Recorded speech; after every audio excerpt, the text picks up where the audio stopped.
Chapter 1. Awakening. Chapter text. Go take a swan dive off the roof if you really want a quirk so badly. Something sparked within Izuku as Bakugo said those words. He'd withstood years of torment by the blonde, but telling him to kill himself was a crossing line too far for Izuku to handle. Izuku near immediately turned around filled with a mix of rage and bitterness, suddenly finding the courage to give a response to his tormentors. Amused by Izuku's sudden bravery, Bakugo raised his hand and created a few small explosions in his hand as a reminder. Yeah? What? Any bravado Izuku felt in the moment instantly vanished like the wind. After all, what could he do to someone like Kakin who had a quirk, and a very powerful one at that? Any attempt at retaliation would simply make things worse.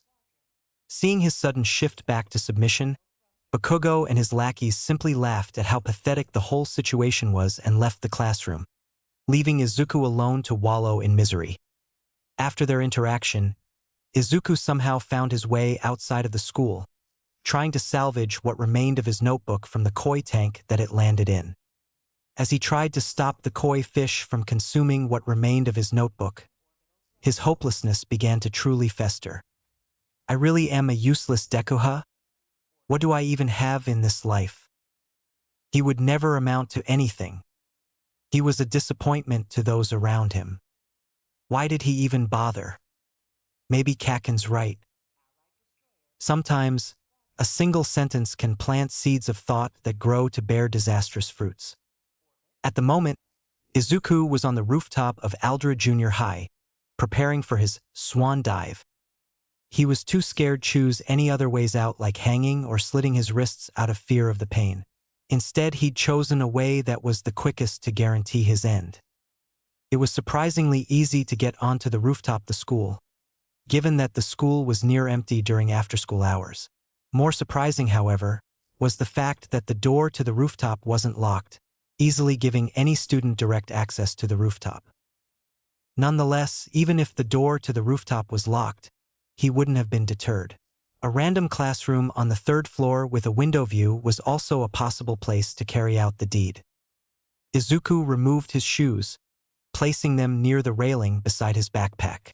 He didn't want anyone to think that there was foul play involved. After all, he chose this. Inside his backpack was a note explaining his decision. In the note, he'd asked his mom not to blame herself since it wasn't her fault, that she was the best mom he could ever wish for.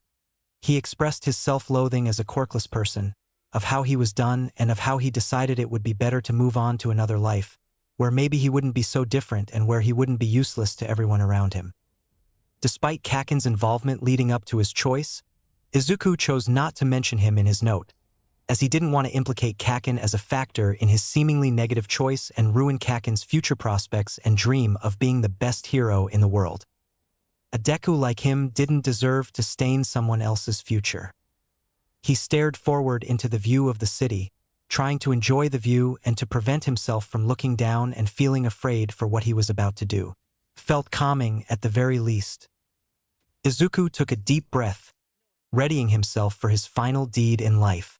Mustering the will to move his useless body, he shut his eyes as tightly as he could and leaned forward over the railing, letting gravity finish the job.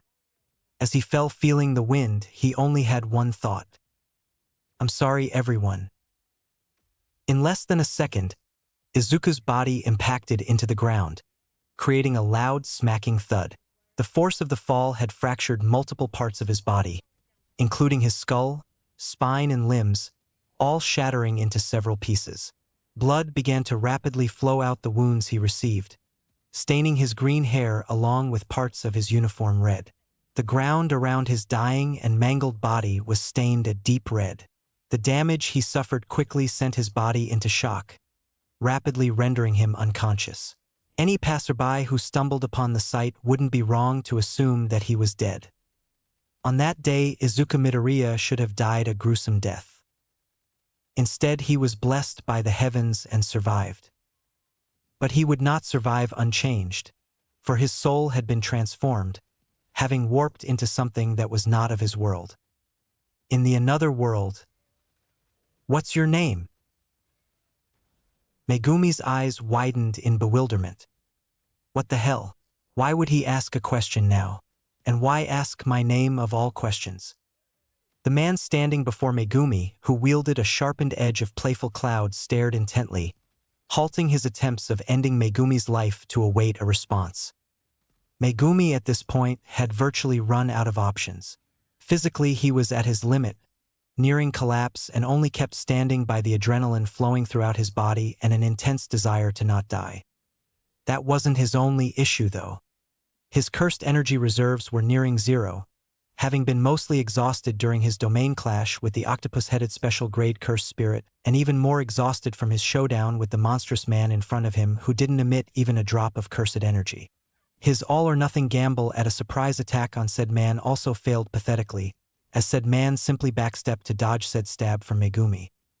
The man wasn't something he could defeat or outrun even under normal circumstances. It was foolish of him to envision a future of him doing so. He was facing a beast cloaked in the skin of a man. Only a something no lesser than a miracle could allow him to survive.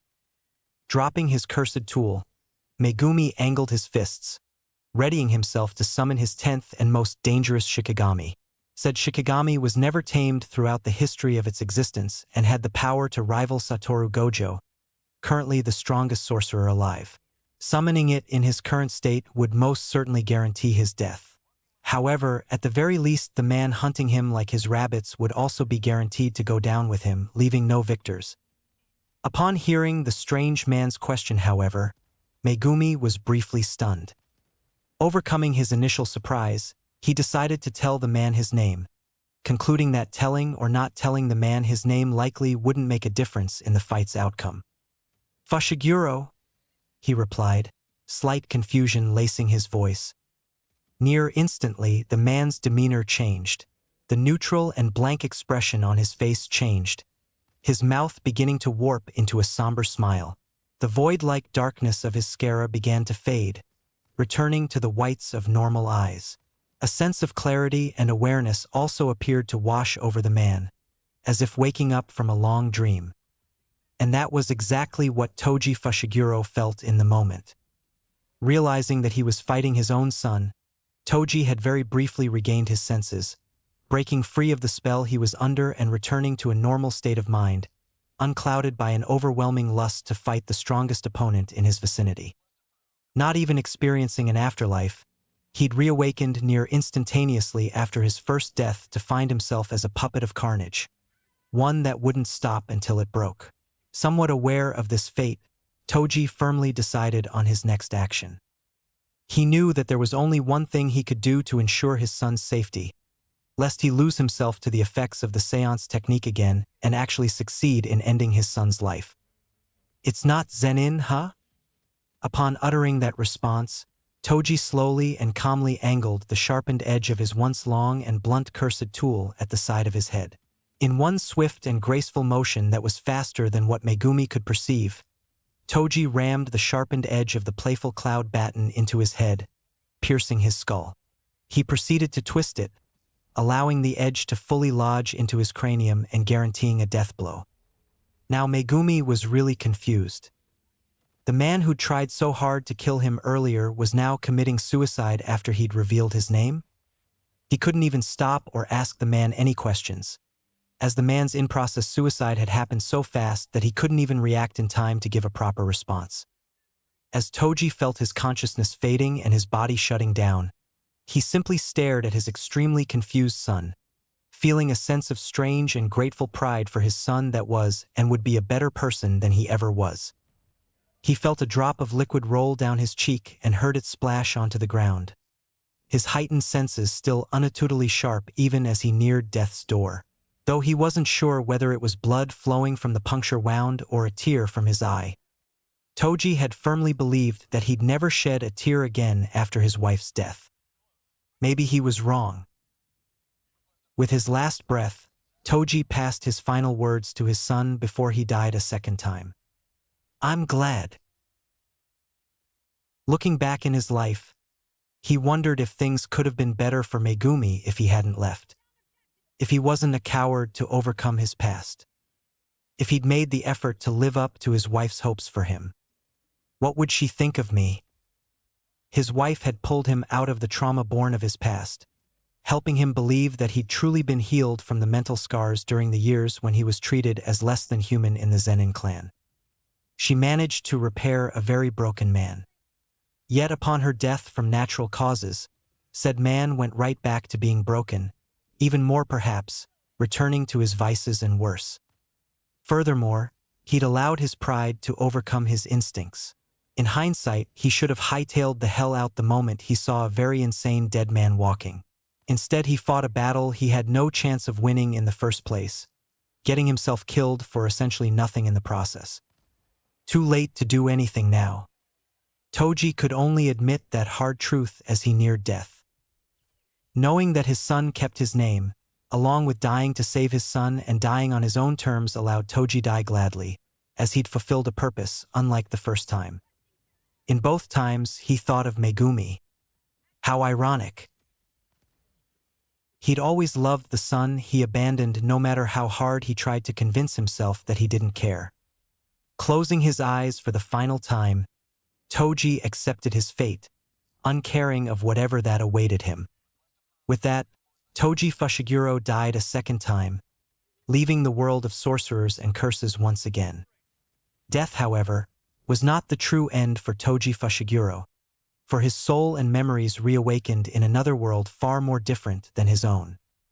Izuku slowly rose to the surface of consciousness, escaping from the depths of his mind, gradually awakening from his deep slumber and becoming increasingly conscious and aware. In his swim to the surface, however, he was bombarded by foreign memories that flooded his mind and soul.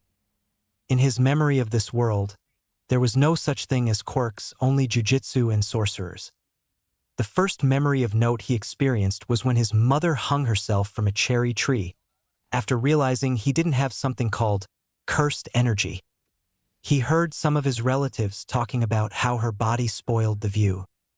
Certainly did. Even the weakest, most pathetic monkeys have a tiny drop of cursed energy. But you have nothing. Then he remembered years upon years of abuse, where he was thrown into a chamber filled with horrible creatures that he could never even imagine existed. All of this was in the name of special training. There were dozens of them in the chamber.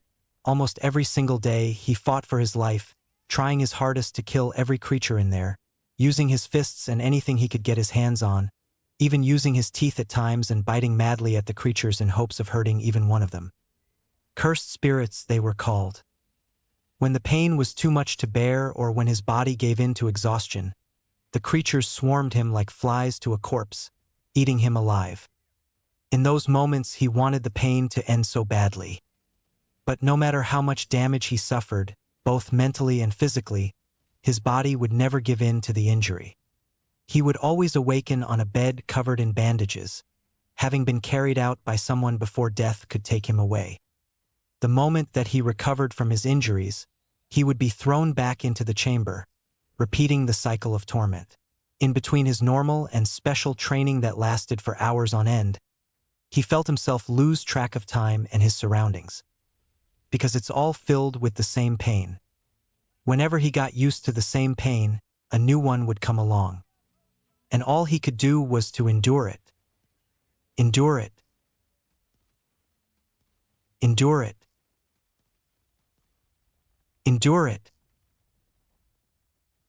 On one fateful day when he was 14 years old, everything changed. He was in the chamber, enduring the same pain as usual. Somehow, on that day he'd been driven the closest he'd ever been to death. A large cursed spirit resembling a lizard landed a particularly critical blow on him, throwing him into a wall with enough force to break it. The blow was aimed at his chest, shattering his ribcage and partially collapsing one of his lungs. As he lied on the floor coughing up blood, struggling to breathe, he thought that he'd finally die for good. At least I'll be free. But instead of death claiming his soul, something awakened within him. He grabbed a piece of debris from the wall that was strewn on the ground. His body hurt so much, but he didn't care. He rushed the cursed spirit, grappling himself onto the spirit and slamming the rock into its head. Again. Again. And again. He couldn't remember much of what happened after that. He only recalled being covered in blood and being baked in the stench of cursed spirits when they came to bring him out of the chamber. He once overheard a few of the clan members talking about how many cursed spirits there were in the chamber. Apparently there were about 50, mostly ranging from grade 3 and grade 2 with a few grade 1s in the mix. He fucking killed all of them. From that day onwards, whenever they threw him into the chamber again, he would emerge unscathed and smiling. They could no longer torment him, not when he enjoyed it. No matter what was down there, he would kill it and relish every moment of it. Ah, the thrill. A few years later, he heard some gossip about how the entire clan was at his mercy, of how he could kill everyone in the clan whenever he wanted to. Even the Hei, led by the clan head Nabito Zenin, would be powerless to stop him. Everyone knew it, but no one wanted to admit it. He was the strongest person in the Zenin clan.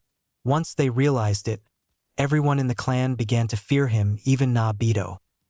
Fortunately for the clan, that moment would never come to pass, as he'd left the clan soon after. After leaving the clan, he worked as an assassin, becoming the infamous sorcerer killer in the jiu-jitsu world, successfully completing over 200 contracts and bounties. Yet he felt aimless, doing it for the money and to pass time, because that's all he learned to do.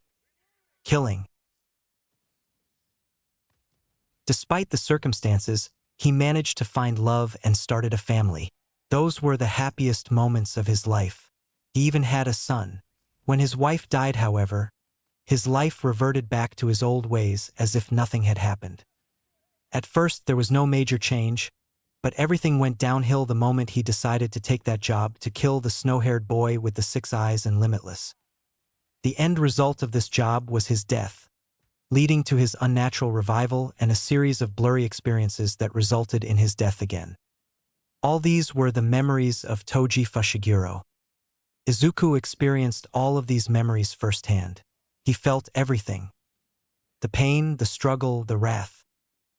He felt it all. When experiencing and living in those memories, he wasn't himself, he was Toji Fushiguro. In fact, he'd become Toji Fushiguro. Or was he always Toji Fushiguro? Essentially, he lived an entire lifetime in a flash. Izuku Midoriya didn't exist in that lifetime. Who am I? The memories and experiences of the two very different lifetimes deeply confused his mind. After all, suddenly receiving a second set of memories and experiences completely different to your original life was bound to scramble anyone's mind. Am I Toji Fushiguro? Or Izuku Midoriya? Toji Midoriya? Izuku Fushiguro? God, thinking about it in that way sounded corny as hell. Eventually, he somehow felt the shape of his soul, as strange as it sounded. He didn't know how to describe it, he simply felt it. Feeling the shape of his soul, he discovered that his soul was a fusion of Izuku Midoriya and Toji Fushiguro's souls. However, Izuku Midoriya was still the base of the soul despite fusing with Toji's soul. That means I'm still Izuku. As he arrived at this conclusion, Izuku neared the surface of consciousness, ready to face whatever that came next. Izuku's eyelids began to flutter open, slowly but gradually opening. He could tell that he was lying down, feeling himself laying on a soft mattress with a pillow under his head, covered by a comfortable blanket. His face was turned upwards to the ceiling with lights blinding him, causing him to wince. Once his eyes had gotten used to the light, he tried to rise up to a sitting position despite his body aching with pain. As he slowly sat up, he felt someone rushing over and hugging him. It was his mom. She was bawling her eyes out, the tears flowing out without reservation mixed with fragments of sentences and broken words that escaped her quivering lips in a desperate attempt to articulate the concern and shock she felt. Awkwardly, Izuku could only hug back as he let his mom cry a river for about a minute or so before she calmed herself down enough to say something that sounded coherent and understandable. However, in the midst of hugging her, he noticed something strange. There was light surrounding her in the shape of her body, almost like an aura that was radiated by her body. He couldn't find words to describe the color of the light, as its color was beyond what the human mind could conventionally perceive. Upon laying his eyes on this phenomena, Izuku immediately knew what it was. The shape of the soul. The shape of the soul appeared as a strange light that encompassed the body. The body is the soul and the soul. Izuku understood this very clearly. In spite of this, the shape of the soul was not completely static. It undulated and shifted in response to the individual's thoughts, memories, and emotions. However, Izuku could never fully understand how it shifted. He could only perceive it. So this is what Toji sees. Guess I'll have to get used to it. Izuku, you're finally awake. Please. Please don't you ever dare doing anything like that again. I'm so sorry. Mom, it's not your fault. Izuku interjected. He recalled his life as Toji, where he'd never felt love or compassion from anyone except his wife. Shit, that felt weird. Think about. Tears also began to well up in his eyes, streaming down slowly. I should be the sorry one here. What I did hurt you the most. He continued on, not wanting to see his mom to blame herself for his stupid, horrible mistake of trying to take his own life. Having Toji's memories and experiences allowed him to truly appreciate his life as Izuku. Even as a quirkless person, he'd never suffered as much and as severely as Toji did. More importantly, the experience had allowed him to value his family even more than ever, especially his mom. Eventually, once both of them calmed down enough from their sobbing session, Izuku began to ask questions about what had happened. So, what happened after I fell? He queried sheepishly, cringing mentally at his decision. Some passerbys found you and called for an ambulance. According to them, they thought you were dead, but one of them mustered the courage to check your pulse and found that you were still alive. Inko's face shifted into a slightly grim look, painting to continue her account. The doctors said that you'd fractured your skull and spine, along with a few limbs. Several of your internal organs were badly bruised. A few of your muscles also tore. The worst injury was the brain hemorrhage. Initially, they said that even if you woke up, you'd likely be a vegetable. I was so scared. You underwent so many surgeries, she recalled. Suddenly, her tone shifted slightly into that of disbelief, as if she was thinking of something she couldn't understand. But then a few days after all the surgeries were done, the doctors told me your body was recovering at an unbelievable rate. They said that, in your condition, it would have taken a minimum of 1 year for your body to fully recover. But somehow your body had already been healed from up to 75% of the injuries. A slight smile crept onto Inko's face. They even asked me if I was lying when I told them that you didn't have a quirk. How long was I out for? Izuku questioned after hearing his mom's explanation of events.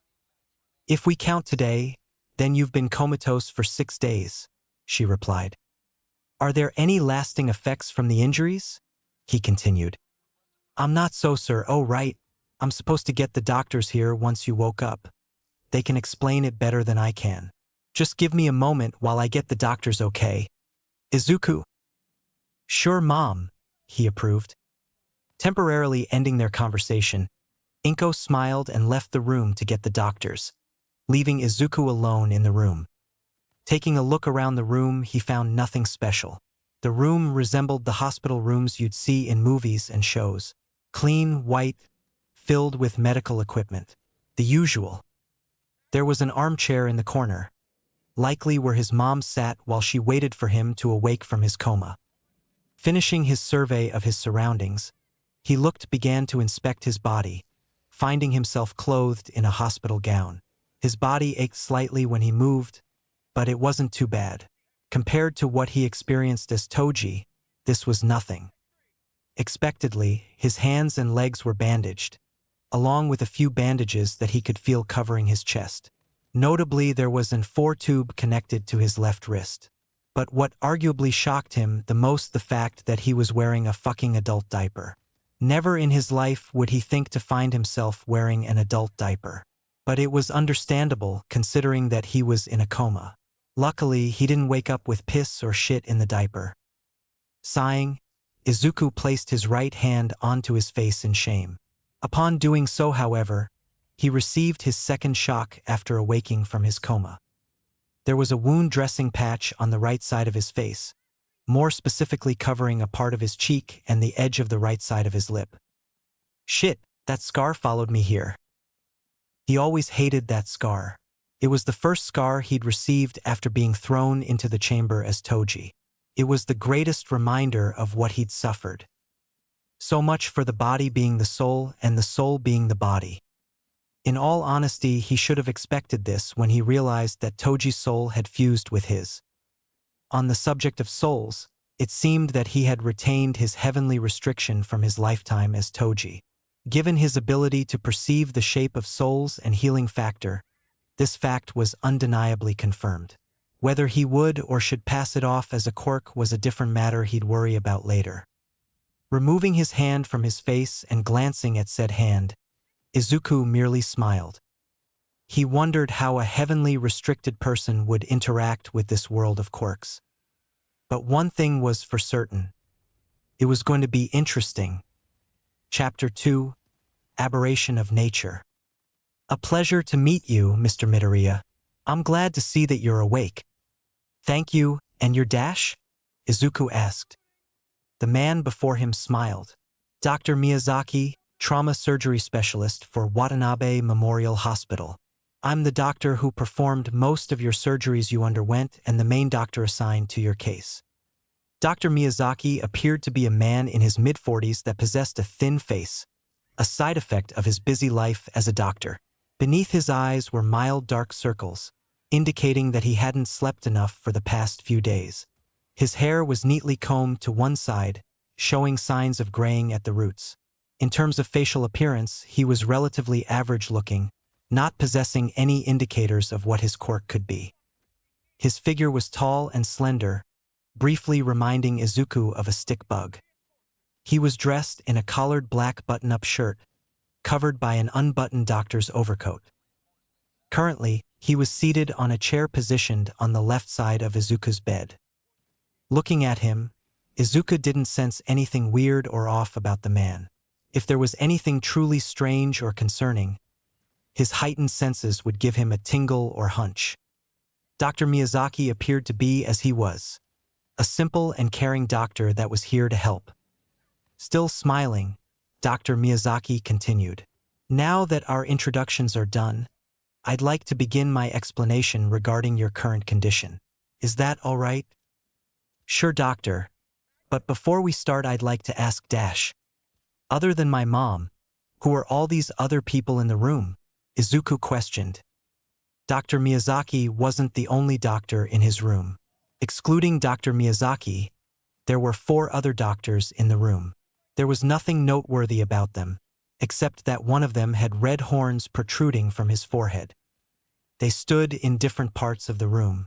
While 3 of the doctors were seated in their own chairs, only one of them was actually standing. All of them appeared to be simultaneously monitoring him and recording something into the noteboards held in their hands. Furthermore, there was one other man that stood out, also standing in a corner of the room. The man was dressed differently compared to the doctors, wearing a dress shirt and tie complemented by a beige trench coat that was buttoned. He appeared to be in his early 30s, clean-shaven and sporting a mop of black hair. He was also tall, but his physique was far bulkier than Dr. Miyazaki's physique. His face appeared to be in a calm and interested expression. If the man was dressed in a white coat, Izuku would have assumed that he was another doctor. These are my colleagues, pay them no mind. They're only here to have a look as your case is most certainly bizarre, to say the least, Dr. Miyazaki explained, casually dismissing the presence of his colleagues. Makes sense. Directing his hand at the man in the beige trench coat, Dr. Miyazaki further clarified. This fine gentleman here is Detective Naomasa Tsukachi. He has some questions for you later once I've finished my explanation on your current condition. Detective Tsukachi extended his hand. Pleased to meet you, Mr. Midoriya. Izuku accepted his hand and shook it. Same to you. Anyhow, let's begin, Dr. Miyazaki reminded. With that being said, Dr. Miyazaki began a roughly 15-minute in-depth explanation of the injuries Izuku sustained after his fall.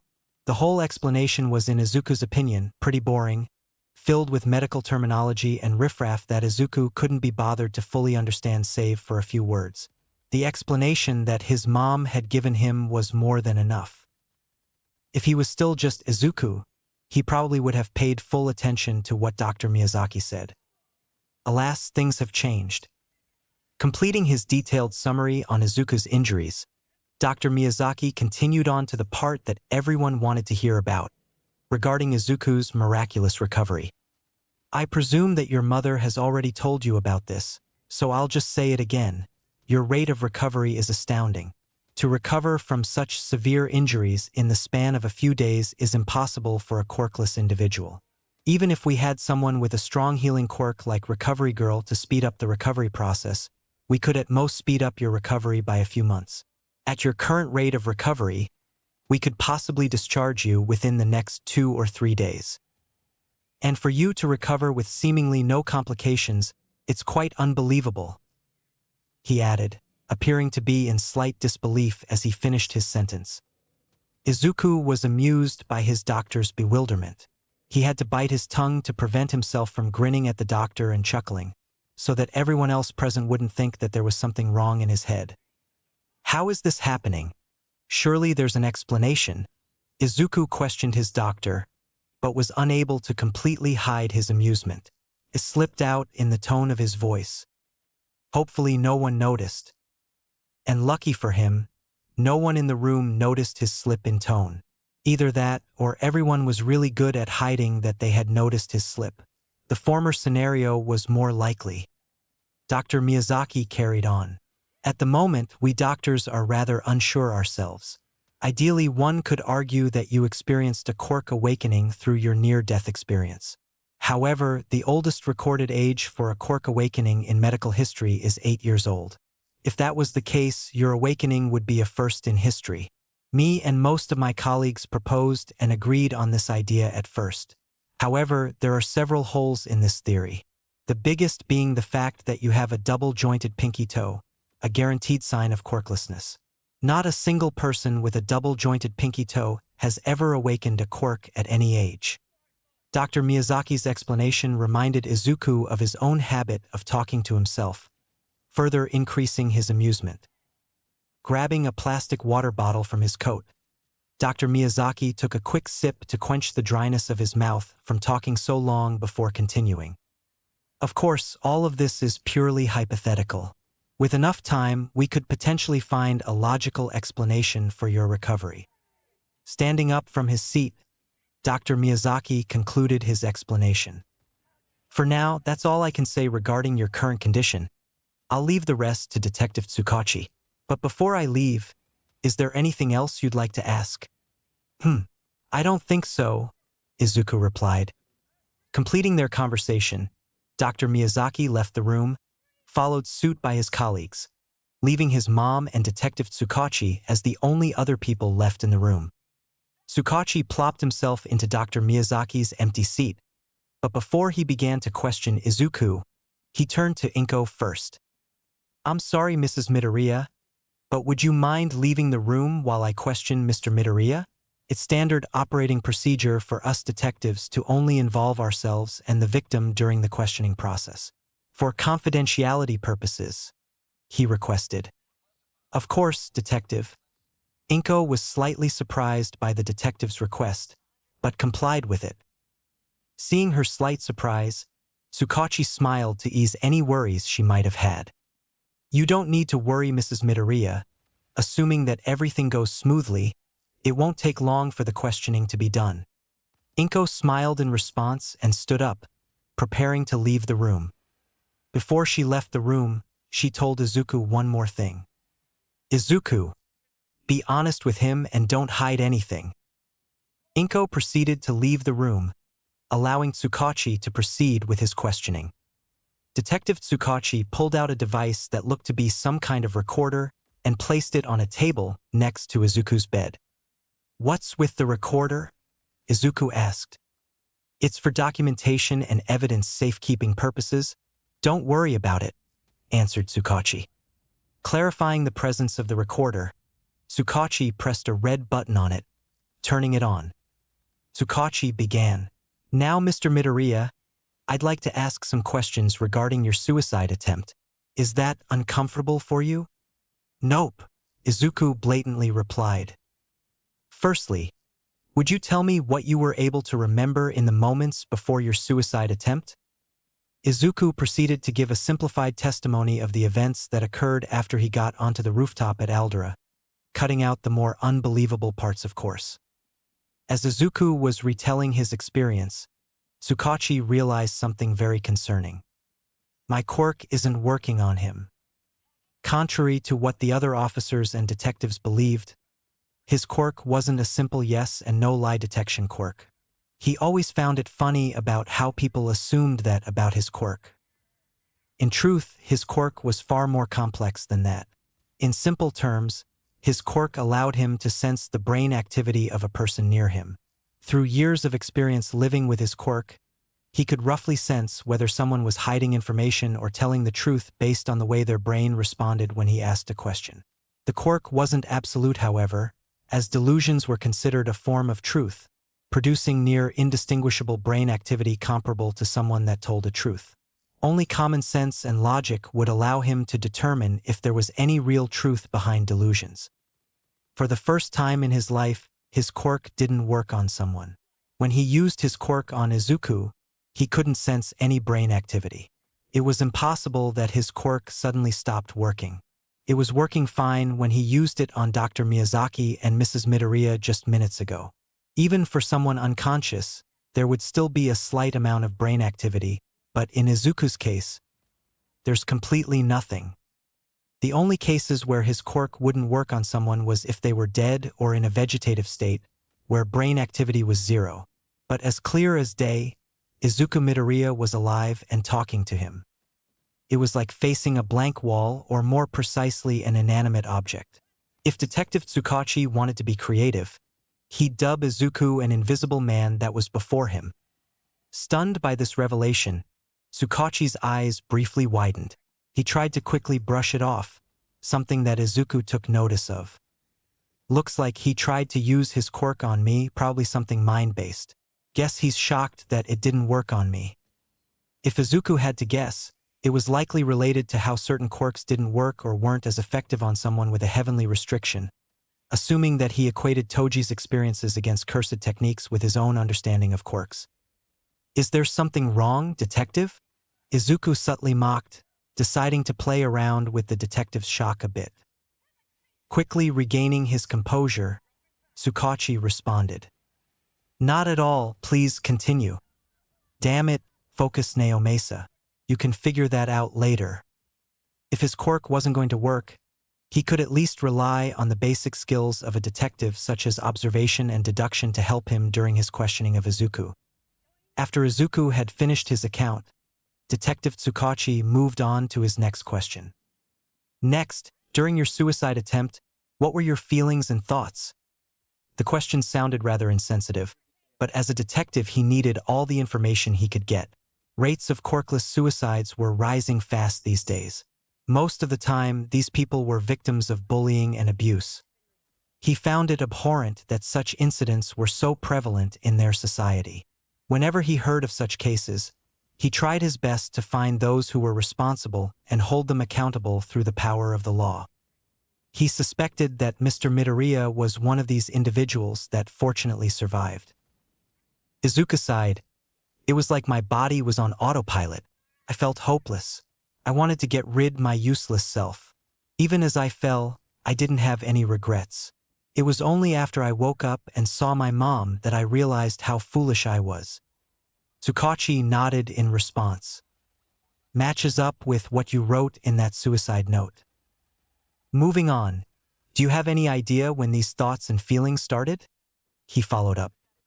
Well, it's just that a lot of people around saw me as someone that was useless, someone who wouldn't amount to anything in his life. I guess their treatment got to me. I see. Were you bullied or abused by those around you, such as your friends in school? Izuku paused for a while. You could say that. Is there anyone specific that coerced or influenced you? Any names? No. That was a fat lie on Izuku's end. Tsukachi was taken aback by Izuku's answer. Mr. Midoriya, I can only help you if you're honest with me. Are you? No, Izuku firmly repeated. Tsukachi stared at Izuku, face filled with concern. Look, I can promise that whoever that drove you to do this will be held accountable and be punished accordingly. You don't need to be scared, he pleaded. No, Izuku reaffirmed unflinchingly. Tsukachi scanned for any signs of fear or hesitation on Izuku's face, but instead found that his facial expression was deadpan. Tsukachi could have sworn that Izuku's face even looked mildly annoyed. In fact, there was something unsettling about the way Izuku looked at him. There was no concrete way to identify it. He was only able to recognize it through years of experience in interrogation and questioning villains. Izuku's face didn't show it, but his eyes appeared cold and calculating, as if he was analyzing something in disturbing curiosity, not too dissimilar to how a wolf would look at its prey. He's just a kid, you're imagining things, Naomasa. The reality was that Izuku didn't care anymore. Spending a lifetime as Toji gave him a new perspective on people like Bakugo. Toji was taking a stroll around the Zenin estate when in the corner of his eye, he noticed a small black mass that moved towards him. His heightened perception allowed him to instantly know who it was the moment said person entered his field of view. With a simple glance that didn't even move his head, he could tell that the person approaching him was a little boy with black hair running towards him, his mouth in a wide smile and eyes filled with joy. The little boy was Naoya Zenin, Nobito's spoiled brat. The boy was deemed a prodigy by almost every member of the Zenin clan, having inherited Nobito's projection sorcery technique. Everyone talked about how he was going to succeed Nobito as clan head. Naoya came to see him, likely after hearing about how he didn't have even a drop of cursed energy. The boy probably wanted to see how pitiful he was, to laugh and jeer at him.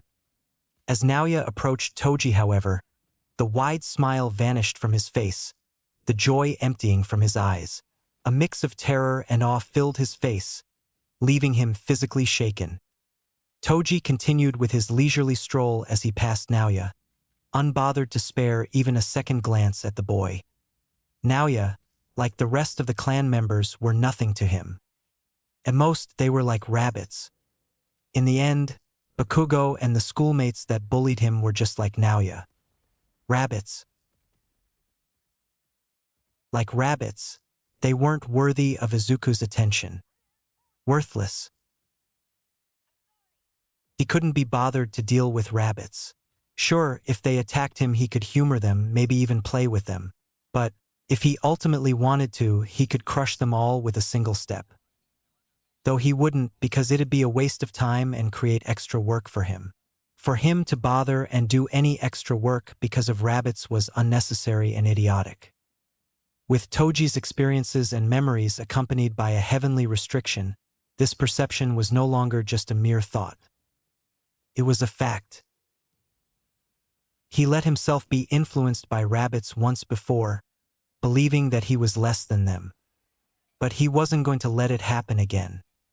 A wolf doesn't concern himself with the opinions of rabbits. Only a fool would be concerned over rabbits. Besides, it would be far more interesting to see if Bakugo's antics would lead him to more trouble in the future, where he would risk losing more as a hero in training. He'd be lying if he said that he didn't find Bakugo's future being ruined by his own actions satisfying. Wanting to ease Detective Tsukachi's concerns as his boredom was beginning to grow, Izuku began an emotionally driven rant on how he blamed himself for his decision, and about how others around him didn't deserve to have their lives ruined by a decision that was purely his choice. He thought that his rant sounded convincing, considering his years of dealing with many varieties of clients, as Toji boosted his conversational and persuasion skills by a great margin. Most of what he spouted out was mainly bullshit that he thought of on the spot. It would be laughably pathetic if he felt anything for those so beneath him. He just wanted the detective to move on to the next question. In his mind, Tsukachi felt defeated. If the victim wasn't willing to provide a name for investigation or press charges, there was nothing he could do to help. Unfortunately, due to his quirk not working on Izuku, he was unable to find any ways to nudge the conversation in a favorable direction. He also couldn't detect anything notable in body language and facial expression that signaled to him that Izuku was lying. I can't sense his brain activity, and he doesn't want to press charges against whoever that influenced his suicide attempt in the first place. But he also seems to not care that much about what happened, wanting to get over it as soon as possible. And his eyes. Something's up, but what exactly? Despite this unresolved mystery, Tsukachi decided to end his questioning session with Izuku. He felt dour on the inside, but appeared fine on the outside. Stopping the recorder, then shoving it into his trench coat, Tsukachi rose from his seat, thanking Izuku for his time. "Thank you for your time, Mr. Midoriya. If you have anything that you'd like to ask, or if you change your mind about pressing charges, you can contact me." As he said that, he handed Izuku his business card. The white card was engraved with Detective Tsukachi's full name and contact details in black lettering. "Nice card." Izuku placed the card on his bedside table. "Get well soon," Tsukachi wished to Izuku, promptly leaving the room. Once Detective Tsukachi left, Inko returned into the room, sitting in the seat where Dr. Miyazaki and Detective Tsukachi had previously sat. "What did he question you about?" she curiously asked. Izuku recapped his entire session with Detective Tsukachi. He gave an honest account of the whole questioning session, but didn't divulge his inner thoughts for obvious reasons. Once he was finished, his mom expectedly processed his decision to not press any charges or provide any names to Detective Tsukachi. "Izuku, are you sure about not pressing charges? Your schoolmates were the ones who caused you to do this in the first place," she concernedly protested. "Yeah, I don't blame anyone else but myself. I stupidly made that choice," he admitted. "But Mom, trust me. It's fine," Izuku reassured, looking at her with a firm but kind gaze. In that moment, Inko saw a resoluteness in her son that barely appeared ever since that fateful day where he found out that he was quirkless. I trust you, Izuku," she conceded. "Thanks, Mom," Izuku said as he leaned forward to give his mom a hug. As they hugged, Izuku felt teary-eyed. Admittedly, one of the reasons that he chose not to press charges was to not trouble his mom with the challenges of litigation. Letting go of their hug, Inko had another question to ask Izuku about. "Izuku, even if you don't plan on pressing charges, do you want to transfer to another school? So that these people don't hurt you again?" "No need. There's only a few months left before the school year ends. Then I'll start high school. Besides, this whole experience gave me a new perspective on how to deal with them. I can handle it," Izuku reasoned, filled with an air of confidence and subtle arrogance. Inko felt mildly hesitant, but accepted his answer anyway. "If you say so, honey. Also, can you ask Dr. Miyazaki to come over again? There's something I want to ask him," he added. "Sure, Izuku," she replied, accepting his request. Within minutes, Dr. Miyazaki was back in Izuku's room. Once the doctor was seated, Izuku began his question. "Doctor, is it fine if I share my theory on how my body is recovering so quickly?" he asked. He formulated the theory in the midst of his boredom while Dr. Miyazaki was explaining about his injuries. Dr. Miyazaki politely accepted. Of course. There's no harm in sharing an opinion. In fact, sometimes even we medical professionals need an outsider's perspective to solve certain problems." Receiving Dr. Miyazaki's go-ahead, Izuku proceeded to explain his theory, I'm probably wrong, but my theory is related to the quirk factor. Everyone knows that all humans have the quirk factor. Even quirkless people do, as long as they have an ancestor that had a quirk. And I'm not trying to brag, but what if my body was supposed to be born with a strong quirk, but it didn't manifest due to a mutation in my quirk factor? Maybe when I had my near-death experience, I was supposed to awaken a strong quirk to help me survive. But since the quirk factor in my body didn't recognize the presence of a quirk and couldn't awaken it, the quirk factor mutated again, somehow enhancing my body far beyond its normal limitations to help me survive. The entire theory was mostly hypothesized based on Toji's knowledge mixed with Izuku's current knowledge about quirks. That whole explanation was definitely more Izuku than Toji. Dr. Miyazaki processed the theory with great interest, in contrast to Inko, who appeared confused by what Izuku had said. It's a very interesting theory that you've proposed. The theory does break some conventional information about quirks. However, information on quirk genetics is never static, evolving every year as a result of more and more previously thought impossible quirks appearing. Simply put, your theory might be feasible, commented Dr. Miyazaki. I'm afraid I can't comment much about the validity of your theory, though, as I'm not that knowledgeable when it comes to the field of quirk genetics. I'll refer your theory to a few of my colleagues who are genetic specialists to determine whether it could be possible, Dr. Miyazaki added. I am curious, though, if your theory was accepted or deemed possible, what name would you give it? He queried. Izuku smirked. Let's call it a heavenly restriction. Chapter 3, Discovering Oneself. Please don't be there.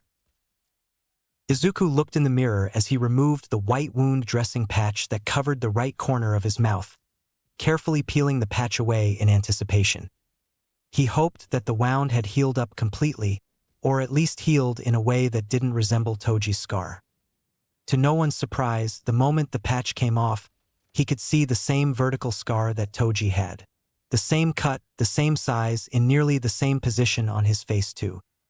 The scar hadn't fully healed, still slightly reddish in color. Once it was fully healed, only then would it truly be identical to Toji's scar.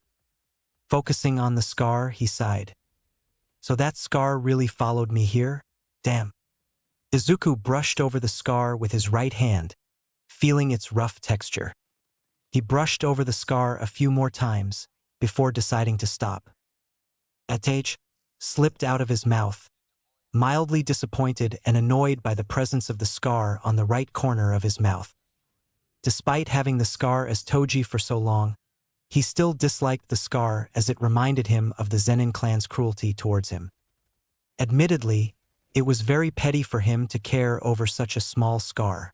Making a fuss over something as minor as this was useless and unnecessary.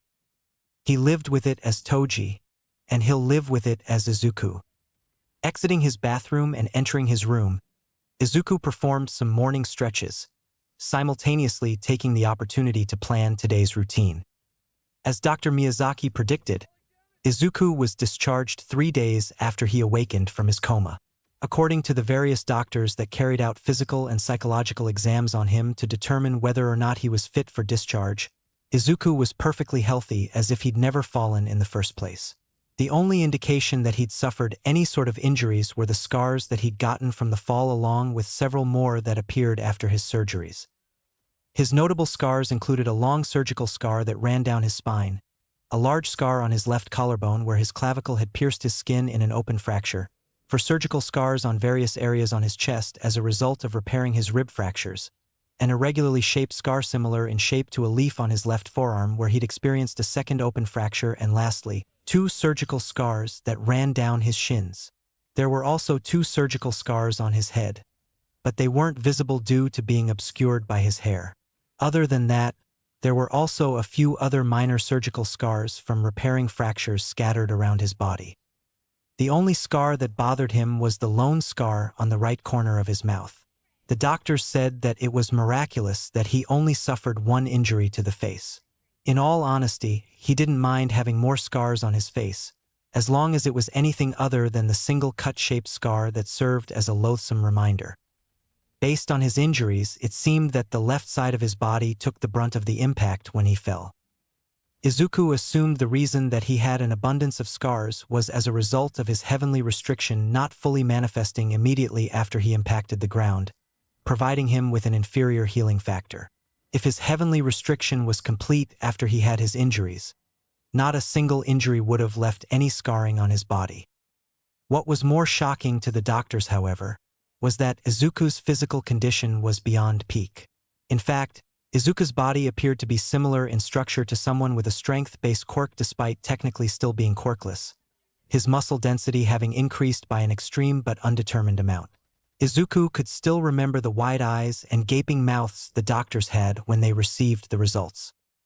Upon receiving the results, all of the doctors approached him separately, requesting that they run more experiments and tests on him. Izuku refused all of their requests, proposing that he'd only accept if they were each willing to pay him 20 million yen, which was apparently slightly below half the yearly salary of an average surgeon in Japan. The doctors were obviously offended by his offer, finding it atrocious and unnecessary. In turn, they turned to begging Dr. Miyazaki for approval to run their tests on him. In response, Dr. Miyazaki claimed that he would deal with and look into the matter himself, demanding the doctors to calm down and not harass Izuku. On a less annoying note, his psychological assessment went smoothly. The psychologist determined him to be mentally stable in spite of his previous suicide attempt, deeming him fit for discharge without the need for medication. Even if he was forced to take medication, it would have been ineffective due to his heavenly restriction granting his body a resistance and tolerance to the effects of medication and drugs. In total, he spent about 11 days in Watanabe Memorial Hospital, 8 of which that were spent in a coma. He arrived home yesterday around the afternoon. The rest of his day at home involved him lazing around. The reason for this was because Dr. Miyazaki permitted a week-long medical leave for him to further rest and recuperate at home before returning to school, so he wasn't in a rush to get anything done. He mainly did a decent amount of self-reflection and spent some time compounding his thoughts about the changes that had transpired in his life so far. Izuku still wanted to save people and become a hero. Even after obtaining Toji's memories, experiences, and most significantly merging with a portion of Toji's soul, his core personality mostly remained the same, untainted by Toji's more abhorrent and villainous traits, e.g. Toji's willingness to kill innocent people, even 14-year-olds as long as he was paid to do it, or Toji's general indifference and uncaring nature towards those around him. Despite that, he wasn't completely clean. Toji's personality manifested in other more minor but still significant ways. For starters, taking human lives was no longer an issue for him.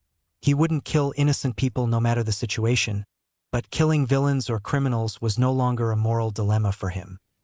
Secondly, he'd become more spiteful towards people that scorned him, such as Bakugo. Nonetheless, he wouldn't trouble himself with any plans of revenge, preferring not to waste his time and effort unless the blonde did something first. Then he would respond in kind. Still though, it'd be fun to see Bakugo's face if he got into UA. Thirdly, he felt very inclined to avoid doing any extra work for free if he was capable of squeezing any money out of it. If it was something actually serious that posed any sort of real threat or urgency, he wouldn't hesitate to deal with it no matter what. For more mundane matters, however, there was no harm in trying to earn some extra cash. All 3 of the previous traits paled in comparison to the next one. The most damning personality trait of Toji that manifested in Izuku was a desire for the thrill of battle and the hunt. This bloodlust that Izuku subtly craved was undoubtedly why Toji chose a life of violence and crime instead of picking easier jobs like working in construction or being an athlete where he was guaranteed to dominate, given that the majority of people in the world of jujitsu and curses had no special abilities. What started as a job that Toji happened to be good at turned into a form of satisfaction and a pseudo-thrill, where the fun came with the challenge of ending a target's life. Toji's bloodlust was only tempered after he met his wife. Still, embers of this lust burned within Toji, remaining even after meeting his wife. Izuku didn't know what to make of this certainly malicious desire. He'd have to figure it out later. Completing his morning stretches, Izuku turned to his closet and slid the closet door open, picking his clothes for the day. Carefully going through his clothes, he settled on a white sweatshirt and a pair of black tapered pants. Normally, he would have chosen a t-shirt and a pair of shorts as casual wear, but the sweatshirt and tapered pants felt weirdly attractive. Did Toji's sense of fashion rub off on me? As he changed from his sleeping clothes, Izuku also took some time to analyze his scrawny figure. Comparing his figure to Toji's was like comparing a twig to a brick. But it was nothing some training couldn't fix. After all, the UA entrance exams were about 9 to 10 months away. He still had time to improve his figure before the exam. Once he was done changing, Izuku ambled to the kitchen, where he opened the refrigerator and grabbed the breakfast his mom had prepared before leaving for work. His breakfast was some egg rice and miso soup. After heating his breakfast in a microwave, he absent-mindedly enjoyed the meal on the dining table, slowly consuming it without hurry. The breakfast was simple but tasted good. Toji's experiences taught him to appreciate even the simplest meals. After finishing his breakfast and doing the dishes, Izuku exited his and his mom's apartment and donned a pair of black slippers before leaving, intent on checking off one of the things for today's routine. Nothing of note happened as Izuku walked to his destination, save for him passing by a few strangers. He was thankful that he chose to wear a sweatshirt for the day, as anything that wasn't long-sleeved would have exposed the scars on his arms. His scarred arms would likely attract the gaze of most people that passed him. The scars didn't make him feel uncomfortable, but he didn't want any sort of annoying attention. For now, he preferred to keep a low profile. Soon enough, he arrived at his destination, that being Takoba Beach. The place was an absolute dump, a literal dump ever since someone left their junk on the beach a few years ago, causing other like-minded individuals to follow suit. From the road adjacent to the beach, Izuku could see that the beach was filled to the brim with waste. Piles upon piles of it covered the coastline in several patches, cramming the whole area. It left little open space for anyone who wanted to spend their time there, if any. Their selfishness turned the once pristine and white sands into an unsightly junkyard of scrap and trash. Izuku was surprised that the municipal council let the situation at the beach become this bad. But it wasn't completely unexpected. He heard rumors about how the municipal council was misusing some of their public maintenance funds. Whether it was as the rumors claimed or a mere case of incompetency, Izuku wasn't at the beach to verify it.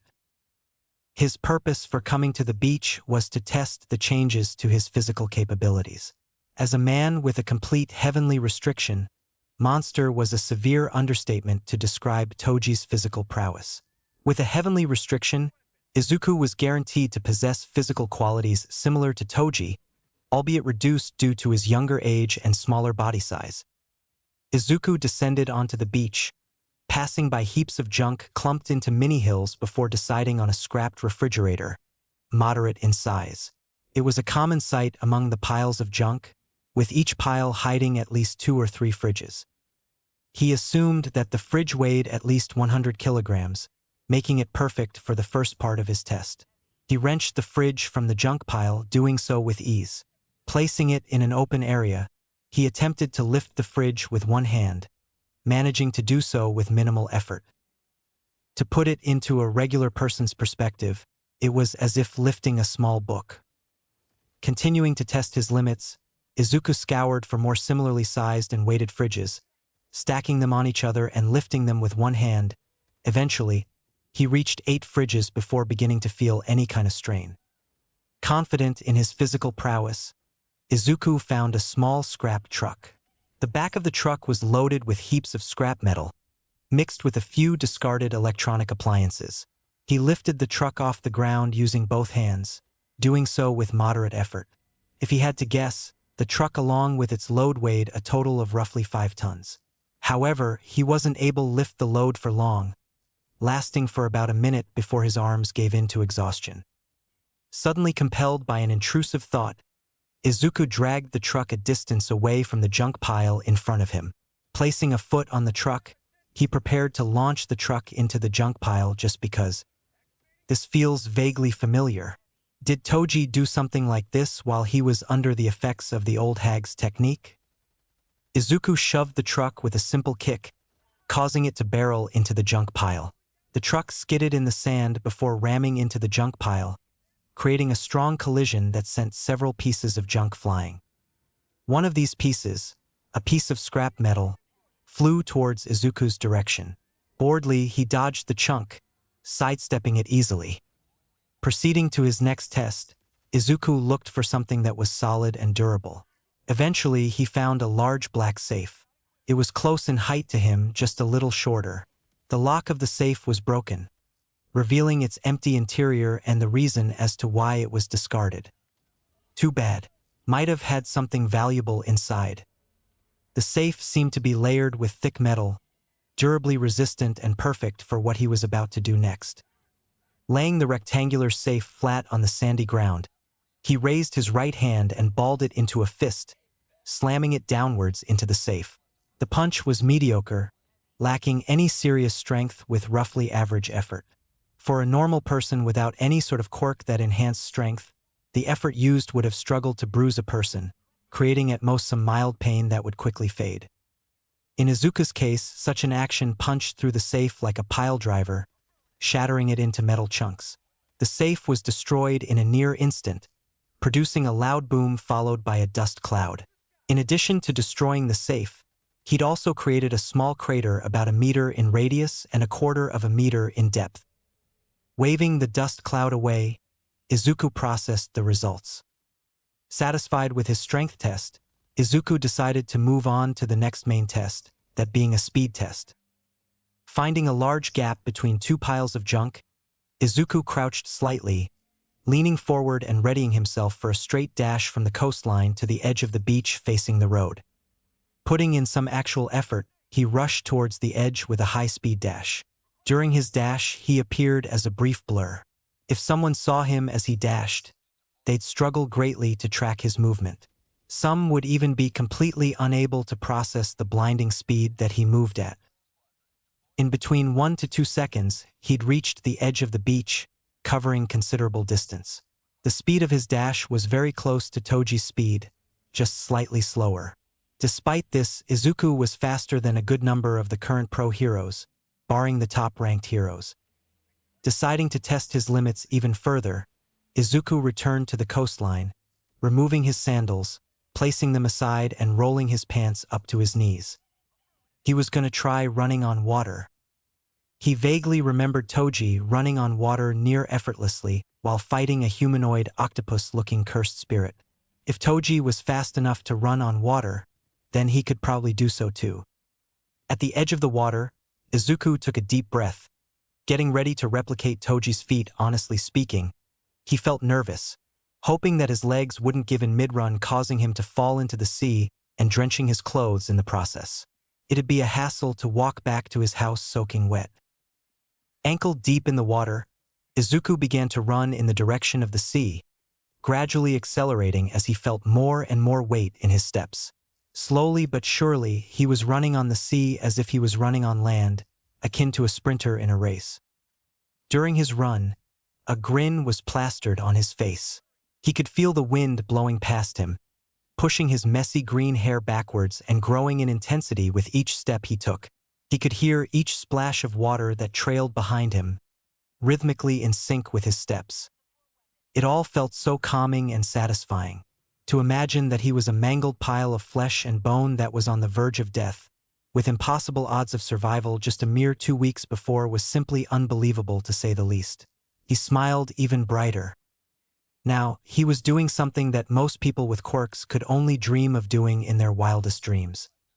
What's happened to me? All of this, it's like a dream.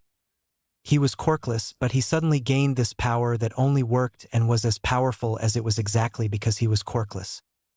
The heavenly restriction was so similar to a quirk, yet it was completely different in nature. Obtaining the memories and experiences, along with his soul merging with a man from another world, was like something out of some battle shonen manga from the past, before the Age of Heroes came and overtook the manga scene. Yet it was real. The universe worked in mysterious ways. For as long as he wanted to enjoy the moment, he couldn't do it for too long. After a few minutes of sprinting on the sea, he returned to land, feeling winded and slightly sweaty. With his clothes mildly wet from the splashes of water, Izuku mentally analyzed what he learned from his tests, catching his breath at the same time. My strength's about 60% of Toji's and my speed's just a bit slower.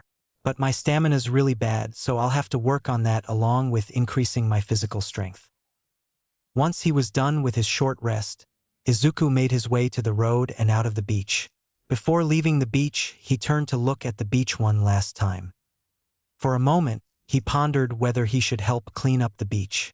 After all, the junk really did make the beach look ugly. There was enough junk around that just moving it out of the beach could potentially be a form of training to build muscle. Plus, he'd be doing his community a service.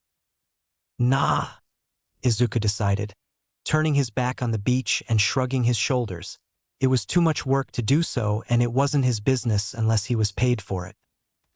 Besides, going to a gym to train would be far better, giving him access to equipment and machinery that allowed him to train more efficiently and easily plan his exercises. There was air conditioning in the gym too. With the subject of gyms popping into his mind, Izuku pulled his phone out of his pocket. As he pulled out his phone, he realized that being so close to the sea with his phone in his pocket may have been a bad idea. To his relief, his phone wasn't wet. He loaded up a search engine, searching for a suitable gym that was near where he lived. "Just fill up this form here and we're done," said the gym's counter receptionist, casually explaining to Izuku what he needed to do. The gym's counter receptionist was a young guy, probably in his 20s. Nothing stood out about him, if one ignored the brown reptilian tail that was wagging behind his back and his yellow slitted eyes. If his skin color was the same as his tail, he'd look like some humanoid cursed spirit. Whatever, Izuku wasn't one to discriminate. "All right," Izuku replied. Izuku grabbed the black pen on the glass countertop, filling his personal information into the form. Once he was done, Izuku handed the form back to the gym's counter receptionist. The receptionist smiled in response, exposing his fangs. "Thanks for choosing to be a member of our gym. Your membership starts tomorrow. About the membership card, it should be ready by next week. I hope that our gym is up to your standards. Stay fit and have a nice day," he pleasantly added. "You too," Izuku wished in turn. Completing the sign-up process for the gym's membership, Izuku turned for the exit. The gym was located in the Taguchi building at downtown Mizutofu, blatantly indicated by the large Taguchi name on the side of the building. The gym was also fittingly named the Taguchi Gym. The building was roughly a 20-minute walk away from Izuku and his mom's apartment building. Almost the whole building was a dedicated mega gym, occupying the ground to the third floors. The remaining 2 floors were occupied by the Taguchi Wellness Centers. Each floor of the gym was filled to the brim with exercise equipment, suited for all body types, sizes, and strength levels. The gym was also catered for those with more unique physiques that stemmed from mutant quirks.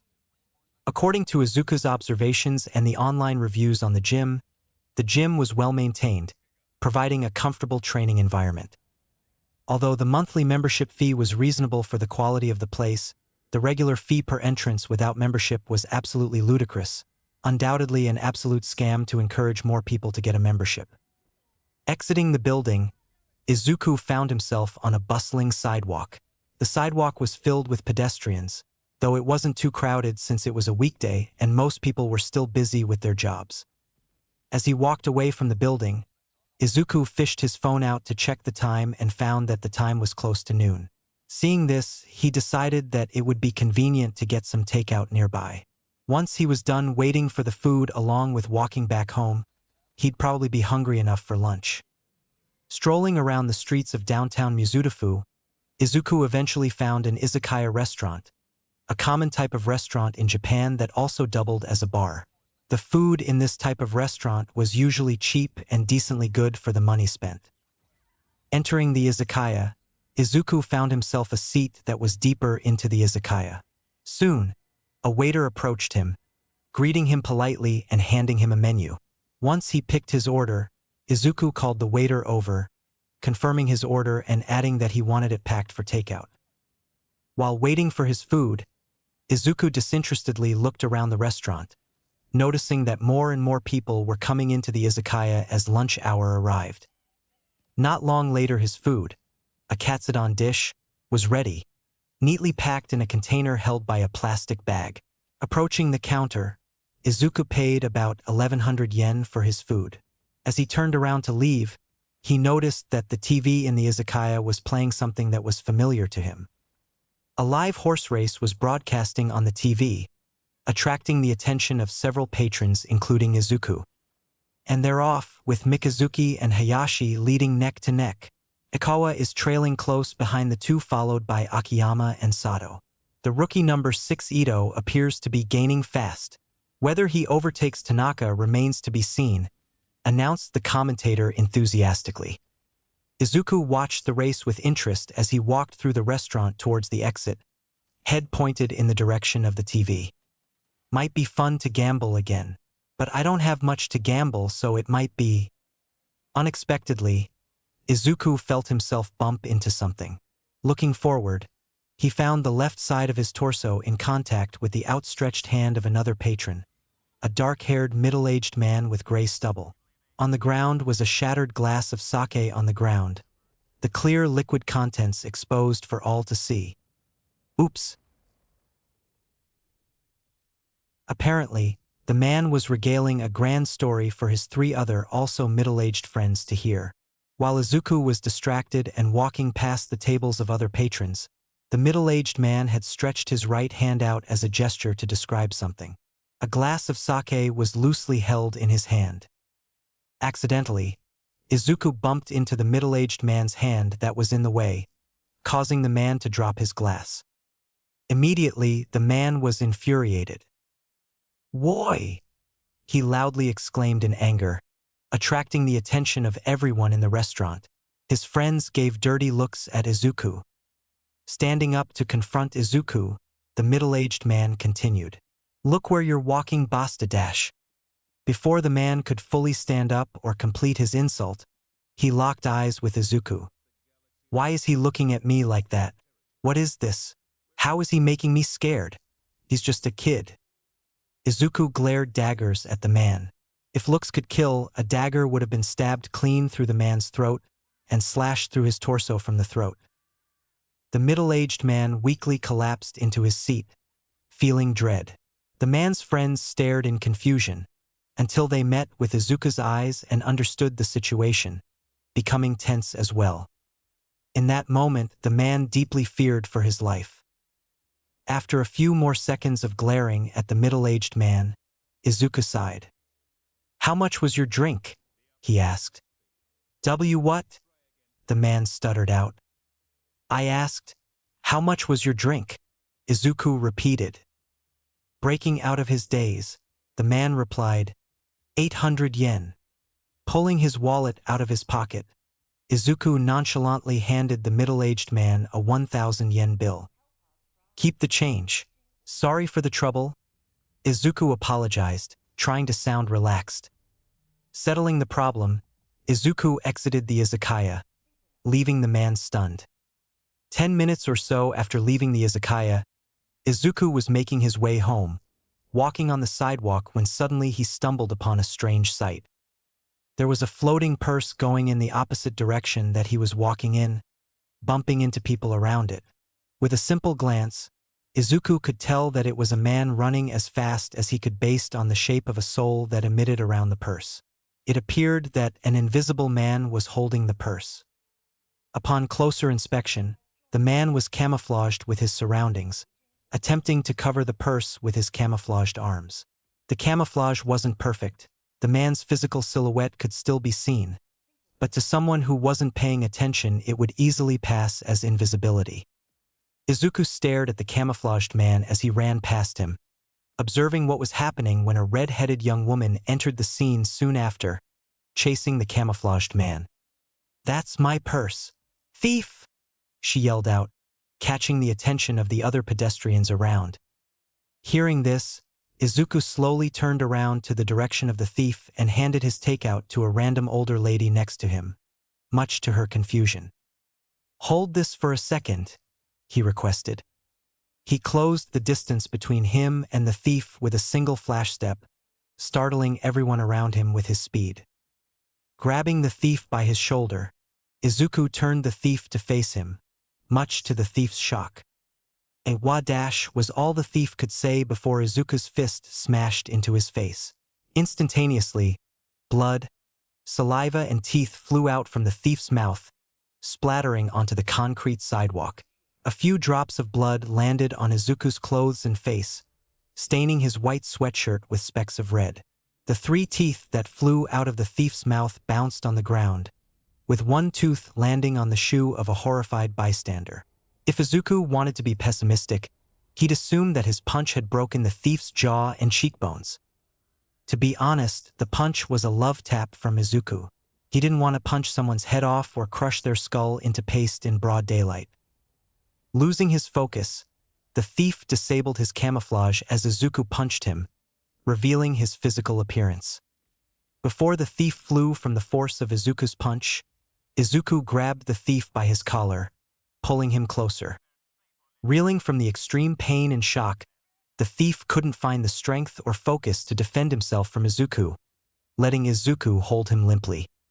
Rearing his fist, Izuku prepared to deliver a second blow to the man's face before stopping, realizing that beating an already defeated thief to a pulp wouldn't look good in the eyes of the public, considering that some of the bystanders had started to pull their phones out to record the beatdown. Izuku let go and dropped the man, who fell onto the ground like a sack of potatoes. The man was still conscious, but was too overwhelmed by the pain to move properly, breathing hard with terror and grasping his mouth that was still flowing with blood, wetting the ground with crimson spots. Knowing that staying too long would lead to him getting questioned by a pro-hero or the police, Izuku quickly turned away, wiping the specks of blood off his face and speed-walking away from the crowd that had formed around the thief laying on the sidewalk. Luckily, the older lady that he entrusted his takeout with hadn't run away with the food, staring in awe and fear as Izuku approached her. Izuku thanked and took the plastic bag from her, wanting to leave the area as soon as possible. Before he could leave the area, however, the red-headed young woman trailed behind him and called out to him. "I can't thank you enough stopping that thief, mister," she thanked, profusely bowing in respect. "How can I repay you for helping me?" she added, intent on showing her gratitude. Izuku thought about it for a while, before deciding that getting some cash to cover for what he spent today would be nice. Izuku replied, "I just want 8,000 yen in return to cover for some things that I bought today." The price for that gym membership and card was reasonable but not cheap. Hopefully his request wasn't too much for the red-headed woman to fulfill. Gladly, the woman opened her purse, handing Izuku a 5,000 yen note and 3 1,000 yen notes before thanking Izuku once again and leaving. Izuku shoved the notes into his pocket and continued on his way home. On his way home, Izuku was swiftly struck by an epiphany. I should be a bounty hunter. That way I can get that thrill and satisfy my urges while also earning some extra cash on the side, perfectly killing 2 birds with 1 stone. It was a great idea that made him feel stupid for not thinking about it earlier. He wouldn't hunt innocents and civilians as bounties, of course, but villains and criminals were fair game. Essentially, he would do some contracted vigilantism. Izuku grinned in anticipation for what he would soon do. Chapter 4, Relapse, Part 1. After his epiphany on the way home, Izuku spent more time refining his thoughts. It wasn't befitting of someone who wanted to be a hero, but he believed it to be the most morally sound and optimal to get what he desired. To be fair, he also considered becoming a vigilante. The fact that he was quirkless might have been a loophole to bypass vigilantism laws. However, he preferred not to work for free. Options that allowed for extra benefits like monetary gain were more welcome in his eyes. In light of his morally reprehensible plan, becoming a pro-hero was still something that Izuku wanted. He did genuinely desire to help and save innocent people, and being a pro-hero would be the best way to do so. But being bound to act morally in the eyes of the public felt unsatisfying, for the lack of a better word, and left something more to be desired. Reflecting on the incident with the thief, Izuku supposed that he could have acted with less violence at the time. If all was as it seemed, The thief just had a camouflage quirk that wasn't dangerous and a nuisance at most. In hindsight, he should have just grabbed the thief by the shirt and held him in place until a pro-hero or police arrived for the arrest. Instead, he instinctively slammed his fist into the thief when it wasn't necessary in the first place. He held back, but he was already readying his arm for a second blow and likely a few more before reason kicked in. When his fist slammed into the thief's face, he appeared stoic in the eyes of the bystanders for stopping a criminal, even though the way he acted was questionably excessive. He did it to help, but there was a less noble side to it. Truth is, he enjoyed the moment his fist impacted into the thief's face. The enjoyment didn't come from dominating those lesser than him like some villains would feel. No, it came from how alive he felt. He relished the heat of the moment. As the sorcerer killer, he killed with efficiency, preferring to not drag his task out for too long. After all, he was still doing a job with money on the line. That didn't mean that he didn't enjoy his job. Sure, part of the enjoyment came from hunting sorcerers and curse users alike as a man without cursed energy, to prove that even a monkey could utterly destroy them. Yet there was always this lingering thrill and satisfaction that came from eliminating his targets and the fight that ensued. It made him feel more alive than anything else in his life, at least until he met his wife. It seemed that this feeling had become ingrained within Izuku. But a hero should never be like that. A hero wasn't a demon that lusted for battle and blood. A hero had to be someone who was focused on neutralizing a threat, restraining themselves to minimize harm for the sake of others around, cultivating a positive image for others to look up to. Thus, replicating that indescribable feeling that made him feel so alive was nigh unfeasible as a hero. He could never feel it by just being a hero. So what better way to feel alive than by hunting down the scum of society in the streets of Japan? It was fair game. The risk of being killed applied to everyone who chose to involve themselves in a life of crime and villainy. If a villain or criminal had done enough to warrant a large bounty or hit on their head, they likely deserved it. Toji was someone that hunted anyone as long as he was paid, even if they were completely. Izuku would be better than that, going after people that deserved it. The old Izuku who was nothing would call him a monster. But he didn't care. No longer was he this naive kid who completely believed in morality when dealing with villains and criminals. Living Toji's life exposed him to the worst of people. He gained an understanding that mercy wasn't a right, but a privilege. Ultimately, his perspective on a great deal of things changed for better or worse. Society believed that it would be selfish to do so, even if they deserved it. So what? Compared to what he was doing, there were far worse people and things to be concerned about. He would even be doing society a favor. Once he'd cleared his mind of his initial uncertainties and doubts, Izuku gave more thought to the plan itself. Getting involved in underground businesses, especially bounty hunting or contract killing, was difficult. Most of the time, a person had to be already neck-deep in a life of crime or have existing connections to involve themselves in such businesses without issue. For now, Izuku had none of that luxury. His best bet was to use the internet, more specifically the dark web. He'd come upon a handful of videos online before about the hidden side of the internet that harbored all varieties of illegal activities. Among said illegal activities were claims of websites, forums, and message boards that catered to bounty hunting or contract killing services. To do so, Izuku ended up spending roughly a day watching tutorials online on how to access the dark web. As Toji, he frequented anonymous websites for curse users to find jobs that were open. He used to do so personally until he met his old business partner Shu Kong. Knowing Kong saved him the hassle of finding jobs or contracts by himself. Although he had experienced surfing the dark web during his lifetime as Toji, Izuku expected to face some trouble. The era difference of about 200 years between his and Toji's world led to a more complex online environment that was completely different compared to Toji's time. Surprisingly, it wasn't as complicated as he expected to access the dark web in the first place. He easily set up a few safeguards such as a virtual machine and a VPN, virtual private network, on his computer to ensure his anonymity. Along with that, he tested several browsers that didn't block access to the dark web, eventually finding a suitable browser named Tor. He'd also found that cryptocurrency was commonly used for underground transactions since it was less easy to trace compared to conventional transaction methods. He ended up creating a cryptocurrency account too. Done with setting up, Izuku spent the next few days finding related websites or forums in his spare time. Unsurprisingly, scamming fools on the dark web was common practice. Many fools would fork up their money for websites that promised real assassination services in exchange for thin air.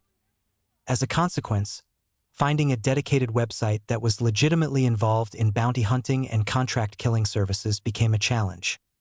Fortunately, it was easy for Izuku to figure out whether a website was a scam based on the way that said website advertised itself. Even though identifying the scams weren't difficult, it was still undeniably tedious to sift through loads of fake websites just to find one that didn't even pique his interest. In light of this, Izuku shifted his focus to forums and message boards, where the people there were hopefully more inclined to engage in actual business than to carry out scams. Izuku explored several of these forums and message boards, going through threads and posts until he found something that interested him. On day 4 of his medical leave, something interesting finally happened. While going through a thread on a message board for contract killing, Izuku saw a posting that caught his eye. For real? Staring at his computer screen, Izuku came upon something absurdly unexpected. The post itself was simple, asking for anyone who was interested in a job to directly message the poster's account. Its text read, "Looking for agents operating in the Mizutofu area of Shizuoka Prefecture. Anyone interested, contact me for more details." The message itself wasn't anything out of the blue. He'd already scrolled past heaps of similarly worded postings on other websites, though this was the first one that was looking for someone from Mizutofu. But what stunned him was the poster's username and profile picture. The poster's profile picture was the kanji word "kong" in black, lying on a white backdrop. The username was also the single word "kong", followed by the kanji words for mediator "zhongjie" in brackets. It's Kong. Shu Kong used the exact same username and profile picture on the Curse user message board that Toji once operated on. No way it's him, could it really be? Clicking on the poster's username, Izuku entered the profile page, finding an option on the UI to send a direct message. Before he was able to send any message, however, the system wanted him to create an account first. Of course. Rolling his eyes, Izuku quickly created an account, offhandedly choosing the kanji word "lir", green, as a username. Once he finished, he sent a rather straightforward message. "Lir, your full name's Shu Kong, isn't it?" Within half an hour or so of sending his message, the account's owner responded to Izuku's strange and sudden message. "Kong zhongjie." How the hell do you know that? Let me guess, someone placed a hit on me?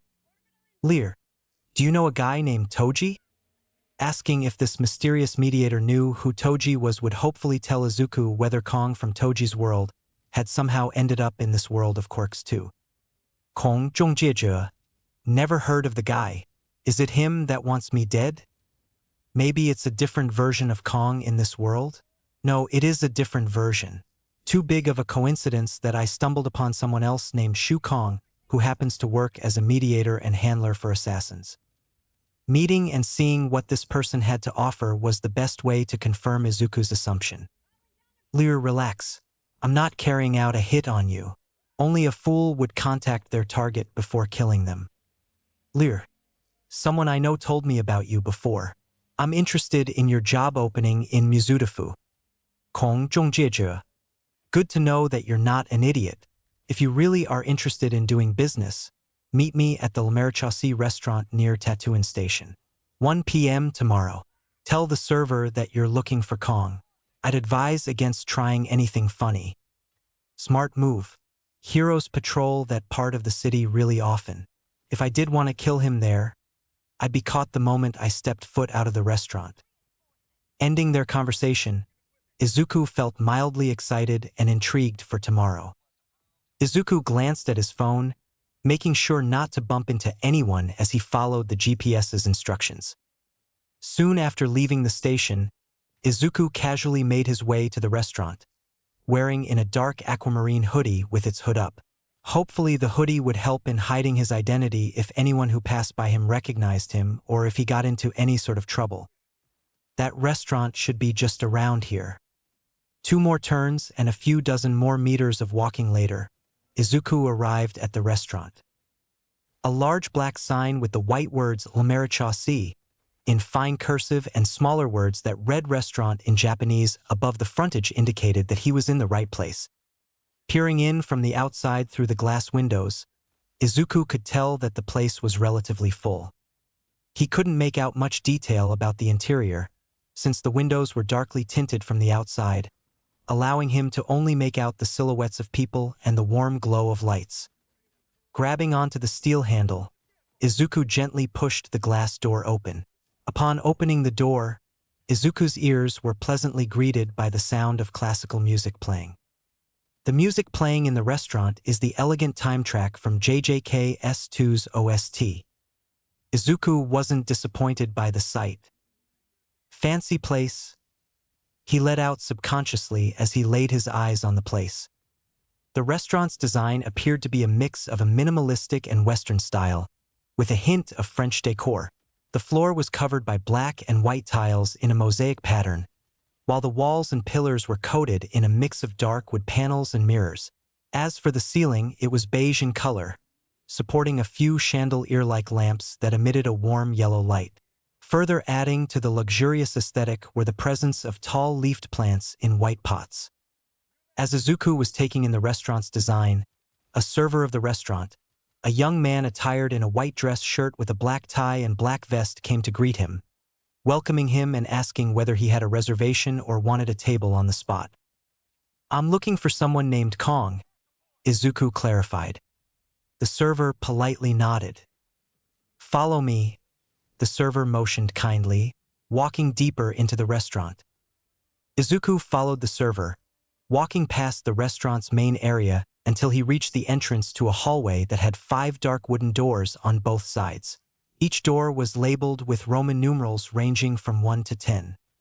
The server pointed his hand at a door labeled 4, informing Izuku that Kong was in one of their private rooms. Izuku thanked the server, who bowed in response before returning to the reception area, leaving Izuku in front of a door labeled 4 in gold lettering. Twisting the brass doorknob, Izuku readied himself to meet Kong again, except this time he was a scrawny 15-year-old teenager that was shorter than average instead of a monstrously bulky 20-something-year-old man who towered over most people. What he saw as he opened the door, however, briefly sent his mind haywire, leaving him wide-eyed. Even in a million years, Izuku could never expect what he saw after opening that door. Instead of being greeted by the sight of the mediator that he was so familiar with, Izuku was greeted by the sight of a lady. No way. No fucking way. The lady was in her mid to late 30s, dressed in an unbuttoned dark gray suit with a black tie and also dark gray pants. Underneath the suit was a very light gray button-up shirt. Her figure was hourglass in shape, being decently attractive for Izuku's, Toji's, standards. But that wasn't the point. The fucking point was that she looked like the Shu Kong that Toji knew, except more feminine and pretty. Her face wasn't directly copied and pasted from Kong's face, but it resembled Kong's face enough that Izuku wouldn't hesitate to call her Kong's twin. Her hair was in the same shade of black as Kong's hair, but it flowed to her shoulders and was wavy in stark contrast. Without beating around the bush, she was virtually a female version of the Kong that Toji knew. At the moment, she was seated at a cloth-draped round table, pulling out a lone cigarette from a pack and lighting it as Izuku entered the room. "Didn't expect my new agent to be a kid," she plainly remarked, placing the orange tip of the cigarette into her mouth. "For real," Izuku muttered, taken aback by the surprise. The lady pulled the cigarette from her mouth, exhaling the pungent smoke. "What do you mean by for real?" she questioned, slightly annoyed by Izuku's odd response. Recovering from his initial shock, Izuku managed to stutter out a reply. "Why you're Shu Kong?" he exclaimed, still in disbelief. "I thought that you knew who I was already, yet you're surprised? But you're a woman. Shu is a guy's name," Izuku claimed, attempting to defend his reaction. Raising an eyebrow, she explained, "Siwoo, or Shu in Japanese, is a unisex Korean name. It's mostly a name for men, but women can have it too, you know. Now are you here to gawk over the fact that I'm a woman? Or are you here for a job?" she added before taking another puff of her cigarette in exasperation. Still bewildered but regaining his composure, Izuku took a seat opposite to Kong, lowering his hood and more clearly revealing his younger appearance. He could still hear the classical music faintly playing through the wall. "You really are a kid. How old are you? 12? 13? She teased, smoke trailing from her mouth. Izuku felt faintly offended by the question. "I'm 15. "Tell you what, kid, this isn't a game. You don't know what you're getting yourself into. I know you're thinking that this is going to be fun, but this isn't like in the movies or video games. Don't call me when you're laying on the ground in a pool of your own blood, crying for me to save you, 'cause I won't. Go back home now while you still can before you really regret this," she warned, shifting to a more serious tone. Hearing this, Izuku couldn't help but smile lazily. "I may not look like it, but believe me when I say I have plenty of experience in this line of work," he confessed. As crazy as it sounded, it wasn't a lie on Izuku's part. Kong placed the cigarette into her mouth once again, staring intently at Izuku. She was psychoanalyzing Izuku, using her experience as a former detective in an attempt to discern his behavior. This kid's insane. She expected to find an overconfident kid who was lying on the spot, perhaps someone who showed signs of delusion. Instead, she was met with something more intriguing. Upon focusing on him, she realized that the kid's emerald eyes had a cold-blooded glow. His face was certainly that of a baby-faced teenager, but his eyes told a different story, as if they'd seen far too much violence and death than possible in his lifetime. He oozed an aura that most killers possessed, a smell familiar to Kong. But she wasn't intimidated. She'd met people who exuded a similar aura like the kid at least 100 times throughout her career. She was more interested by the fact that he was the youngest person she'd ever met involved in her line of work. Remaining skeptical, she let out a puff of smoke and questioned Izuku further. "How do I know that you're not lying? A kid like you can't possibly have that much experience in assassinations." Izuku subtly bragged, "Give me whatever job you have, then you'll have your proof." "If you say so, but I warned you. Don't expect me to save you if things go to hell," she conceded. If the kid had a death wish, she wasn't exactly obliged to stop it. Done with that conversation, Kong decided to start on a different subject. "Anyways, tell me your name, so I can call you that instead of kid," she began. Izuku contemplated for a few seconds on whether to reveal his real name, ultimately deciding not to, as revealing his real name could cause issues down the line. "Call me Fushiguro," he lied. "Is it really lying to use your own name from a different lifetime? Is that your real name or an alias?" In a playful manner, he replied, "Depends on what you think. So an alias it is. Smart that you're not using your real name for this kind of work," Kong complimented. "Then why do you use your real name?" Izuku pointed out. She elaborated, "My clients only know me as Kong. No one in this line of work knows my full name, except for you somehow."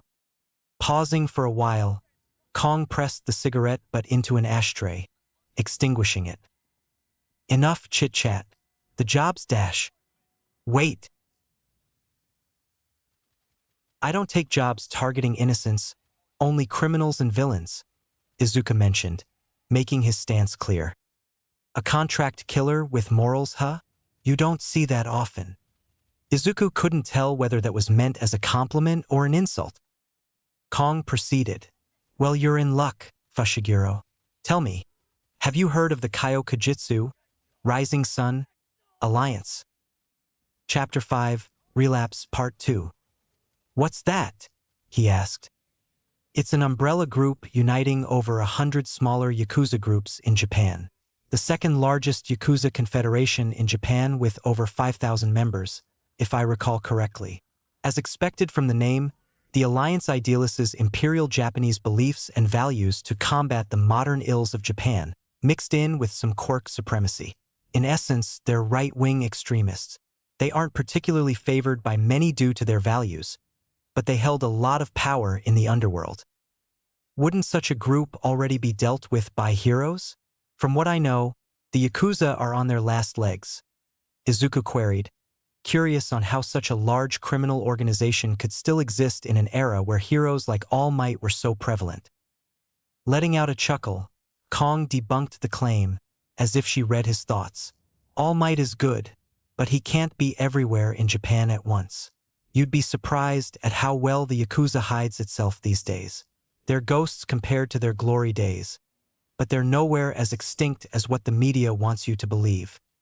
Recently, the entire alliance crumbled, likely due to some infighting between their higher-ups if the rumors are true. All the gangs that were a part of it splintered off. As a result, people from both the Kaiokujitsu alliance itself and other alliances are taking the opportunity to deal with people they want dead. That's not all. For some reason, a fair number of said gangs have flocked to Mizudafu, even though that's where the top 2 heroes in the nation live, she added. Why so? Hell if I know. That's none of my business. My job is to be a mediator and smoothen things out, she admitted. How much is the pay for this job that you're offering me? 1 million yen. Izuku almost opened his mouth to protest. The amount was chump change compared to what Toji normally earned per job. But considering that he was just starting out in this business, he couldn't be too picky about the jobs he received. We'll start with something small. If you're as good as you claim to be, I'll give you some better paying jobs to do.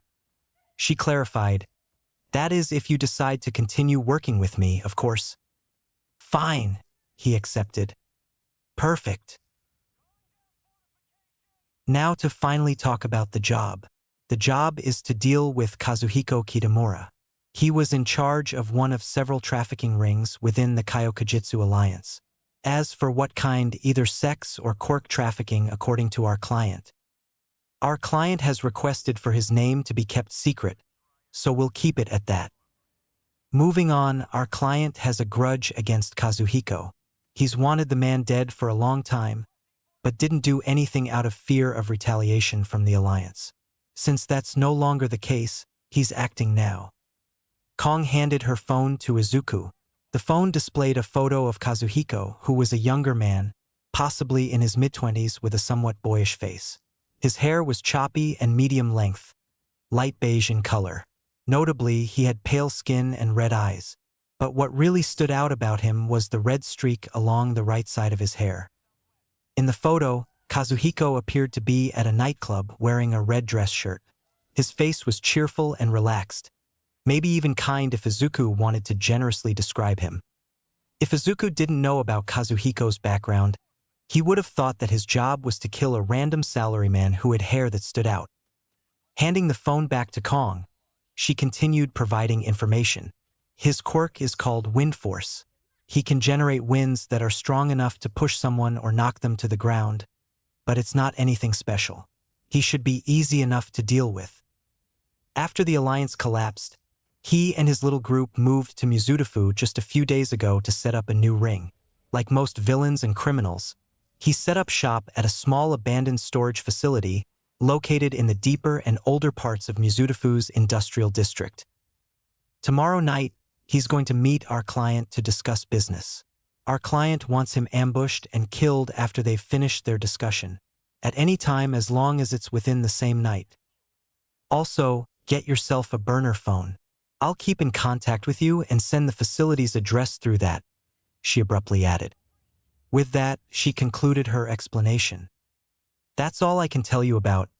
Anything else you want to ask? Yeah. Unexpectedly, Izuku's tone shifted, tinged with a hidden sheepishness that Kong managed to detect. I don't have a weapon. I need your help to get me one. Seriously. Izuku finished his incapacitation of the last member present, causing the man to collapse into the ground with a stab to the shoulder. As the man fell, a few words spilled out of the man's mouth in between gasps of pain. What are you? Izuku simply stated, just a guy doing a job. He was dressed in an all-black outfit consisting of a dark windbreaker, black jeans, and sneakers. A black cap hid his green hair. The hood of his windbreaker was also up, further covering a portion of his head.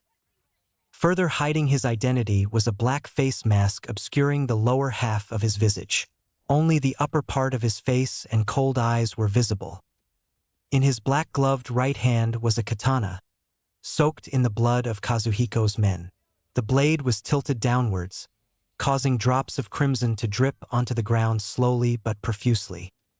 He spent most of his morning shopping for clothes, trying to find pieces of clothing that were cheap but had decent enough quality to last him a few jobs. In Izuku's opinion, the outfit he wore was much too edgy for his tastes. In fact, would even go as far to say that he actively disliked it. He wanted something less restrictive that didn't make him look like a cosplayer. Lesser clothes also meant that there was a lesser chance for any residuals to be left behind. On short notice, however, the edgy outfit was the best disguise that he could put together. When Toji carried out his jobs, he never bothered to hide his identity at all. The sorcerers didn't actively hunt malicious people in the jujitsu community such as curse users, enabling them to operate freely as long as they acted in secret and refrained from involving non-sorcerers too much. Of course, operating freely also meant not attracting the ire of Satoru Gojo. But Izuku couldn't take that kind of risk. Heroes patrolled every part of the city, even the more deserted areas. There was a chance that some hero would come into the storage facility if they saw or heard something strange. If that happened, he needed to escape as soon as possible. Not wearing any disguises would allow a hero to identify and expose him. If he was caught, he was absolutely fucked, considering that he'd be labeled as a villain and be hunted relentlessly. Besides patrolling heroes, surveillance devices were also a problem. Surveillance devices were something of little concern during Toji's stint as an assassin, since the tech for devices like security cameras wasn't as commonplace and an assassin like him was skilled enough to stay out of a security camera's sight. Jiu-jitsu-associated areas where he mostly operated in also barely had anything as advanced as security cameras. But in Quark society where technology was much more advanced, surveillance devices were everywhere. The danger of missing one camera and slipping up was far more likely with how many camera networks there were in public. Even a few seconds of footage with his face exposed could be enough to link him back to a crime. As for his katana, it was of acceptable quality. It was nowhere comparable to the quality of the Zenin clan's weaponry, but it would suffice for now. Kong bought him the katana. He received the katana from her when they met just before he headed for the storage facility. But there was a catch. To pay for the katana, Kong ended up docking 800,000 yen from Izuku's base pay. He begrudgingly accepted it, though he had a feeling that she pocketed a couple thousand yen for herself to round off the numbers. Paying for the katana, his outfit and a burner phone left Izuku with a measly 113,000 yen or so as his actual pay for the job. This job had better be worth it. Hopefully Kazuhiko wouldn't take too long to return to the facility. As an excuse to return home late at night, Izuku told his mom that he was going to queue for the release of some limited edition All Might merch, and that it was probably going to take 2 to 3 hours for his turn to buy it. Awaiting Kazuhiko's arrival, Izuku wiped the blood off his blade with 2 gloved fingers. Once the katana was clean enough, he slid it into the sheath on his left hip, producing a soft chink that echoed in the foyer. Soon enough, Kazuhiko returned. Kazuhiko approached the entrance of the storage facility. His mind was floating on the satisfactory meeting he just had, having sealed a beneficial deal involving his trafficking business. When he stepped foot into the main foyer, Kazuhiko came upon a gruesome scene. On the concrete floor lay his men. All 16 of them were seemingly dead, strewn around the main foyer of the mostly empty storage facility. Their bodies were covered in brutal but precise cuts. Small pools of blood pooled around their injuries. Stumbling into the main foyer, Kazuhiko struggled to process the sight. What is this?" said Kazuhiko, horrified. Hearing a thud to the right of him, Kazuhiko snapped his head. He saw someone taking small steps towards him, walking past scattered rubbish and remains within the main foyer. Based on where this person was walking from, Kazuhiko could tell that the person had jumped down from a 2-story tall viewing platform in the facility, producing the loud thud that he just heard. The platform provided a wide view of the main foyer, allowing this shadowy person to monitor Kazuhiko's arrival. But what really disturbed Kazuhiko was how silent this person was. There was no noise with each step they took, as if there was no one present in the first place. Somehow, Kazuhiko knew that whoever this was had intentionally landed with a loud thud to alert him. Once this person was closer but still a distance away, Kazuhiko was able to make out that this person was dressed black from head to toe, hiding their identity. The person's viridian eyes locked with his, almost looking amused. You did this. You killed my men," he slowly said, stricken with a mix of rage and unease. "I didn't cut any of them deep enough to kill. Don't worry, I'm only here for you after all," Izuku taunted. "Who sent you? Hayato? Tsubasa? All I know is that I'm here to deal with you. I could have hid and killed you from the back, but I'll give you a chance to put up a fight." Kazuhiko cursed at Izuku. "Damn you!" Stepping back, a syringe filled with red liquid appeared in Kazuhiko's hand. He jabbed the needle into his neck, causing him to yell out in pain. "Grapha!" Dropping the syringe, Kazuhiko seized on the spot for a few seconds before he recovered. "You're dead!" he called out, sounding more agitated and guttural than before. Lashing his arm out in Izuku's direction, Kazuhiko sent a blast of wind in Izuku's direction. The wind was extremely violent and intense in nature, having been amplified by the drug that Kazuhiko had injected himself with. Izuku sensed the changes in air pressure, easily dodging it with a rapid leap into the air before the blast of wind could hit him. He landed on a pile of crates that were some space behind Kazuhiko with a loud thud. Both his legs were bent and an arm were placed on the wooden surface, allowing him to balance his landing. Rising up, he questioned, "That's Trigger, isn't it?" Impressed by Kazuhiko's power. "Now this is getting fun." "You talk too much," growled Kazuhiko, madly sending another burst of wind towards Izuku's direction. Based on the changes in air pressure, Izuku noticed that the attack was different than the previous one, as the wind wasn't spread out in a large area like a blast, but was instead concentrated into a slash. With a sharp dodge, Izuku shifted his body to the left, causing the large slash of wind to miss his body by centimeters. The slash of wind hit the wall behind him, producing a loud boom as it impacted. Izuku looked behind, where a large slanted cut scarred the wall, spanning a few meters. It caught Izuku's attention for a brief moment. Kazuhiko was flabbergasted. "You dodged it. How?" Steadily unsheathing his katana, Izuku redirected his attention to Kazuhiko, jumping down the crates and rushing towards him with katana in hand. Seeing the beast dressed in black charging towards him, Kazuhiko sent a flurry of wind slashes at Izuku's direction in hopes of landing one that would be fatal. Izuku weaved through each slash maniacally with precision, lost in the thrill of the moment. He finally felt alive like Toji did.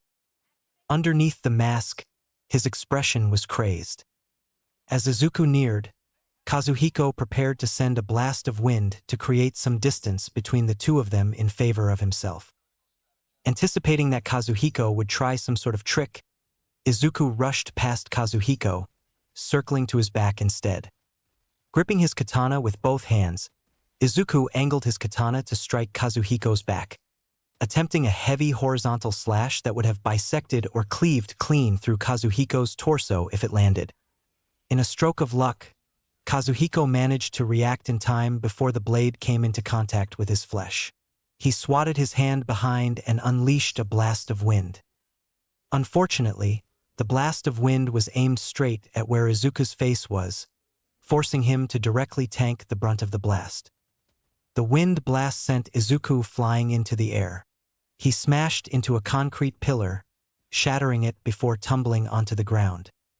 Recovering from the ground, Izuku quickly felt for any injuries and expectedly found none. His wind's powerful, but it's a disappointment compared to the strength of the Limitless Technique's reversal red, less than nothing even. It's only that strong because he took a dose of trigger too. I can wait for the trigger to wear off and attack him then. But where's the fun in that? He also noticed that his face mask and cap had been blown away, revealing his teenage face and mop of green hair. In the heat of the moment, however, he wasn't concerned with that. Either way, Kazuhiko wasn't going to leave this place alive tonight. With a single dash, he returned back to face Kazuhiko. He expected Kazuhiko to mention something about his appearance, but it seemed that Kazuhiko was too enraged and high off trigger to comment on anything. With an arrogant smile, Izuku cautioned, "I'm going to speed things up. Try to keep up," giving Kazuhiko a heads up. As Izuku finished that sentence, he disappeared from Kazuhiko's line of sight, moving with immense speed. Trying to see where Izuku had disappeared to, Kazuhiko found that Izuku was speeding around the foyer like a bullet. The sound of Izuku's leaps repeated like gunshots, followed by whizzing noises from Izuku's speed that reverberated throughout the foyer, as if bullets from a machine gun were whizzing from all directions. Overwhelmed, he quickly looked around in all directions, trying to track Izuku's movements to no avail. Whenever he tried to see where Izuku was already gone, having already moved to one or two new positions. Shit, he's too fast. I can't follow him. I need to. KRSSHT. Before Kazuhiko could finish that line of thought, he heard the sound of a blade going through flesh and the splattering of liquid onto the ground. Looking down, he saw a long blade protruding from the right side of his chest, covered in blood with the sharp edge facing upwards. QJJKS2 OST track. Toji Fushiguro. Izuku impaled Kazuhiko from the back, his right hand gripping the katana's handle while his left palm was on the pommel. The katana had pierced Kazuhiko's right lung, causing him to cough up blood in horror, his mouth quickly filled with a coppery taste. Izuku repositioned both his hands to hold onto the katana's handle. Seething with frenzy, he pushed the katana upwards in a single motion, causing blood to spill into the air. The blade sliced through the right side of Kazuhiko's chest and shoulder like a hot knife through butter, creating a clean gap of severed muscles and flesh.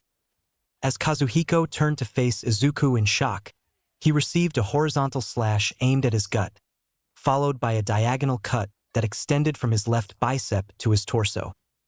Both of the slashes happened so intensely and swiftly that blood burst out of Kazuhiko's torso in the shape of a cross. As a finisher, Izuku delivered a push kick to Kazuhiko's midsection, sending him falling backwards to the ground. Unable to scream in agony due to the blood that filled his throat, only gargling noises came from Kazuhiko's mouth. The last thing he saw before the end was his assassin standing over him, face marred with a cut-shaped scar on the corner of the right lip. A glint of bloodlust tinted his assassin's emerald eyes. "I'll remember you." Seconds later, the glow of life in his red eyes faded. Finally done, Izuku took a deep breath, taking in his work.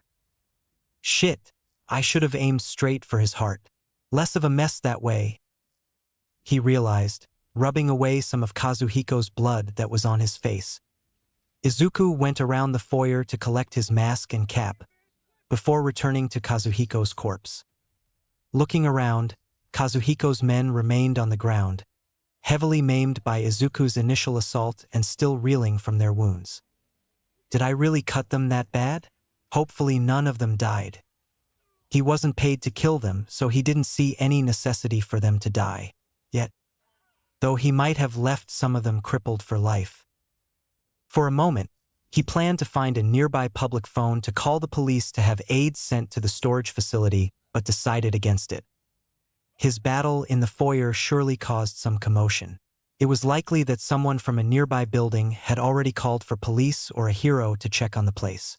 So he needed to leave fast. Before leaving, he needed to take care of one last thing. Going through his jacket, Izuku pulled out his burner phone with his left hand and snapped a photo of Kazuhiko's mutilated body, sending it to Kong as proof of a job completed. After sending the picture, he dialed Kong's number. Kong was at a restaurant meeting with a potential client when she received Izuku's message and call.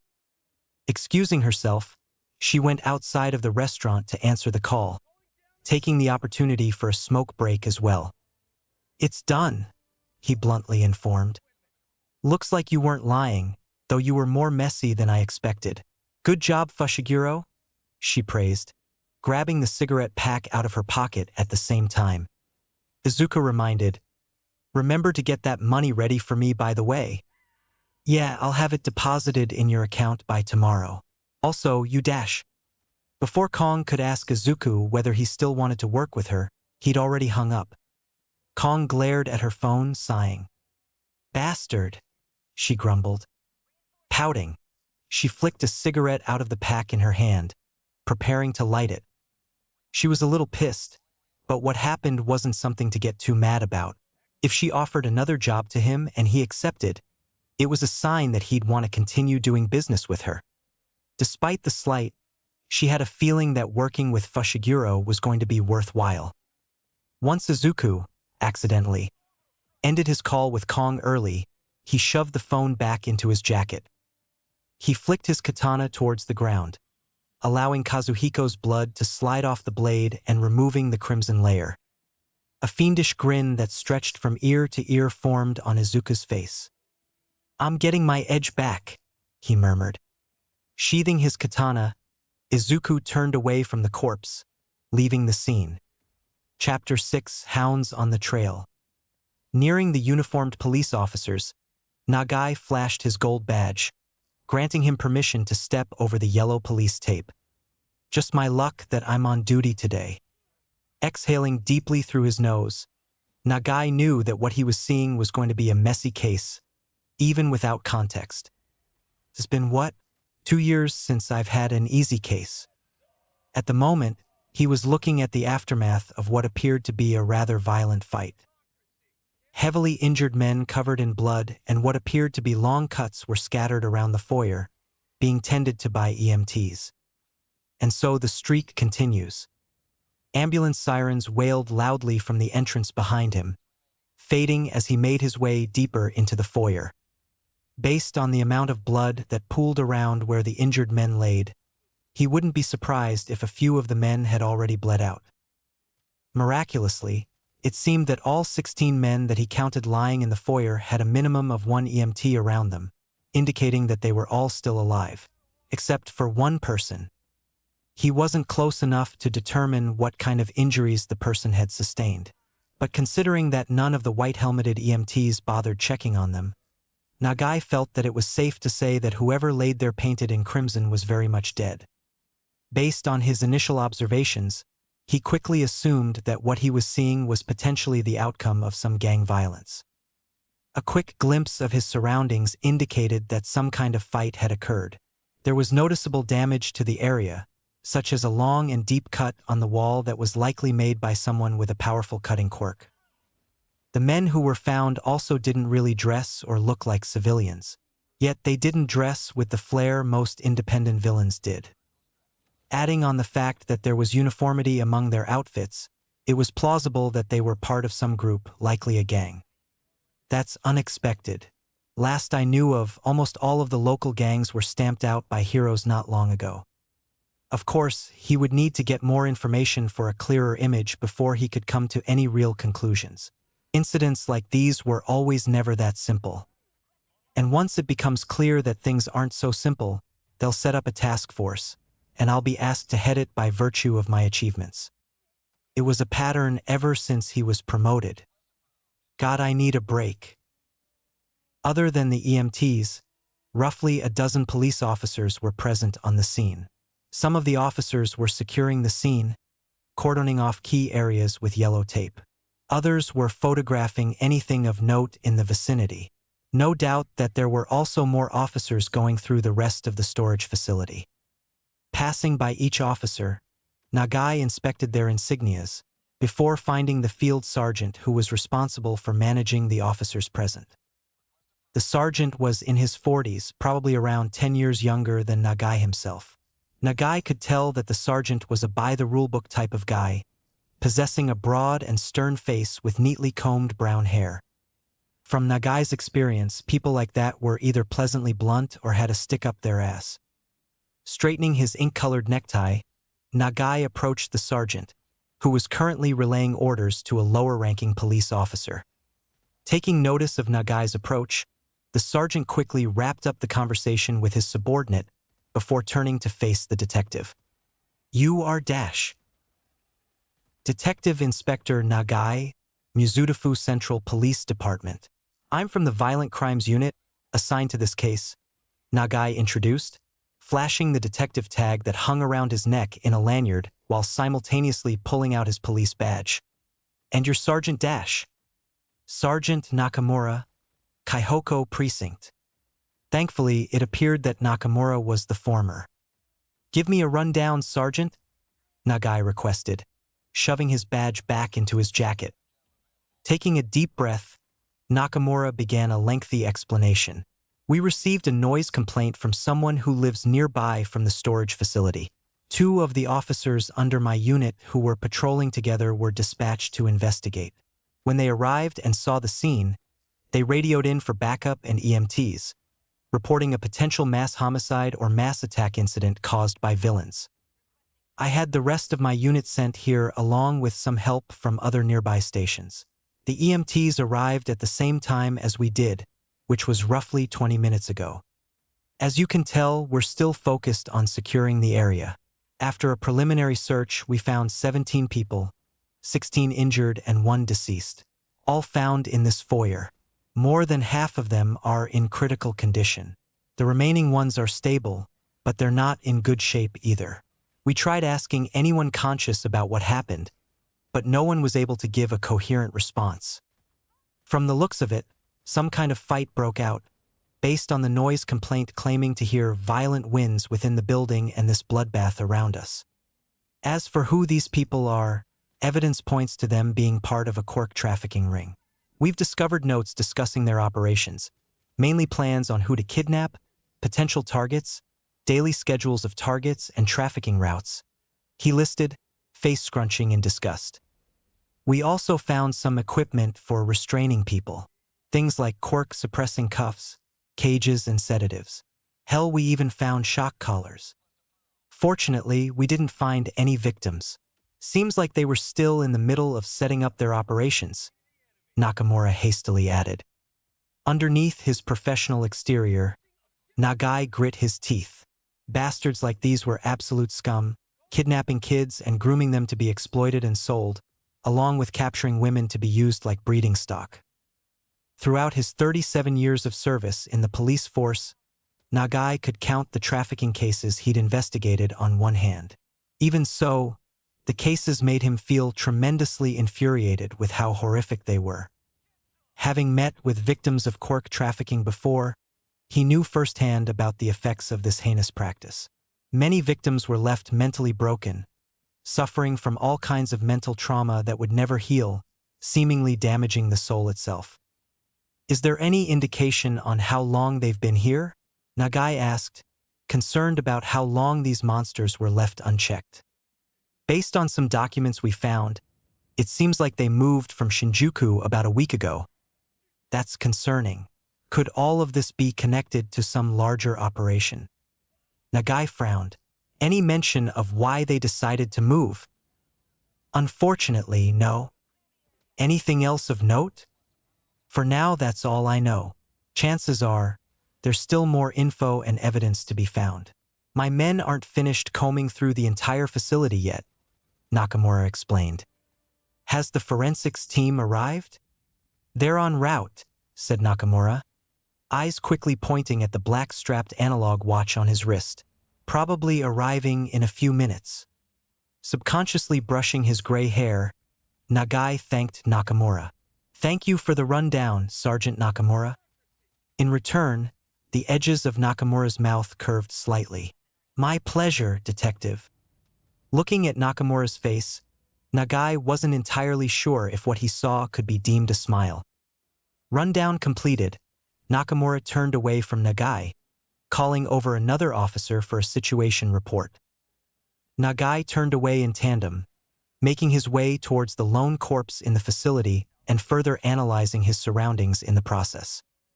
He found an officer, a youthful woman with dark hair in a ponytail, taking photos of the body, trying to get every minute detail on camera. Police officers were specifically not allowed to touch corpses out of fear of tampering with evidence. Only the forensics team and veteran detectives with the right credentials such as Nagai could. As such, their current priorities were to ensure that whatever evidence found was properly recorded.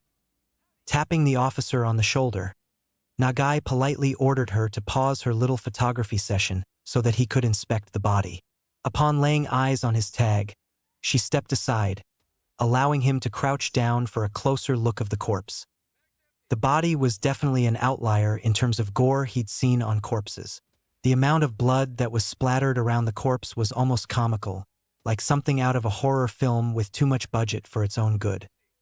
Brutal as it was, he was mostly desensitized to the sight before him.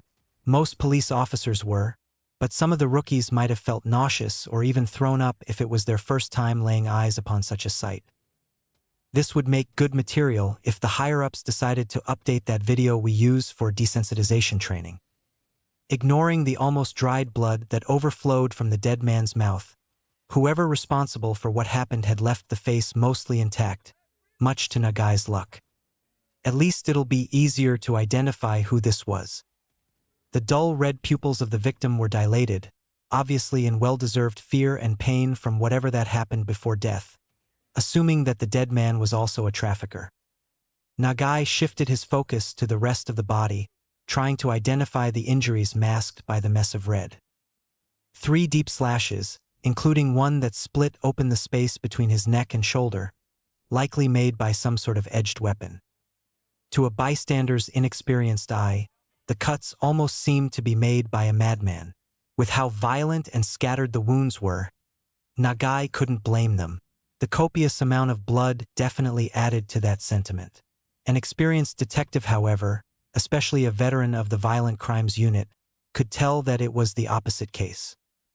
Sparing a quick but more analytical look at the injured traffickers closest to where he kneeled, Nagai compared their wounds, seeking confirmation about his idea that the bloodbath was the work of a single person.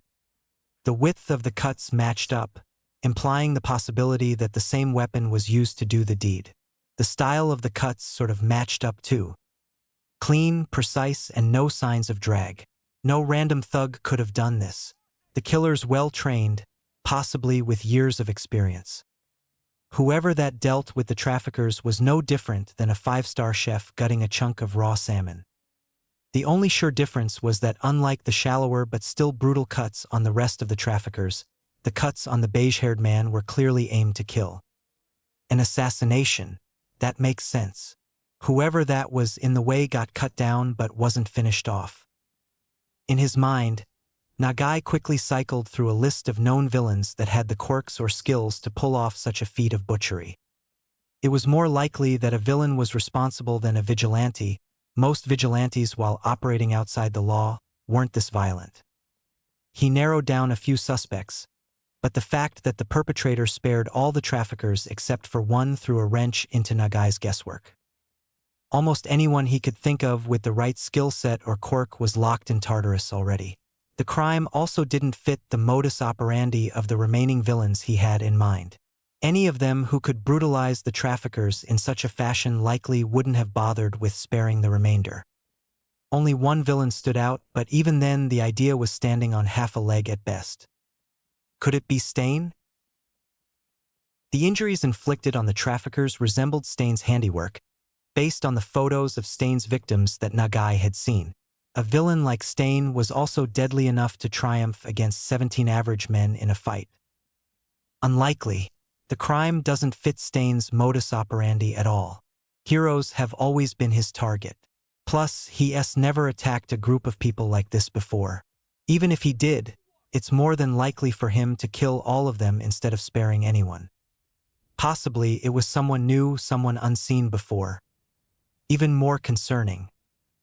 Finished with cycling through his suspects, Nagai ordered the young officer to retrieve a few evidence bags as he slipped on a pair of black latex gloves, deciding to conduct a more physical inspection of the corpse. Sticking his hands into the dead man's pants pockets, he found the dead man's smartphone and an ordinary brown wallet, along with a small mix of 500 yen and 100 yen coins. Nagai fumbled through the wallet, discovering a hefty sum of money notes, a random assortment of credit cards and membership cards before finding the dead man's ID card. Kazuhiko Kitamura, born 22XX. That makes him 27, Nagai noted to himself. In contrast with Kazuhiko's current appearance that was locked in fear and agony, Kazuhiko's photo on the ID was charming, innocent-looking and almost naive, hiding the monster beneath. Never judge a book by its cover, as the saying goes. Next, he turned on the smartphone, only to expectedly find that it was password protected. Grabbing an evidence bag from the young officer who had just returned, Nagai placed the wallet, phone, and coins into separate bags before checking the dead man's shirt pocket. Upon reaching into the shirt pocket, he found a neatly folded piece of paper. He slowly unfolded the piece of paper, careful to avoid making any accidental creases. On the piece of paper was a phone number, written in dark blue ink. I'll need to cross-check this number with the phone's call history once I get it unlocked. Big chance of it being a lead. Hopefully I can trace the number to somewhere important. Just as Nagai placed the piece of paper into a bag, he noticed that the forensics team had arrived, catching a glimpse of the team through the facility's main entrance. Currently, most of the team was unloading their gear from police vans, while a few members were suiting up in their hazmat-like forensics outfits. Now, it was time for him to wait for the forensics team to do their job. Not specializing in forensics and lacking special equipment could only allow him to do so much. In the meantime, he needed to compose his thoughts and relay whatever he discovered to the higher-ups.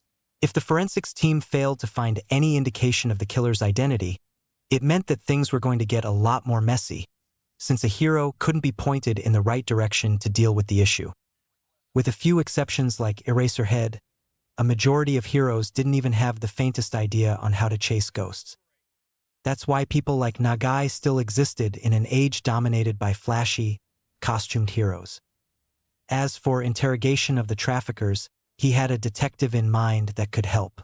The guy generally liaised with heroes but was more than willing to lend his help to other departments as long as he had the time for it.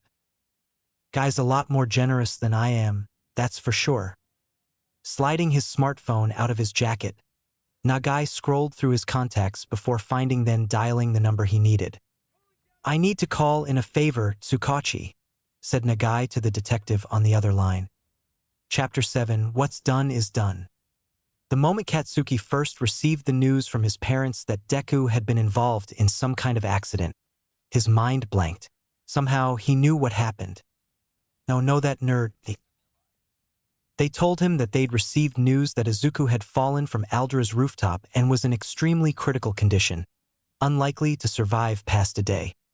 He grasped at every straw, trying to rationalize what had happened. His parents understood that he was greatly distressed by the sudden news. It wasn't unreasonable considering that from their point of view, both Katsuki and Izuku were friends since the ripe age of 3. It was natural to be distressed out of concern for a friend, they believed.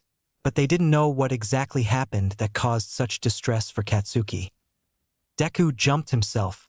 I didn't force him. Those were just words. He'd probably have jumped even if I didn't say that. There was no denying it. He was the one who planted that seed of thought in the first place. I did this.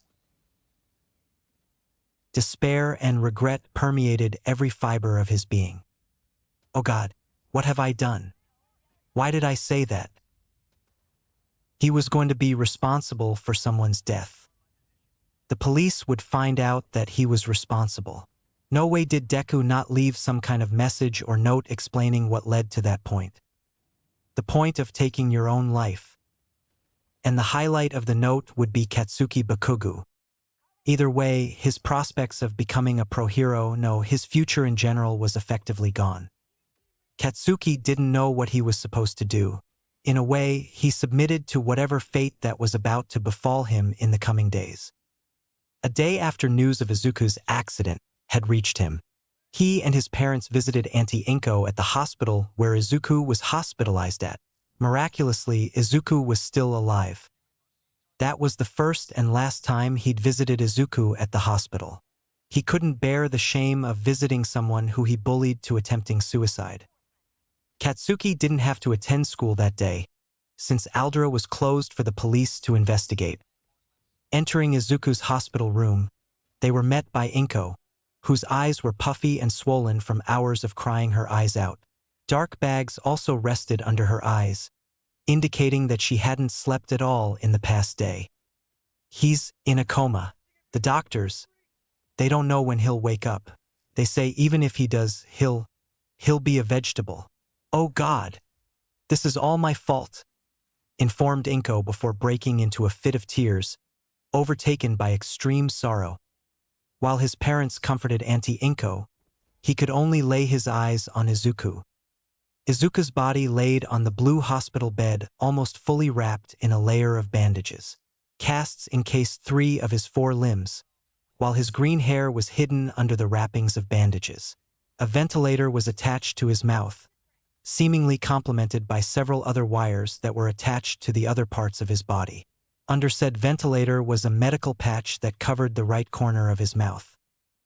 Looking at Izuku's broken form, it was understandable to assume that he wouldn't survive for long, bearing in mind the fact that he was quirkless. While visiting Auntie Inko, they'd received confirmation that Izuku had indeed attempted suicide. She informed them that the police had found evidence that pointed to Izuku attempting suicide, telling them about the discovery that Izuku had removed his shoes before falling and the discovery of the suicide note. She'd also given a rough summary of how badly Izuku was injured, adding to Katsuki's shame with each injury she listed. Inko had relayed to them all this while bawling her eyes out in front of them, mixed in with hitched sobs of her blaming herself for what happened, followed by his parents providing reassurances that it wasn't her fault and that it was nobody's fault. It was my fault. Hearing her so distraught, Katsuki believed that he was done for.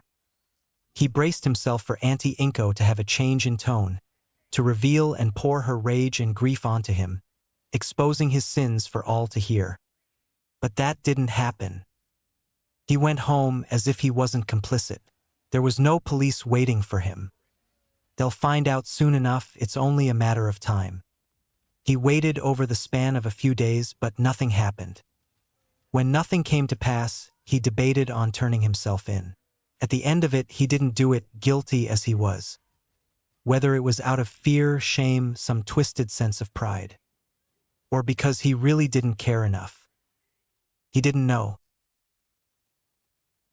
Returning to school after the police investigation was over, Katsuki discovered that Aldera's reputation and status was unexpectedly none the worse for wear. Since there was no concrete proof of what led Izuku's suicide attempt, Aldera managed to hush up the entire incident. Apparently, Izuku's suicide note was worded vaguely enough to not implicate anyone's involvement, instead containing more about his hopelessness and self-loathing. As a result, it was easy enough for Aldera to claim in an official statement that Izuku was suffering from a pre-existing mental condition that had led to his attempt, and that Aldera bore no responsibility in the first place since no one could have predicted whatever that happened. Some parents questioned why it was possible for a student to access the school's roof, particularly after schooling hours. The school's board responded by shifting blame onto the school's janitor for carelessly leaving the door unlocked, causing the poor man to be swiftly fired. Katsuki didn't care or know whether that was true. The days after the incident had been a blur to him.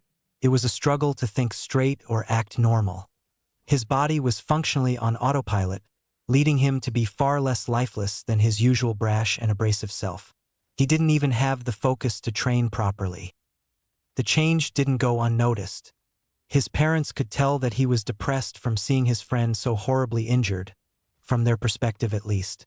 Even someone like him would be shaken to the core. They assumed that he needed time to grieve and recover from the news.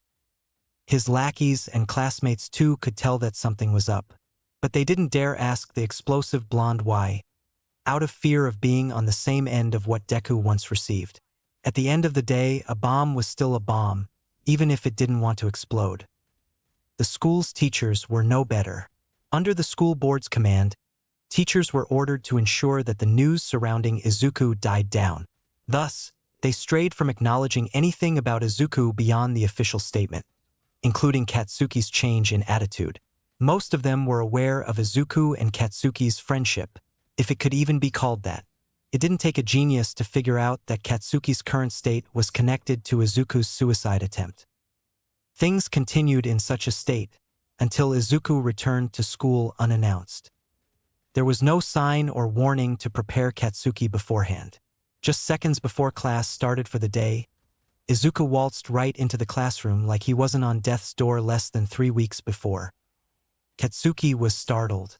It was like seeing a ghost who had returned to haunt him. He had no clue why, but his breath was suddenly rapid, accompanied by a numbness that spread throughout his body. His classmates and teacher were equally startled. Everyone fell silent as Izuku stepped foot into the classroom. Their teacher tried giving some welcoming words, but Izuku kept quiet, barely acknowledging anyone's presence besides casting a deadpan expression as he made his way to his seat. As class began, Katsuki's initial shock gradually lessened, replaced by questions instead. How is it possible that he's back? He shouldn't be able to recover that damn fast. If Auntie Inko wasn't exaggerating about the severity of Izuku's injuries, it was impossible for a quirkless person to recover from those kinds of injuries in such a short span of time, even with the power of a healing quirk like Recovery Girls. He wasn't aware of anyone in Japan who had a healing quirk strong enough to do so. Then he arrived at the only logical conclusion that he could think of. He has a quirk. That's the only way to explain how he recovered so fast. It was the only explanation that made sense. According to science, people with strong quirks tended to have bodies that adapted to house the power of said quirks, resulting in enhanced physicality and an increased efficiency of biological functions. It explained how some people with powerful quirks were more durable or able to withstand damage that would have killed people with weaker quirks and quirkless people, despite said quirks not being related to any physical traits in the first place.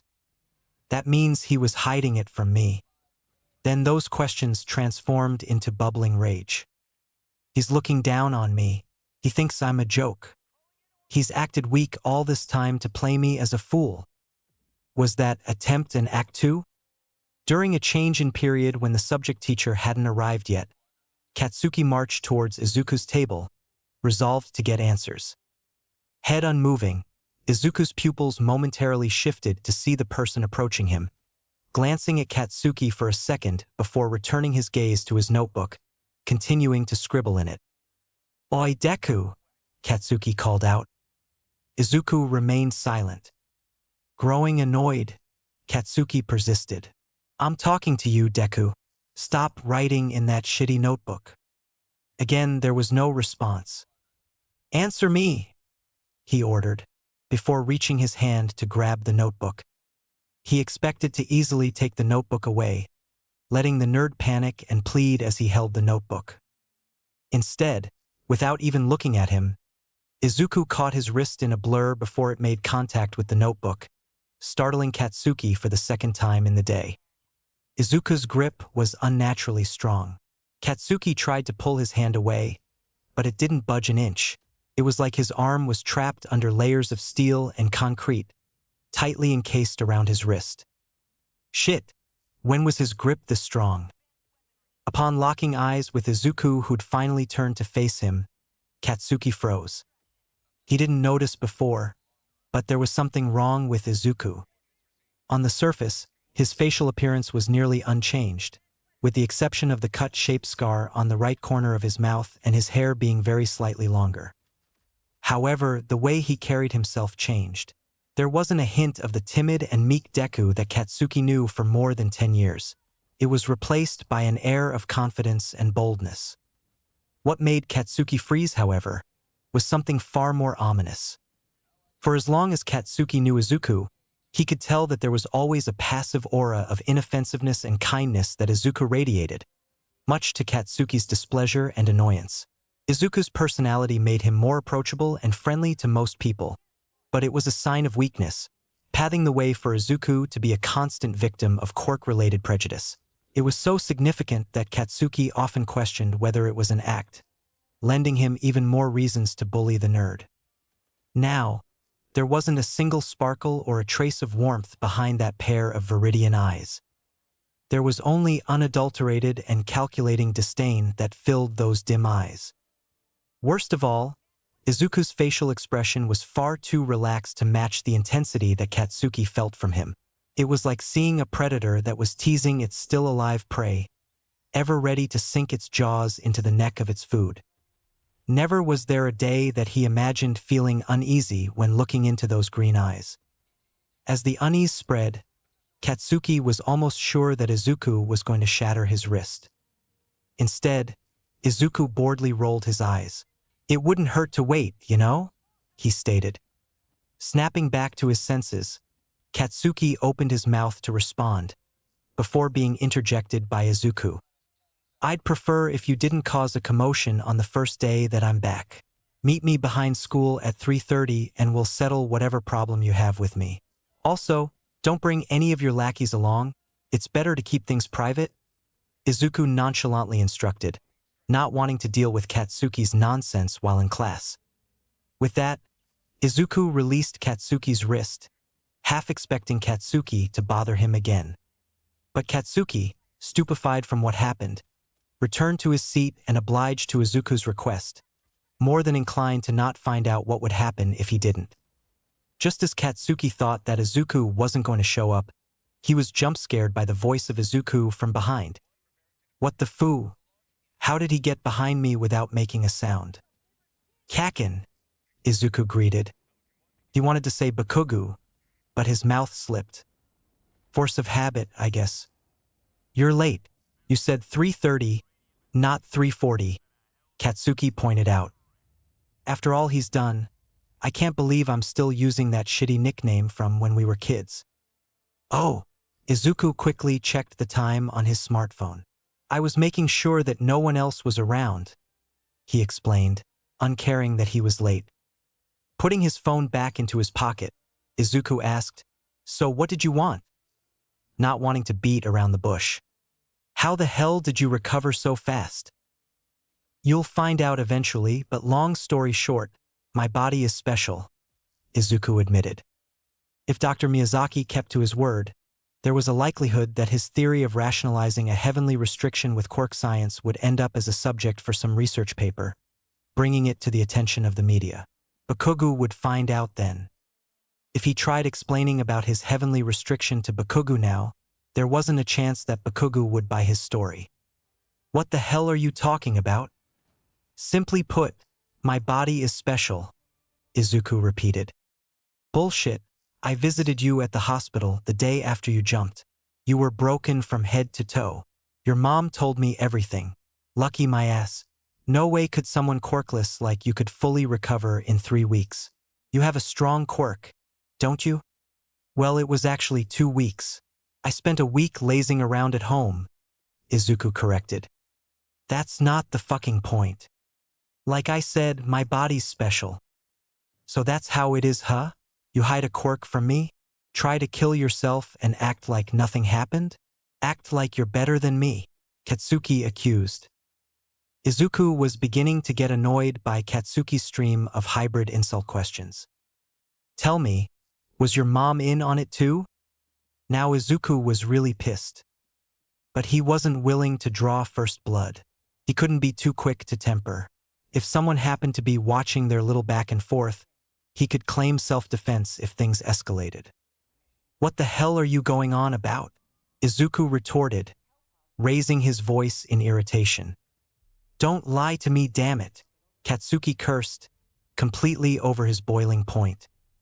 "If you want to hide it so badly, I'll make you show it," Katsuki furiously exclaimed, before throwing his right hand in a punch, prepared to launch an explosion at Izuku. He made the unfortunate mistake of acting before thinking. In his mind, he simply wanted to make Izuku stop pretending. A right hook. How predictable. Izuku effortlessly dodged the attack, allowing Katsuki to pass him slightly, followed by grabbing Katsuki's shoulder to turn him around before. Wham!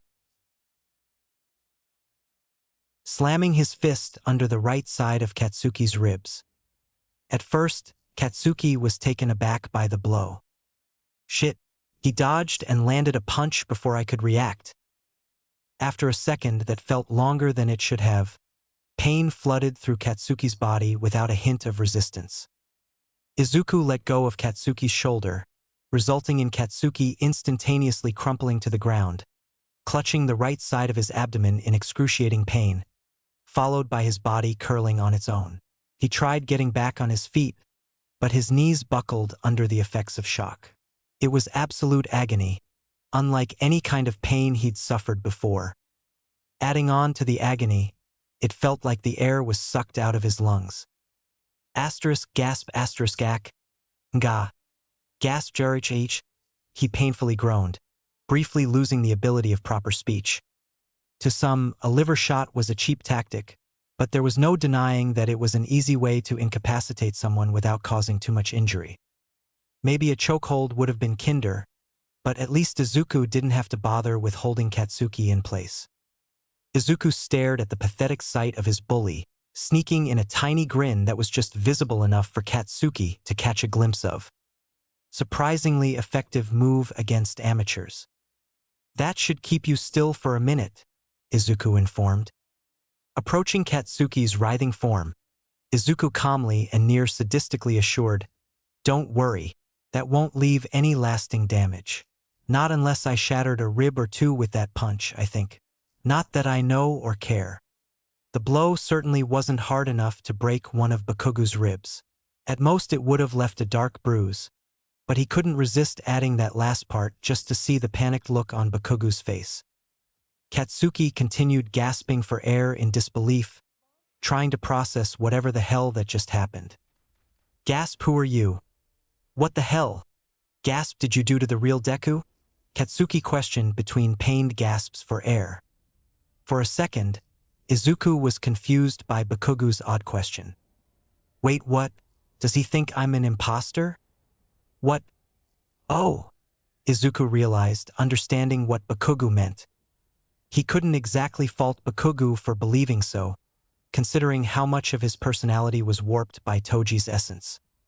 Thinking that I'm a different person entirely is a stretch, but in a way, I'm no longer the same Izuku Midoriya that he knows.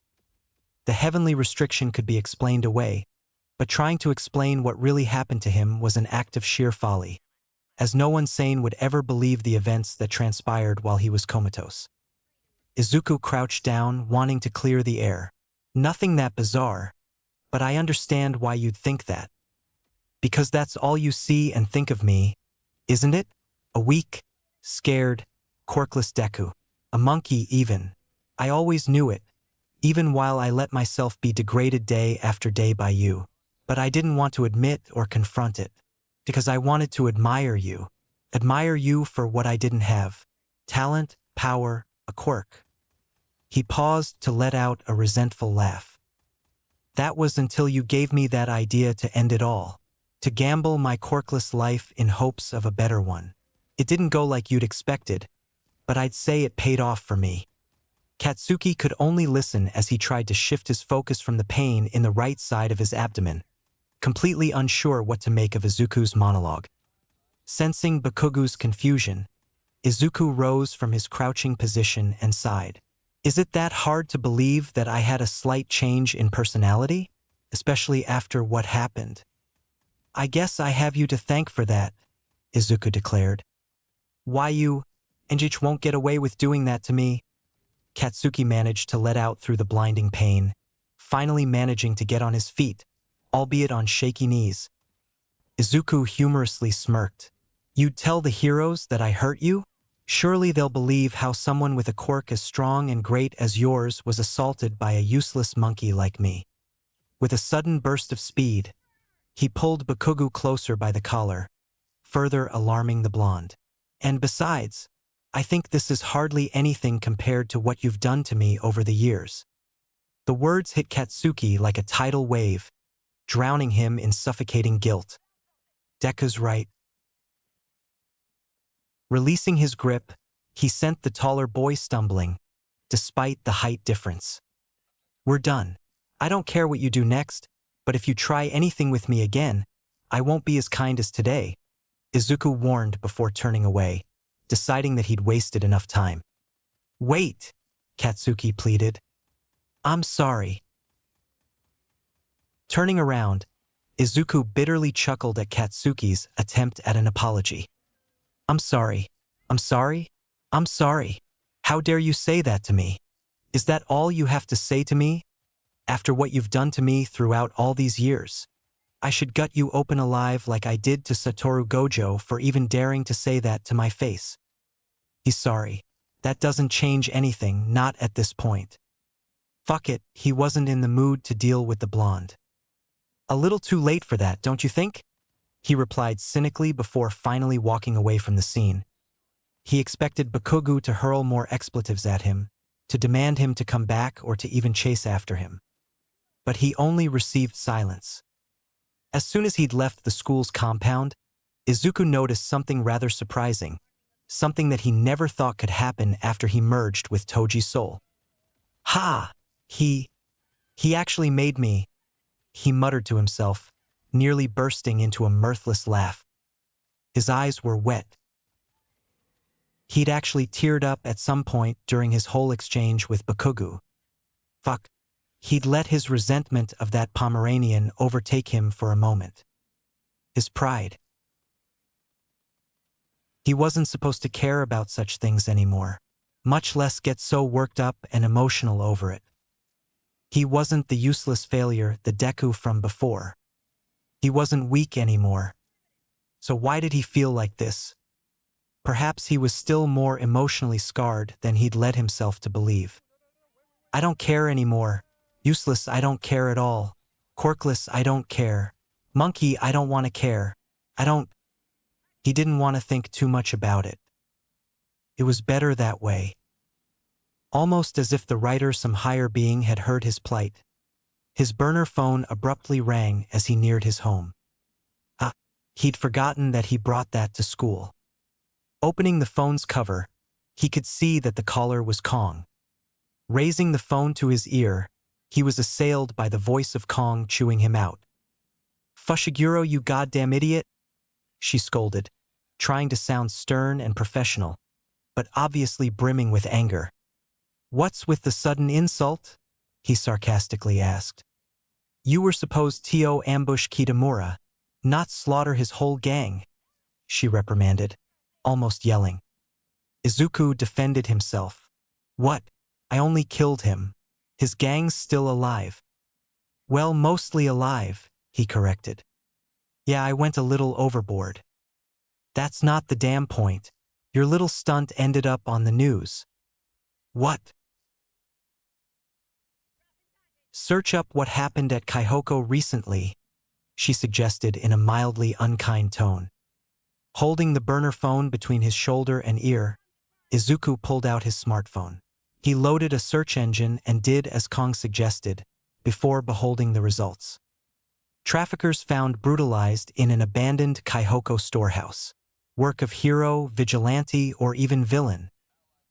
Massacre in Kaihoko. 16 traffickers fatally injured and 1 dead. 17 quirk traffickers, 1 deceased, 5 injured and 11 in critical condition, discovered in Kaihoko storage facility.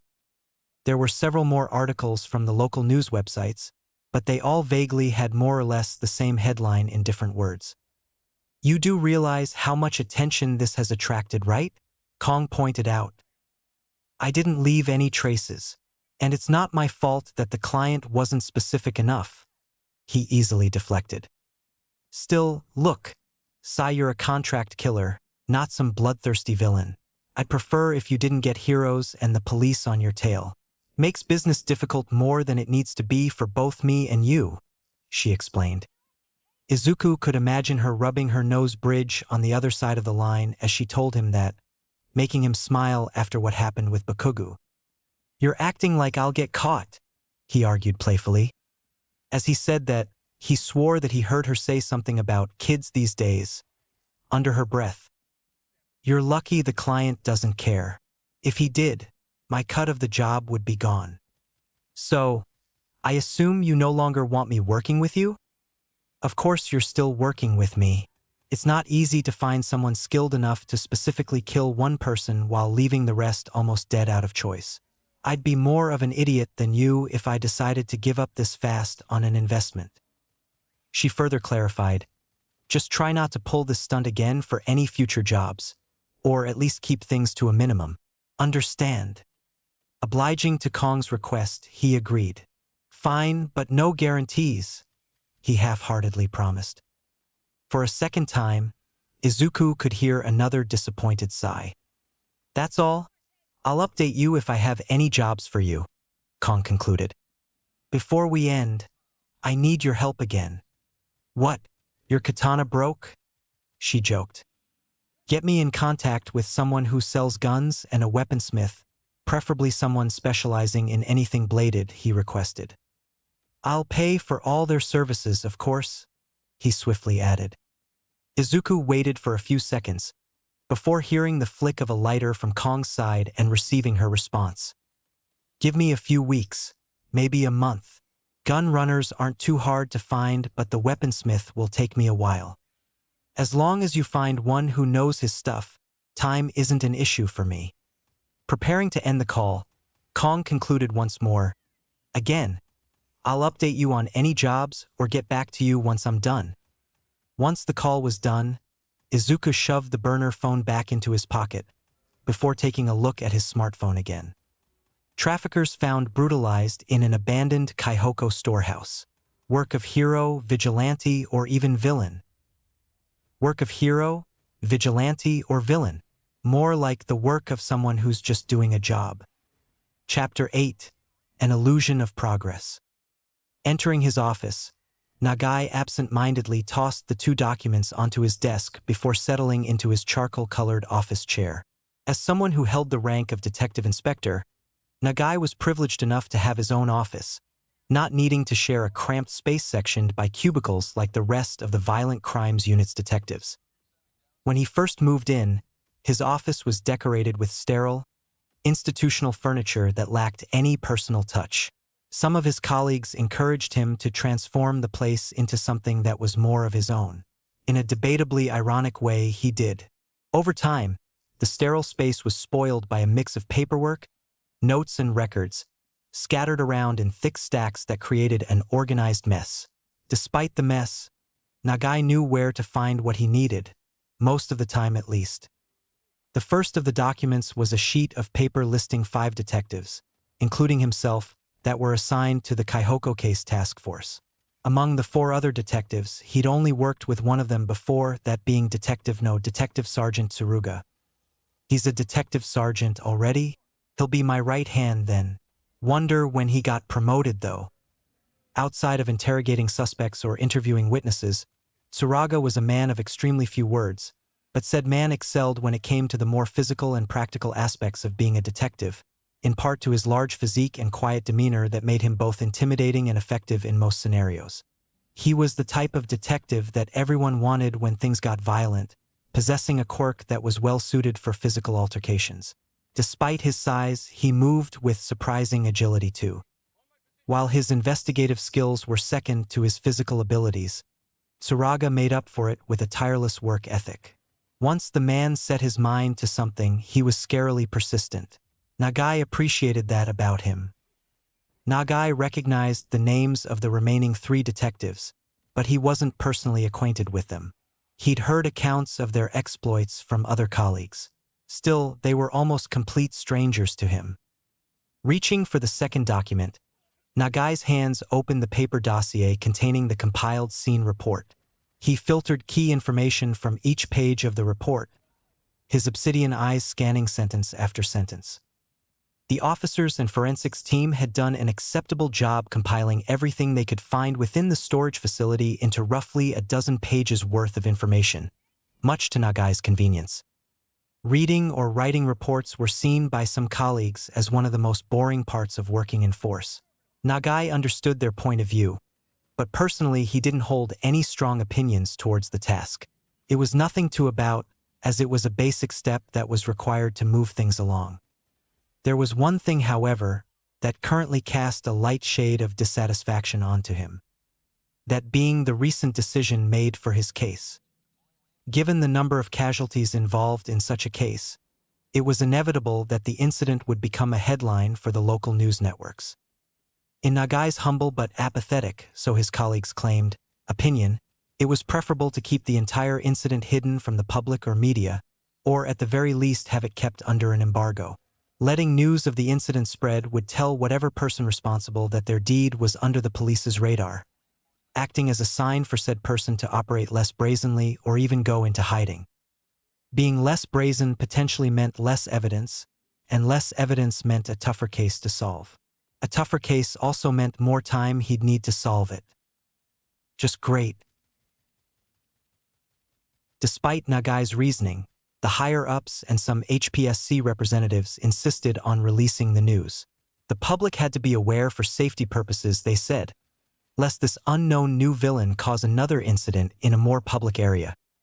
He wasn't entirely against the decision, but the problem was that no one even knew who or what they needed to watch out for, authorities included. Based on the reports, there wasn't much to go off from the initial on-scene investigation. Almost everything regarding the incident still remained shadowed by unknowns. Just as he dreaded, even the forensics team hit a wall.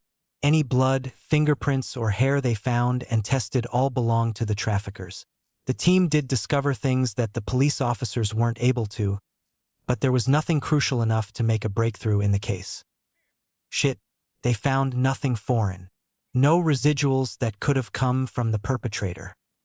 As for Kitamura himself, a background check revealed that he was the heir to what was once one of the richest construction companies in Shinjuku. By the time Kitamura was born, however, the company had crumbled from years of scandals and mismanagement, leaving Kitamura to grow up with virtually nothing but rags. As an adult, he mostly wandered around Shinjuku working all kinds of odd jobs. Consequently, he barely had any connections on record.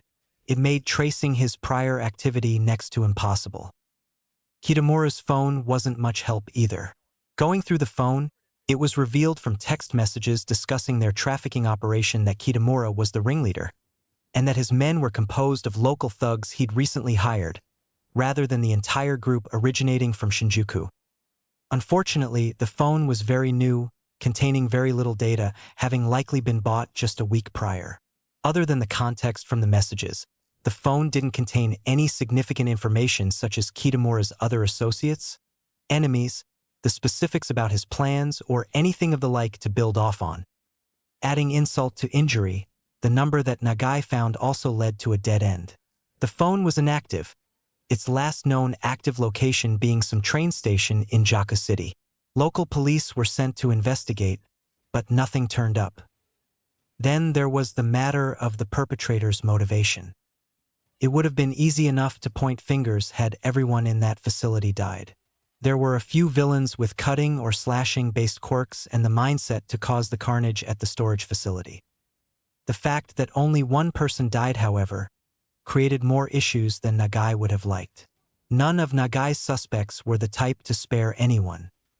Kitamura's death was unlikely to be a coincidence, considering that the lighter cuts on the rest of the traffickers in contrast to the death blows received by Kitamura indicated a certain level of restraint.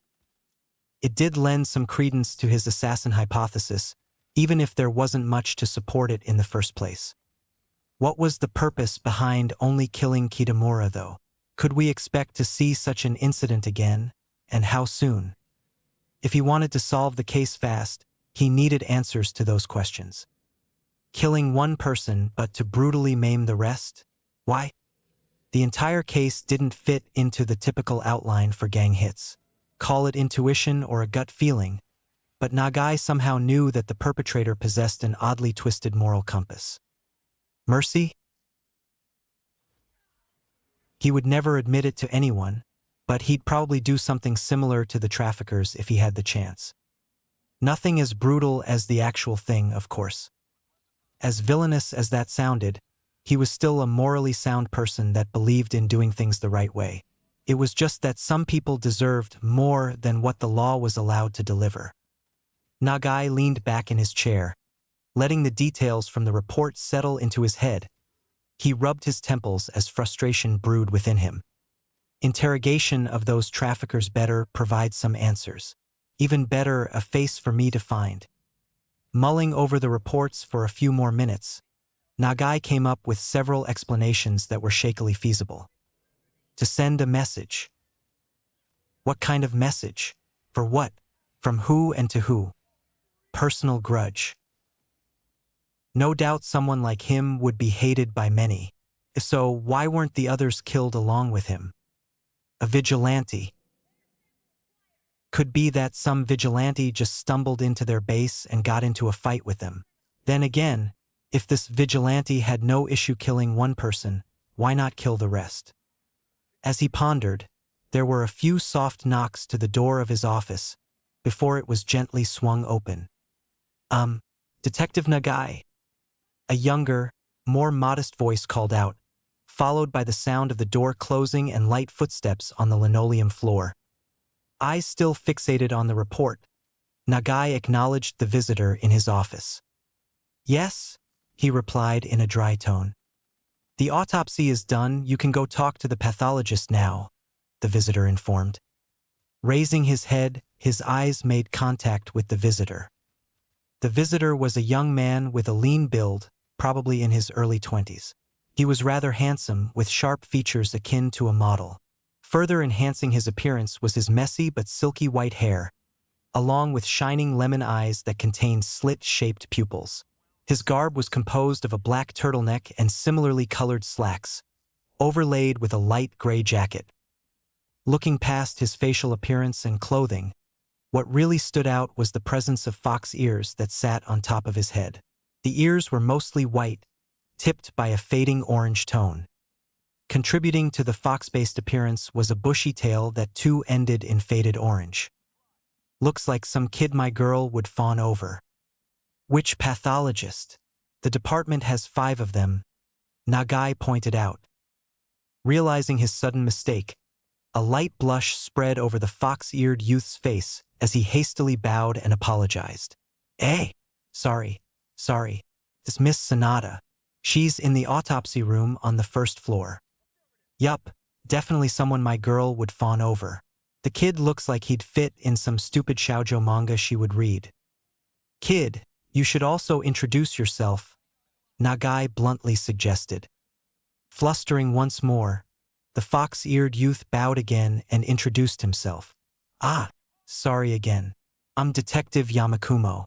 I was assigned to the task force for the Kaihoko case. You seem awfully tense for a detective, Nagai commented, placing the report back onto his desk. Dash. You don't need to keep saying sorry. It's my first time meeting a top and renowned detective like you. I'm honored. I truly admire the work you've done. Mentally, Nagai raised an eyebrow. Do people really think that highly of me? I thought I kept a low enough profile. Attempting to ease the mood, Nagai half-heartedly softened his expression. Just remember to be clear next time. I know a few people who'd make a lot of noise for such a mistake. Lucky for you, I don't get paid to make a fuss over little things like that. After hearing Nagai say that, Yamakumo appeared less tense. So you're the rookie I've been hearing about. I take it that you were recently promoted. Just last week, actually. This is my first official case as a detective, Yamakumo clarified. Nice to meet you. Heard that you're pretty good at deduction. If I'm not wrong, You were key in solving the Shin Hiroka incident and the Yura family case, even though you were just an officer at the time. Yamakumo rubbed the back of his neck, flattered by the praise. It's nothing to brag about, really. I just did what I could to help. It is impressive that you figured out that Yura lady's motive with what little info we had at the time, Nagai complimented, mildly informed about Yamakumo's achievements from overhearing his colleagues' discussions. Small talk aside, Nagai stood up. Since you're already here, do me a favor and gather the other 3 detectives in the task force in the V1 meeting room. I'll be there once I have the autopsy results. Yamakumo obediently nodded. All right. Nagai stepped into the autopsy room, a familiar sight to him considering how often he visited the place. The room's layout was mostly unchanged throughout his years as a VCU detective. To the left of the room was mainly a series of cupboards, filled with all sorts of tools and chemicals. On the right of the room were 2 autopsy tables, surrounded by steel mortuary chambers built into the walls. Above one of said tables lay a body covered in a white sheet, presumably Kitamura's corpse. Next to said table sat Sanada, slouched on a stool and boredly sipping a mug of coffee. She seems a little too comfortable. Pushing away his distaste at the idea of drinking any sort of beverage next to a corpse, Nagai made his way closer to where Sanada sat. She was a woman in her 30s or 40s. Nagai wasn't too sure, working as a forensic pathologist under the MCPD's employ for roughly a decade. Her quirk was obvious to anyone who saw or met her, said quirk being hair that glowed in almost otherworldly fluorescent blue, akin to some species of exotic jellyfish. Other than her hair, Sanada's facial appearance or physique didn't stand out much, her features being attractive to some but nothing to gawk at. The way she carried herself was far more laid back compared to the other 4 pathologists. Nonetheless, that didn't diminish her worth. Nagai didn't doubt her abilities. Per his experience, she was undeniably competent in her field of work. Sanada, Nagai greeted. Nagai, still looking as stern as ever. A little late to be sipping on coffee. Sanada smirked, rising from her slouched position. I expect a long night. I'm slated for 4 more autopsies today. The next body's probably coming in soon. I presume that the only murder victim is mine? Yeah, the rest are accident victims. Having said that, Sanada placed her coffee mug onto a nearby metal desk before grabbing a hold of the white sheet that obscured the corpse. Shall I? She requested. Go ahead. Receiving Nagai's consent, Sanada yanked the sheet away to reveal Kitamura's disfigured corpse. The corpse was completely naked and cleaned of all the dried blood, allowing Nagai to more clearly see the darkened, dried mutilations that marred Kitamura's figure. He died from a mix of asphyxiation and hypovolemic shock stemming from severe hemorrhaging. His respiratory tract was filled with blood, an outcome of his right lung being essentially destroyed. Coupled with the shock from how much blood he must have lost, he died within seconds after getting these injuries. His injuries have consistent width and size. Most people who have quirks that can cut or slash aren't skilled enough to create such clean cuts, so it's probable that the killer used some kind of weapon. If I had to guess, probably a katana, based on corpses I've seen before. My thoughts as well, Nagai agreed. The 2 lacerations in a cross shape are nothing special. Anyone with a pair of eyes can figure out what happened there. But, pausing to point a gloved finger at the gap in Kitamura's torso, she continued. The gap between his neck and shoulder was a little trickier. Took me longer than usual to figure out how that was made. It's barely noticeable from all the damage to his tissues, but there are signs of a puncture wound at the base of the gap. The flesh pattern also indicates an upward cut instead of a downward one. Can't say for sure, but what could have happened was that the killer pierced him through the back, then forced their weapon upwards to cleave through the right of his thoracic region. Why specifically the back? Nagai queried. His muscle tissue surrounding whatever that remained of the initial puncture wound pushes outwards towards the front of his body. It's a sign that the weapon was forced in from behind. So he was impaled in the back and slashed at the front? Pretty much. Whoever this perpetrator was, they had their fun. His injuries aren't the only thing to take note of. A blood test found traces of trigger in his bloodstream. The point of injection is that tiny red dot on his neck, a sign that he shot that stuff straight into his jugular vein. It's also why his pupils are more dilated like crazy, 37% more than a usual corpse. Interesting. That explains those strange glass and metal fragments the forensics team found. The syringe must have been crushed during the fight. Just as luck would have it, his phone rang. Answering the call, Nagai listened briefly to the caller before giving his reply. Got it, on my way. Call Detective Tsukachi. Tell him that I need him to be at the hospital for the interrogation. Ending the call, Nagai turned to Sanada. I need to go.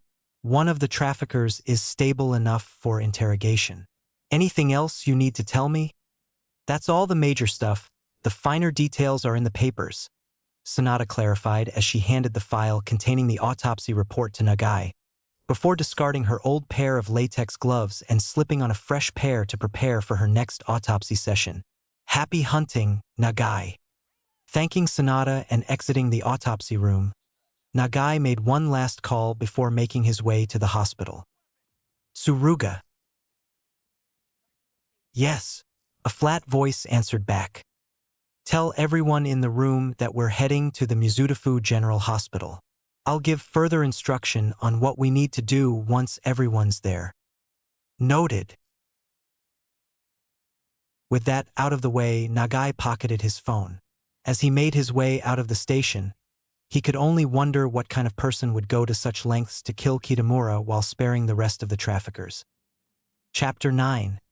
Stratagems Revealed. Passing by the packed waiting room, Nagai could hear the nightly news report that emanated from a wall-mounted TV. The male newscaster's voice gradually softened as he and Tsukachi, along with Yamakumo tailing close behind, neared their interrogee's room further down the hallway. A gruesome sight was discovered last night in a storage facility located at the north of the Kaihoko district. A gang of 16 cork traffickers were found severely injured with one deceased. Heroes and police are currently still investigating what exactly took place. The rate of hero patrols in the area and its surrounding regions has been reportedly tripled, as a precaution should a similar incident take place. In the Mianti Dash, I didn't expect that you'd have Yamakumo around for the interrogation. I assumed that you'd want him to interview the hospital staff about the status of the other traffickers, like the rest of your team, Tsukachi abruptly remarked, interrupting the newscaster. I just figured that young blood like him could benefit from the experience. Tsukachi was pleasantly surprised. Never thought of you as the mentor type. Arriving at the room's door, the three detectives flashed their police badges and detective tags before the officer who stood guard allowed them passage. Inside the room, their interrogee was a skinny auburn-haired man lying upright in a hospital bed. The man's face was badly bruised in purple and red tones, more noticeably around his nose and temple. Standard procedure would require at least one of the man's arms to be cuffed to the bed for security purposes. That wasn't necessary, however, as the man's arms appeared to be severely injured, held in place by medical braces that inserted metal pins into his already bandaged arms. The man turned his head to face his visitors, wondering who they were. Attempting to maintain a guise of neutrality, Nagai introduced himself and his company. Detective Inspector Nagai from the MCPD's Violent Crimes Unit. Next to me is Detective Yamakumo from the VCU2 and Detective Inspector Tsukachi of the Hero Affairs Unit. Why is someone responsible for Hero Affairs here? Detective Tsukachi is here to determine the level of hero involvement required for this case. He cleared up. On paper, that was the reason for why Nagai had Tsukachi come along. In actuality, he just wanted Tsukachi around to solidify the interrogation results. And you? Nagai said as he wagged a patronizing finger. You're Akio Akiyama? Quirk, Resin Blast. Aged 32. Your official residence is registered at an apartment in Nakano City. You've been arrested before on 2 counts of assault, for counts of possession of illicit substances, and so far, 1 count of quirk trafficking. Did I get that all right? Yes, Akiyama reluctantly replied. Nagai sneered. Though I'm sure you've done more, especially someone like you. The records are always cleaner than reality. If we weren't in a hospital, you'd have to worry about me adding another bruise to that ugly face of yours. I was desperate, all right? I needed the money. It was too good to refuse. I didn't want this. I didn't know that it would lead to this shit happening to me. Akiyama cried out, glaring at his arms in distress. Scum like you deserve every bit of what happened and more. It's a shame that your arms weren't amputated. Nagai taunted, shedding his professional demeanor. Tsukachi quickly intervened. Introductions and unnecessary threats aside, we're here to interrogate you regarding what happened in that storage facility at Kaihoko last night. 16 people, including you, survived, albeit with varying levels of injury. The only death was your boss, Kitamura. Upon hearing the news, Akiyama didn't seem taken aback by the news of his boss's passing, his expression unchanged. Then Akiyama snarled, "Why the hell should I bother telling you anything? I have every damn right to remain silent, especially talking to cops like you all. I get nothing out of it. In fact, I'd be digging my own grave." Before Tsukachi could open his mouth to answer, Nagai responded instead. "You have a few reasons I can list. Other than the fact that at least one of you will tell what happened either way, I'm sure that under normal circumstances, you'd want to find the person that butchered you and your friends like pigs. However, based on your text history with Kitamura, I presume that you've barely known them for more than a week. So I think it's more accurate to say that you alone want to find whoever that did this dash." Nagai lazily gestured at Akiyama's broken form with one hand. "To you. Whoever that reduced you to this sorry state. You'd be lucky if you can even bend your fingers. If you didn't have shame working as a quirk trafficker before, now I'm sure you'll have shame living as a useless, pathetic cripple who won't even be able to care for himself for the rest of his life. I'm also sure that you're aware of how many years the crime of quirk trafficking carries. Combine that with our nation's conviction rate that exceeds 99% and you have more than enough reason." Nagai briefly paused to let Akiyama's gears turn, while he grabbed a chair for a seat. "Since you're the first person we talk to, we can be more lenient, cooperate, and we may be able to entertain the possibility of shaving a few years off your sentence. Naturally, that depends on what you say. The choice is yours," Nagai informed with a callous smile. As Nagai finished his sentence, he could see a gleam of submission within Akiyama's eyes. There we go. Say the right truths, plant the right thoughts, and they'll crack one way or another. Fine, I'll tell. Simultaneously, he could sense Tsukachi gazing at him with a hint of disapproval, bothered by his method of persuasion. Admittedly, it was an underhanded way of phrasing things to influence Akiyama to open up. Though as long as it didn't cross a line, Nagai didn't hold any reservations against playing fast and loose for the sake of his own convenience. Once Tsukachi had cleared the formalities and turned on the recorder, Akiyama told his account of events. "You can begin, Mr. Akiyama," Tsukachi permitted. "Kitamura approached me about 2 weeks ago and offered me the job. I was in a rough spot, so I accepted. His down payment was more than enough.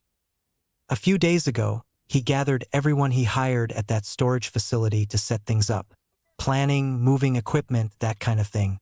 We surveyed people with specific quirks that Kitamura wanted. Well, what his client wanted actually.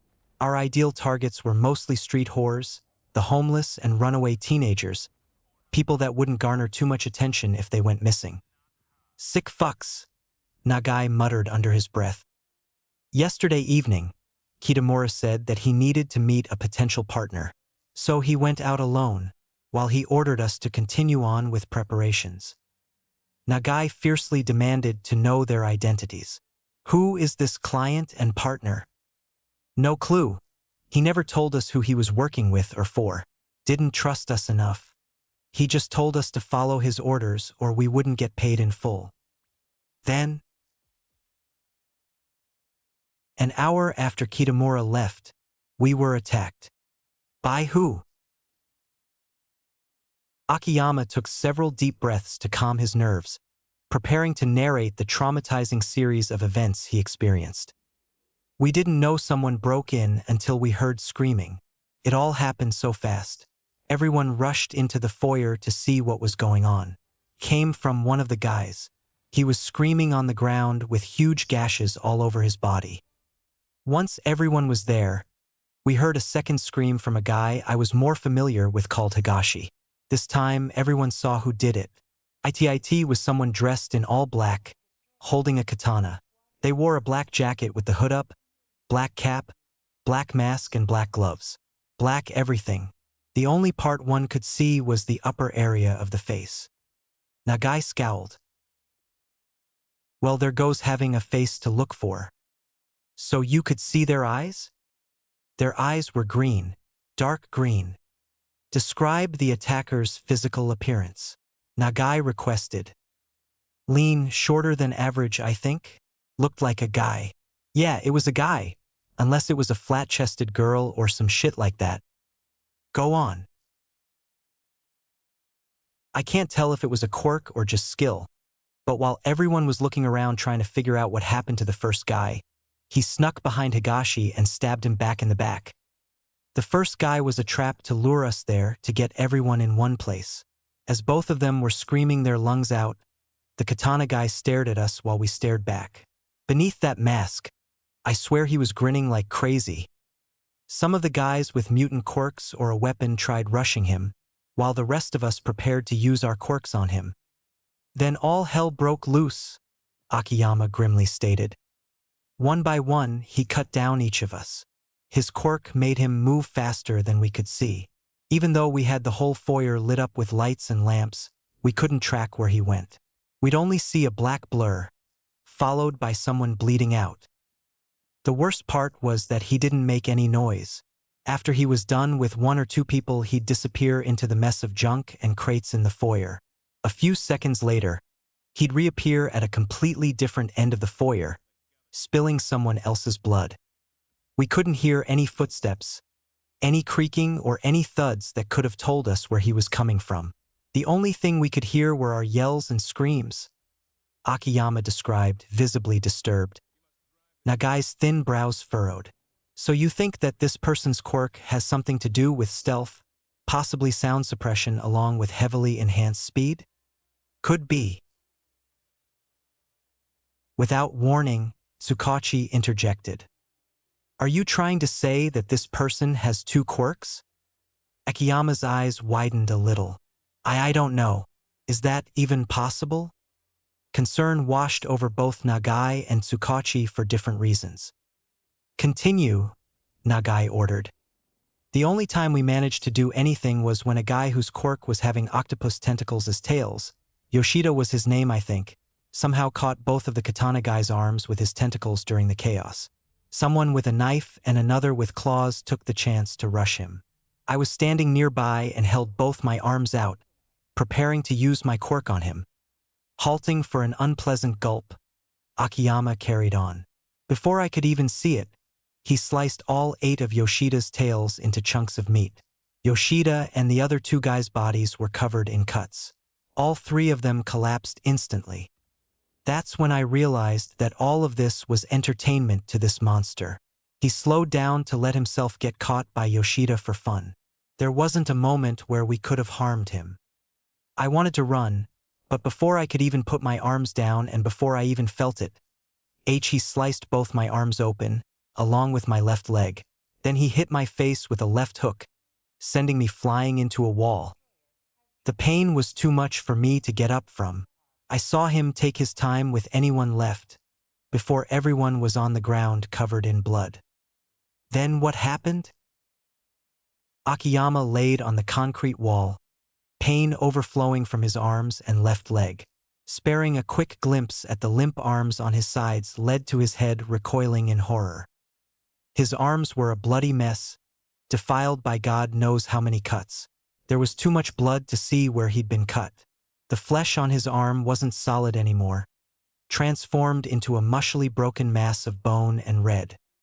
The sight of his arms and the increasing pain drowned Akiyama in nausea, filling his esophagus with bile. The taste of vomit lingered at the back of his throat, though he resisted the urge to throw up as hard as possible, aware that the blood loss would kill him sooner if his body lost any more fluid. He closed his eyes, doing as much as he could to ignore the pain but to no avail. "Snap, snap, you're still conscious, aren't you?" a voice called out without warning. Without making a sound, the katana guy had made its way to where Akiyama laid, crouched down and snapping its fingers in an attempt to catch his attention. Playing dead, Akiyama prayed as hard as he could to whatever god that was watching that the monster in black would leave him be and not finish him off. Go away, go away. How long ago did Kitamura leave for his meeting? Akiyama remained unresponsive, holding his breath. I can tell that you're still awake. Come on, don't pass out now, the katana guy whined. Alas, his prayers were unanswered. I don't like repeating myself, so dash. Instantaneously, Akiyama felt the edge of a katana in contact with his neck, still wet with the blood of his fellows. Crimson drops flowed down to the base of his neck, soaking the collar of his shirt. Again, tell me how long ago did Kitamura leave for his meeting, or I'll cut your head clean off right here and now, the monster threatened, sounding mildly annoyed. Akiyama's mind went into full-blown panic. Oh God, oh God. Opening his eyes, Akiyama confessed. He left about an hour ago. I don't know where he went. I swear I don't. I really don't. How long until he comes back? I don't know. He didn't tell us anything. Are you lying to me? I'm not. Please, please. I don't want to die. Please. Akiyama hysterically begged as he felt the edge cutting into his skin. The monster's emerald eyes squinted, seemingly in anger. Akiyama in turn fearfully shut his eyes again, bracing for the katana to cleave through his neck. Out of Akiyama's expectations, the monster stood up, leaving him be. Akiyama swore the monster muttered something that sounded like, "Looks like I'm too early," before walking away from where he laid. At the end of Akiyama's recollection, his voice was quivering, the memory still fresh like dew. What did this katana guy sound like? His voice sounded deep, but it was weird, like someone trying to sound like another person. Interesting. Nagai's eyes narrowed. What else happened? Seconds after he was done talking to me, I saw someone limping for the exit. The katana guy noticed too. That poor bastard ended up on the ground with a katana through his shoulder. They said something to each other before the katana guy walked out of my view. I didn't see him again. What about Kitamura? After what felt like hours but probably minutes, I saw him walk into the foyer. I don't remember anything else. I think I passed out from the blood loss. Is that all you remember? Akiyama took a long blink before giving his answer. Yes, that's all I can think of. Nagai stared intently at Akiyama for a few seconds, before proceeding to his final few questions. Tell me, other than that partner and client, did Kitamura mention anyone that stood out? Any superiors, associates, friends, rivals, enemies, or anything of the like? Kitamura grimaced before responding. No, like I said, he kept everything to himself. Nagai was unsatisfied with that answer. Think hard and tell me again. Akiyama thought hard for a few minutes, before responding once more. Well, now that I think about it, a couple days ago I overheard Kitamura having a conversation with someone. I'm not sure who it was since it was over the phone, but Kitamura mentioned something about how this better be worth it, and he'd make sure that things were ready. It was none of my business, so I didn't bother staying to listen. Nagai leaned back in his chair, digesting the new information. Could it be that number from Jaku? Anything else? Their conversation paused again for a minute or so of silence, before Akiyama uttered his final answer. That's really all I can remember. We're done. Get well soon. Nagai stonily concluded without an ounce of emotion. Once Tsukachi had turned off the recorder, Nagai rose from his seat and left the room without sparing any more attention to Akiyama, followed closely by Tsukachi and Yamakumo behind. Closing the door, Tsukachi gave Nagai a stern look. That was rather out of line. Tell me, did you mean every word you said just now? A near imperceptible frown formed on Nagai's lips. That's irrelevant to our investigation. I do what I need to do for results. For a moment, a layer of unease permeated the air between the two. Shrugging his shoulders, Nagai pushed Tsukachi's grievances aside. Back to the reason why I brought you here. Was he lying about anything? No, everything he said was true, or at least he believes it is. Nagai let out a groan of annoyance, placing a hand to the side of his head. Akiyama didn't reveal enough, but we need to work with what we have.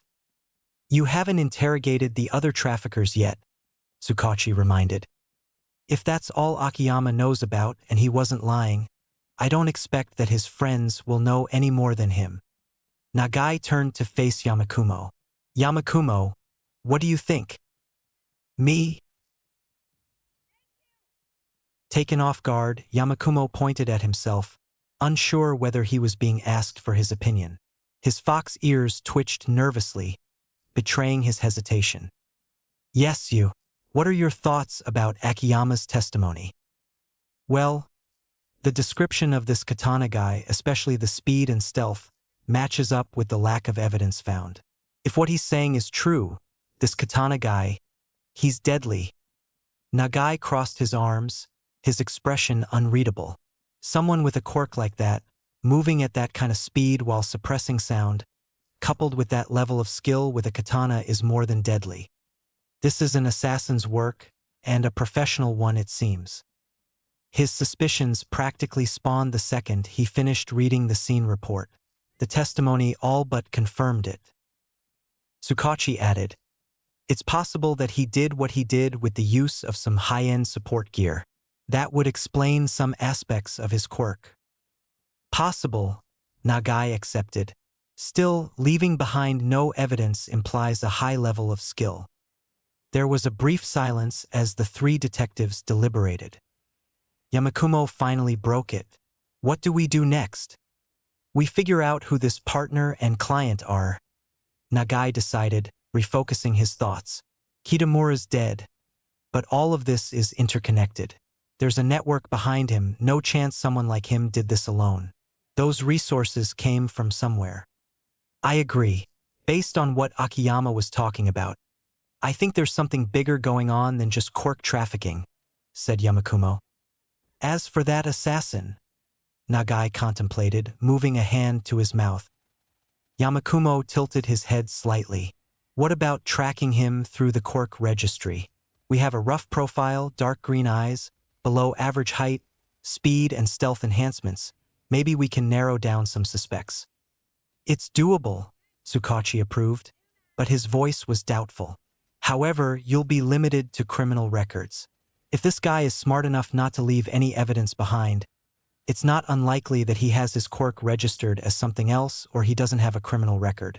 Someone like him would know to do so to avoid leaving any trace. Then we file a request to access the civilian registry too, Yamakumo suggested. Of course, that's just what I think, he hastily added. You can, but I'm not sure if it'll be approved. Officially, this case hasn't progressed to an extent that requires accessing the civilian registry, Tsukachi explained. Subtly, Nagai rolled his eyes. Red tape, what a waste of time. Speaking of waste, Yamakumo, find the others and ask if any of the traffickers are stable enough for interrogation. It'd be a waste if we only came here to interrogate one person, Nagai ordered. Nodding, Yamakumo set off to find the other three detectives, leaving Nagai and Tsukachi be. Once the young detective was out of earshot, Nagai turned to Tsukachi. Again, thanks for the help. Tsukachi smirked. Don't get too comfortable, Nagai. You have your cases and I have mine. Also, you own me now. Nagai smirked in return. Of course. Things were quiet for about a minute. Then, out of the blue, Tsukachi asked, "What do you think of him? Yamakumo?" "Yeah. He's observant, sharp, but he's still young, inexperienced, and needs to work on his self-esteem. This case is going to be tough for someone new." Nagai's tone shifted. "We don't have time to coddle anyone. The kid himself knows it too. There's something more going on and we know too little. We're looking at a chance of yesterday's bloodbath repeating somewhere else or an active trafficking ring. Time is of the essence. Finding that assassin or Kitamura's associates places us one step ahead of everyone else. Still, I trust that the kid's competent enough to keep up despite his nerves. He's got the potential," said Nagai, his expression softening. Inari Yamakumo stepped into his sedan, settling his well-groomed tail into a comfortable position before starting his car's engine. After the interrogation session, Detective Nagai had predictably ordered everyone to regroup at the station to further discuss their findings. It was a surprise to him that Detective Nagai had offered him the chance to participate in the interrogation session as an observer. Inari expected that he would have needed to ask for a chance to participate in the interrogation, followed by a high likelihood of denial from Nagai. The old man was far more lenient and open than Inari had expected, though that was probably in part influenced by Inari putting on the act of a shy and flustered rookie. Exiting the hospital's compound onto the main road, Inari searched for a contact labeled as Uncle on his car's touchscreen, before dialing it through the car's wireless call system. Things felt a lot easier for Inari after his promotion. Being a detective meant that he wasn't restricted to dressing in a boring blue uniform. More importantly, it meant that he was rid of that damn body camera, no longer needing to wear it on his person. It was tedious, since with that body cam around, he could only call his uncle once he was off duty. Inari waited for a bit before his call was picked up. "Inari?" answered a masculine voice on the other end of the line. The voice was gruff and aged, belonging to someone who was at least 20 years Inari's senior. "So far, the police are in the dark. Seems like Kitamura didn't tell his gang anything about what happened recently." "Humph. If he told them the truth, I imagine that they'd flee away with their tails between their legs, leaving him to thrash out in the open. But I did find something of note. Apparently about an hour before he was killed, Kitamura left the facility and met with someone, a partner of sorts. I believe Dash. Ha! That partner he met with was one of my men masquerading as an information broker," the voice revealed. Inari was surprised by the revelation. "What? Why would you have someone do so?" Inari questioned, genuine intrigue filling his voice. It was a way to ensure that he would stay in one place, to give him a false sense of security. "I've despised that degenerate for as long as I've known him. Such a chance to deal with him cannot be wasted. If you hated him so much, why kill him now?" Him being part of that lot of traitors presented a suitable opportunity to ensure his death. "If I'd ended him while everyone was still united, I'd face all kinds of repercussions," the voice calmly justified. "Only Kitamura's death ended up on the news. I heard that even that staff-wielding twink with an electricity quirk we hired managed to keep his mess under wraps, even though he massacred an entire apartment's worth of people," Inari mentioned in slight disbelief. "Heck, I also heard that the blind man thought of hiring a cleanup crew. Whoever that killed Kitamura sure did a sloppy job." The voice groaned. "Such is the price of hiring independents. Their quality varies significantly. Despite that, most of them are worth their value. Even that sloppy one appears to possess a powerful quirk." "Then I suppose you know who was hired to kill Kitamura?" Inari asked, interested about the identity of the individual that put an end to Kitamura's detestable existence. "That independent was hired through a mediator. As much as I wanted Kitamura dead, he didn't warrant too much of my attention. It wasn't necessary to personally hire any specific independent for the task. I have more important matters to spend my time on." Inari wanted to point out that his uncle cared enough to get someone to pose as an ally for Kitamura, but he decided against it. On a positive note, with how many channels and proxies we use to hire independents, it's impossible that anything gets traced back to us at all, Inari noted, lightly chuckling in the process. Still though, I'm shocked that you don't sound too unhappy. I presumed that you'd refuse to pay for such subpar work like that. At first I too, like the rest, were in more crass terms, pissed as fuck. The plan was to discreetly deal with Kitamura, then send some men to either eliminate or assimilate whatever that was left of his group. Kitamura's original group was executed when he fled from Shinjuku, so it should have been simple enough to coerce the insignificance that he had hired into working under us. The voice let out a deep exhale. Truthfully, having the police and heroes involved this early poses a great risk. Despite that, Naoto sees the value in this turn of events. He believes that we may be able to use their involvement to our advantage. How so? We use the police and heroes to create another form of pressure for the traitors. Another thorn by their side, if you will. How exactly? Time will tell. We need to see how this whole debacle plays out before we decide on the next step. Concern filled Inari. Is that a risk we're willing to take? There's a chance too that we expose ourselves. Expose everything that's been going on. By all means, we can't underestimate pro-heroes or the police. Inari heard a pause on the other end of the line, a slight rustle as the man shifted, likely thinking of how to respond. The sound of raindrops softly tapped against his windscreen as it began to drizzle, filling the momentary silence. I am not saying we should. I have my doubts too. Considering how conceited Naoto can be at times, the voice agreed. But frankly, he's not wrong. As long as we tread with caution, we can utilize them to our benefit. We have infiltrators like you within the police force to ease that process. If you say so, Inari reluctantly accepted. So far he'd remained mostly passive, observing and collecting information relating to police operations. Attempting to influence an investigation would bring an entirely new set of variables. Inari didn't doubt his skills in manipulation and cunning. Of course he wouldn't. He's a heteromorph that resembled a fox.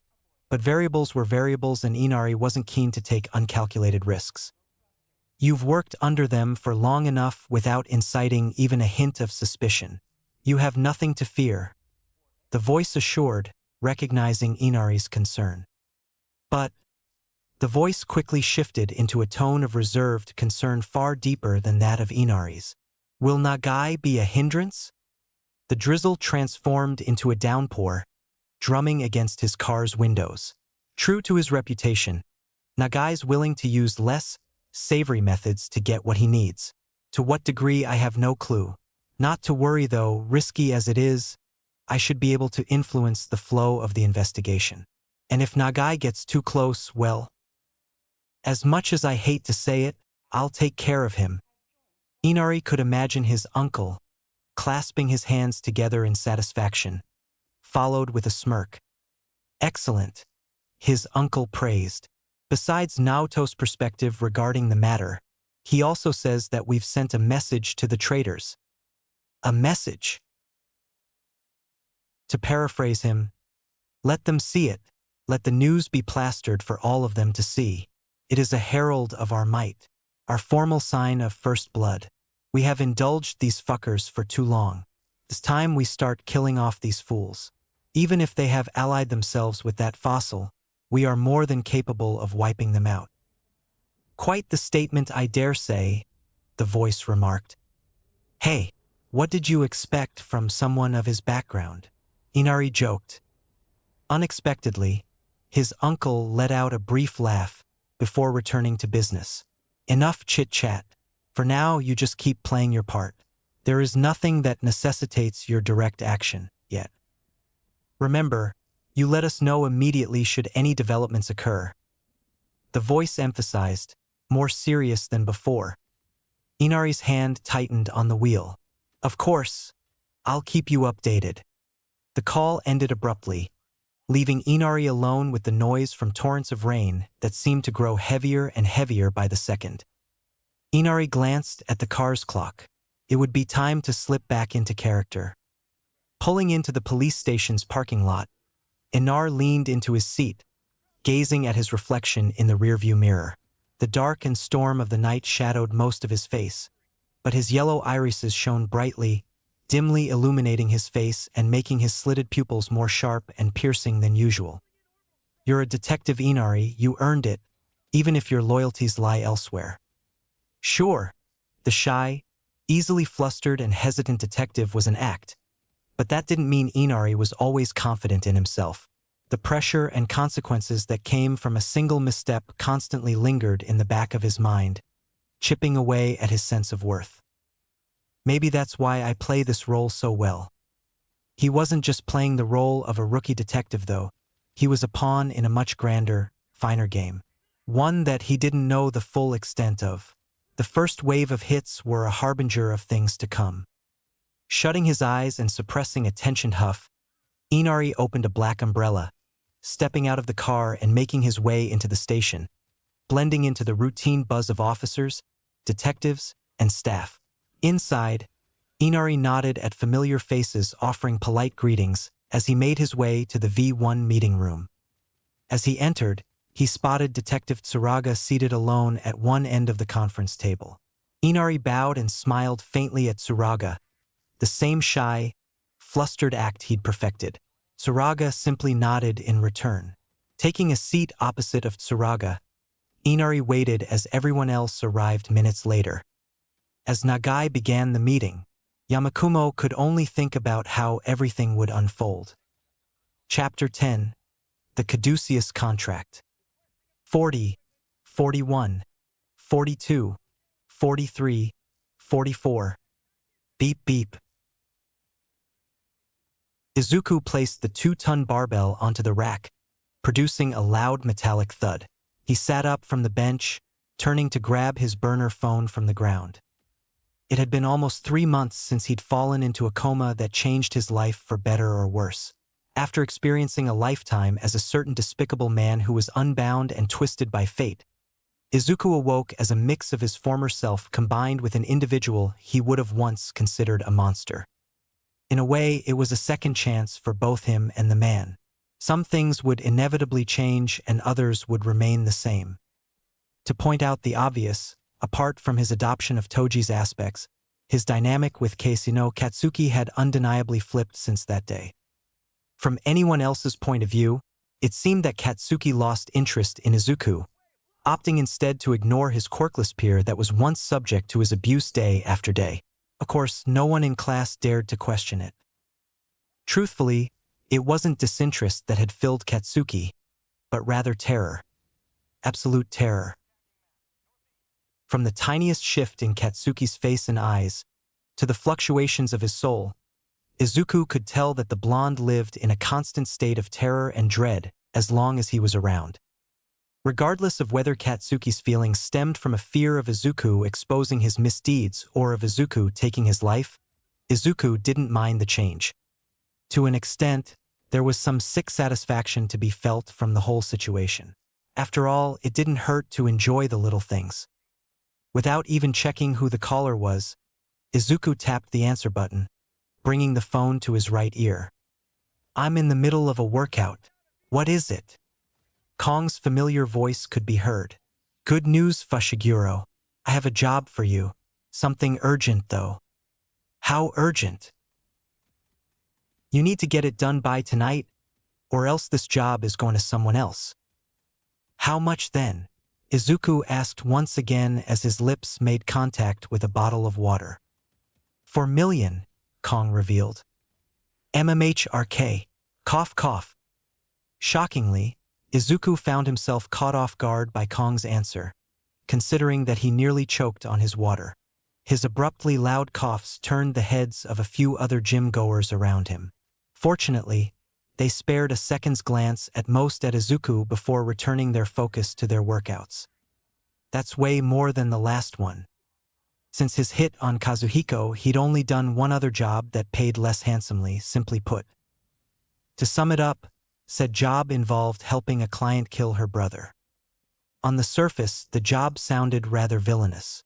With context, though, Izuku found the client's justification fairly reasonable. The situation revolved around the client's brother, who was a career criminal that constantly got arrested for petty crimes. To add even more flavor to her brother, the piece of shit had apparently sexually assaulted the client several times before too. For some reason, possibly out of some misguided hope and sympathy, their parents always bailed him out, much to her anger. One day after getting bailed, he'd somehow stolen and fled with almost all of their parents' assets, likely to pay off some unspecified debts. Bank savings, retirement funds, and the like were all gone. Their father was so distraught when he found out that he suffered a fatal heart attack on the spot. It was so severe that their father was rendered brain dead from oxygen deprivation during the attack. Stricken with unimaginable grief and anger, the client decided that it would be too kind for her to let the authorities deal with him, instead choosing to send him to hell. She posted on a forum looking for anyone who would kill her brother. Her offered pay amounted to roughly 3,500,000 yen, which according to Quote Kong were lower than the standard rates. Nonetheless, the job piqued Kong's interest enough that she accepted it. In turn, she approached Izuku to offer him the task, to which he accepted. And how did Izuku know all of that? Well, according to Kong, she wanted to explain her situation to the person that'd get their hands dirty. Over a phone call arranged by Kong, the client told her tale to Izuku, her voice teetering between depression and vengeful rage with every word she spoke. After that, he had little reason to suspect that he was being sent to kill someone innocent. Based on what Izuku heard, she sounded sincere enough. Once everything was settled, the client sent her brother's last known address to Kong. Within a day of sending his address, she received photos of her brother dead, made obvious by the fine slit decorating his neck. Learning from his previous mess, Izuku paid mind to be more restrained when it came to that job. He even properly disposed of the body, with permission from the client, of course. Whether her decision brought her peace, it wasn't Izuku's business to find out.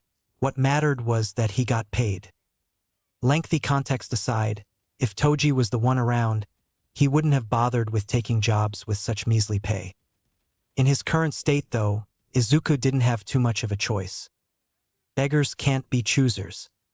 For Izuku to access more equipment or weaponry that could match the arsenal of cursed tools that Toji used to have, he needed to squeeze every drop of cash from any source he could.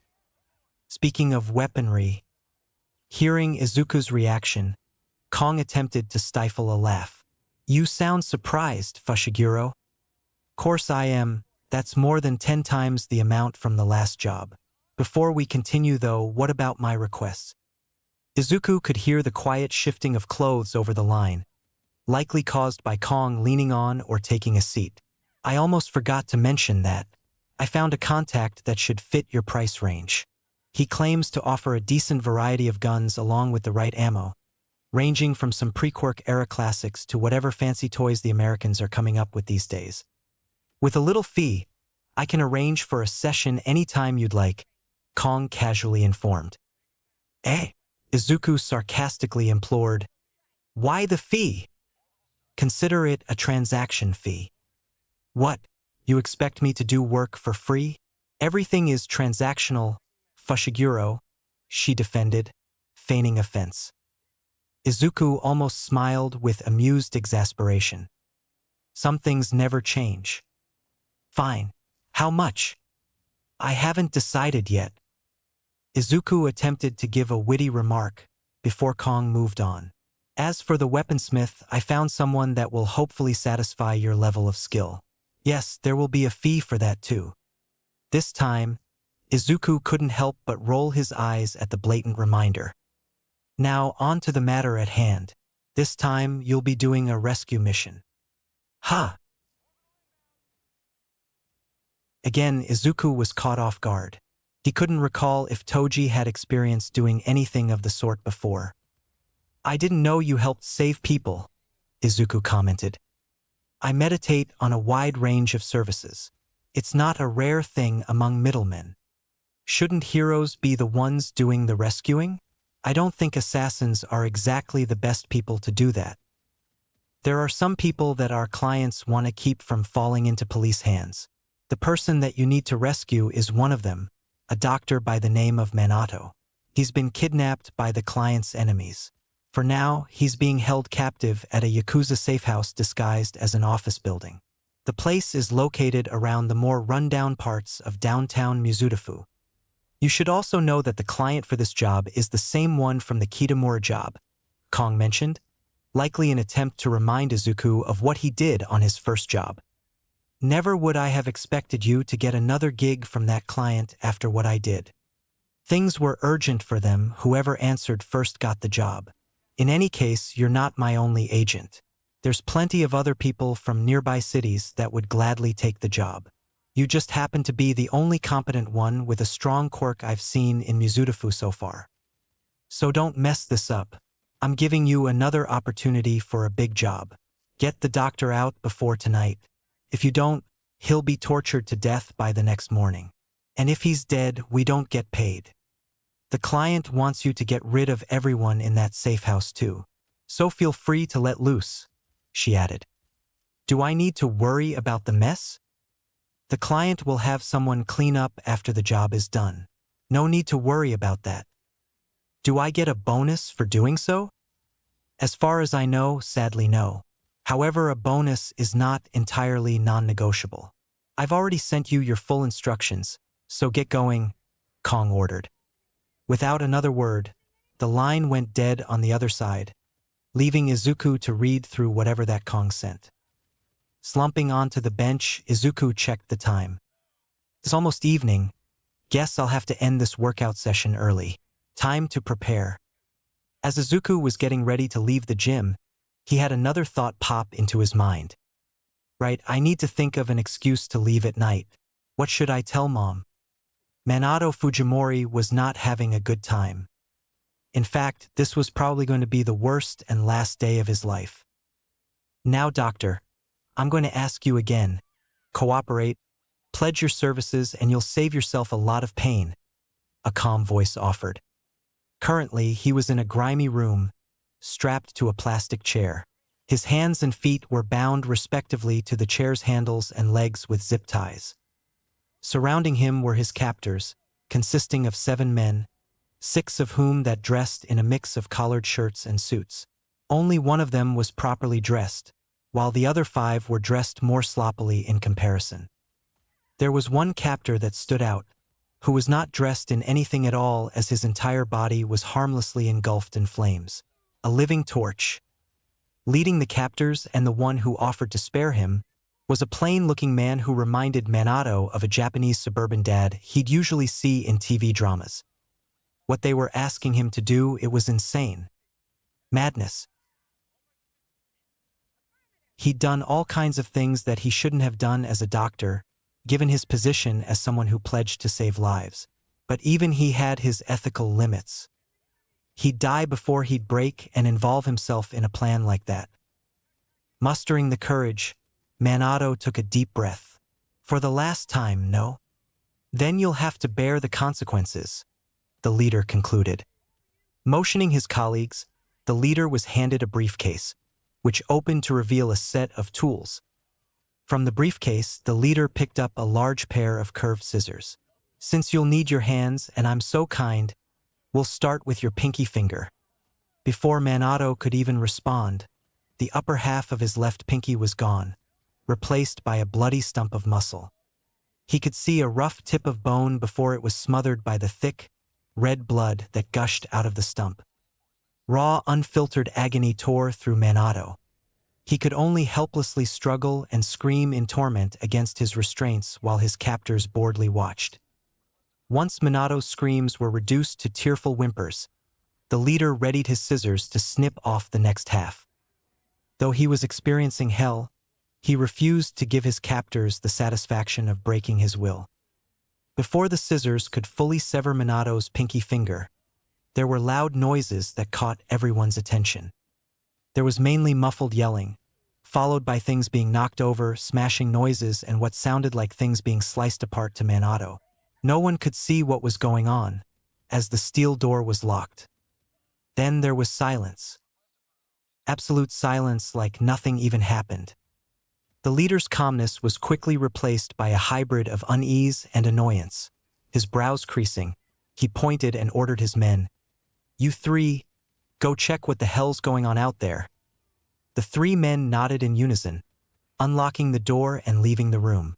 About 10 seconds after they left, however, there were more chaotic noises before it was silent again. Without any prior warning, the steel door was breached open, causing its latch lock to be obliterated.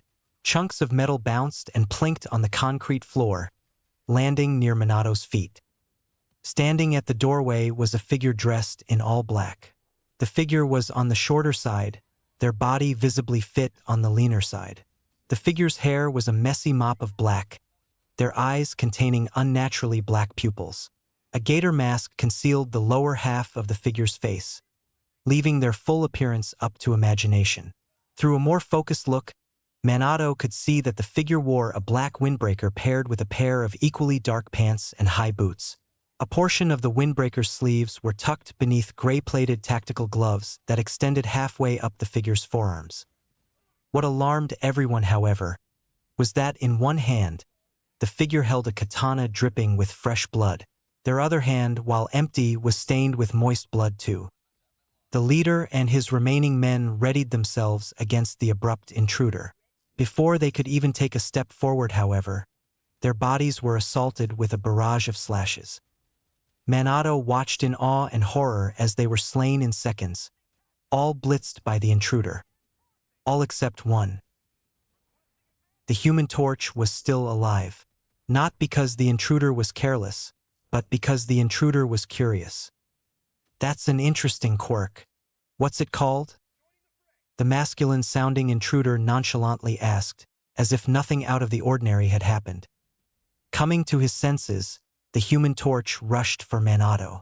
Using his left hand, the Human Torch grabbed Minato's neck and slammed him to the ground. He outstretched his other arm that glowed dangerously bright and angled it at Minato's head. Without a doubt, it was a desperate attempt to hold Minato hostage. "Step any closer and I'll burn him alive," the Human Torch threatened, trying to sound intimidating but obviously consumed by fear.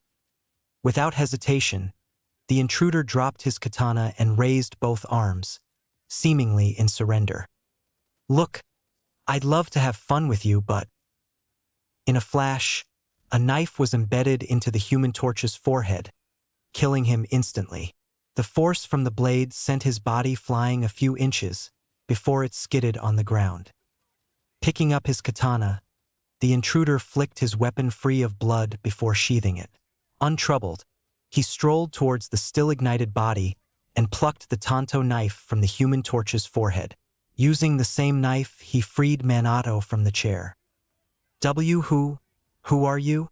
Minato questioned, still in shock from whatever that happened seconds ago. "Doesn't matter. I was sent to get you out of here. Can you walk?" Steadying his breath, Minato shakily picked himself up from the ground. "Other than my pinky finger and the scorch marks on my neck, I think I'm good." The intruder tossed a bandage at Minato's direction, who barely caught it with his uninjured hand. "Time to go," the intruder commanded, stepping out of the room in the process. Minato followed suit while bandaging his pinky finger. Making their way through the building, Minato found that the place was strewn with bodies, courtesy of the intruder, of course. Most of the corpses were violently riddled with slashes, though there were a few bodies that seemed to be victims of death from blunt force. Horrifically, there was one body that was missing the upper part of its head, its entire skull obliterated from crushing or a powerful blow. Behind what remained of the head was a wall splattered with a mix of crusted blood and slimy cranial matter. Twistedly, it resembled some piece of abstract art. That explains the glove. As a practicing doctor who occasionally dealt with the underground, Minato was used to seeing all sorts of bodily injury and harm, but even he was unsettled by the level of gore displayed. In total, Minato counted about 25 or so bodies before approaching the building's exit. There were potentially more, considering that the intruder probably had to clear the entire building to reach Minato. He tried his best not to shudder. To this person, he's a monster. As Izuku and Minato stepped out of the office building, they found that it was already late into the night. Minato remembered that it was about twilight when someone pulled a bag over his head and yanked him into a vehicle while on his way back from work. Fortunately for them, the surrounding streets appeared to be mostly empty, leaving no one to question Minato and Izuku's less-than-ordinary appearance. Without a word, Minato grabbed Izuku's arm. "Wait, where are we going?" Minato queried, no longer in a blur and thinking straight. Izuku replied, "I'm bringing you to whoever sent me to rescue you in the first place. How can I trust you? You've seen what I can do. If I wanted to torture or kill you, I'd have done it already. Simple as that." Izuku explained with a tone neutral enough that Minato couldn't tell whether he was receiving a thinly veiled threat. Without any other options, Minato relented. "Fine, but we need to stop by my house. It's not too far from here. I recognize the area," Minato requested. Immediately, Izuku retorted with suppressed annoyance. "What? Why? You're putting yourself at more risk of harm doing that. Whatever group that kidnapped you could be waiting for you there." I know. It's just, I have important things there. Data that can't fall into their hands. If they find it, I was paid to rescue you, not to escort you around wherever you want," Izuku stressed, his annoyance growing. "I'll give you extra payment if you help me with this," Minato unflinchingly offered, his voice firm. "How much?" 2 million yen. 4 million. Without half a thought formed within his mind, Izuku accepted the offer. An opportunity to double his earnings was nothing to ponder about. "Deal. But I have one condition." Izuku reached for his pocket, pulling out a set of car keys and planting them into Minato's good hand. "You drive," Izuku demanded. "Why? Can't you see how badly my hand is injured?" Minato questioned, mildly offended by Izuku's suggestion. "First, it's faster that way since you know the way. Second, I'm underage," Izuku revealed. "I don't want my efforts to go up in smoke just because some police officer sees me driving," he justified. Unsurprisingly, Minato was dumbfounded by the revelation. He blinked rapidly, his voice cracking as he spoke. You're underage. You're joking, aren't you?" Izuku shrugged, his tone faintly amused. "Does it matter? You're still alive." "Really, how old are you? You tore through an entire Yakuza safehouse like a storm of death. What kind of goddamn kid knows how to kill like that?" "If it'll shut your mouth up, I'm 16. My height should be proof enough." 16. Minato's voice rose as his face contorted in further disbelief. "You're a kid, a literal kid, and you're out here, doing this? Who even hires? No, who lets a teenager do this kind of work?" Sighing, Izuku deadpanned in a sterner tone. "Quiet down or you'll attract attention. Look, we don't have time to debate the ethics of my life choices. You said you wanted to stop at your house for your precious documents, so we leave now, or I'll knock you out then drag your body to where it needs to be." Minato's shoulders slumped. This was insane. He was being rescued by this random teenager who had an obscene amount of blood on his hands, probably more than some villains had over their lifetime. Yet, there was no denying that the kid knew what he was doing. Minato groaned, looking at his injured hand. "My hand is still in excruciating pain and you want me to dash?" "It won't be that hard," Izuku interrupted. His voice carried an air of finality. "I've seen people with worse do more." Izuku recalled that Toji had once hunted an elite sorcerer from the Kumo clan during his younger years. The sorcerer did give quite a lot of trouble to a more inexperienced Toji. Not as much as Satoru Gojo, of course. Nothing could rival that snow-haired demon. The Kumo sorcerer was persistent, for the lack of a better word. Remarkably, with every cut, with every appendage severed by Toji, The man somehow found ways to utilize his injuries to his benefit, using his blood manipulation curse technique in ways that Toji didn't even think were possible. At the end of the day, though, it wasn't enough to best the sorcerer killer. Trust me, or don't. Either way, we move now. Minato opened his mouth to argue again, but his will faltered when he noticed the sharp glint in Izuku's eyes. All right, if we crash, it's on you, but if you're underage, that means you don't have a car. Then where did you even get those car keys from? Izuku smirked underneath his mask. I swiped it up from one of the bodies inside. It should belong to one of the cars parked around here. Minato pressed the key's unlock button, causing a nearby car to sound off in the distance. The car turned out to be a luxurious sports car, colored a sleek graphite gray and shining under dim streetlights. Based on the car's more classic and refined appearance, Minato figured that the car was probably a Mercedes or BMW model that had been released a few years back. Izuku's smile widened into a full grin. We're in luck. Despite driving a sports car, Minato didn't dare drive too fast or recklessly. The sharp pain in his finger was sapping at his focus. Every turn of the car seemed to worsen, but he had no other choice but to grit his teeth and bear with it. Some time after hitting the road, Minato noticed that Izuku had pulled down his mask, revealing his boyish face that was far more innocent than what Minato expected. It felt surreal, seeing that the kid was the same person who cut through grown men like nothing. The same person who reduced someone's skull to chunks of flesh on a wall. Yet the quiet intensity radiating from Izuku was unsettling.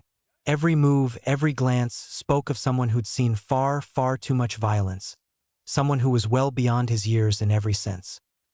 Perhaps the scar on his mouth served as an ironic reminder of his true nature.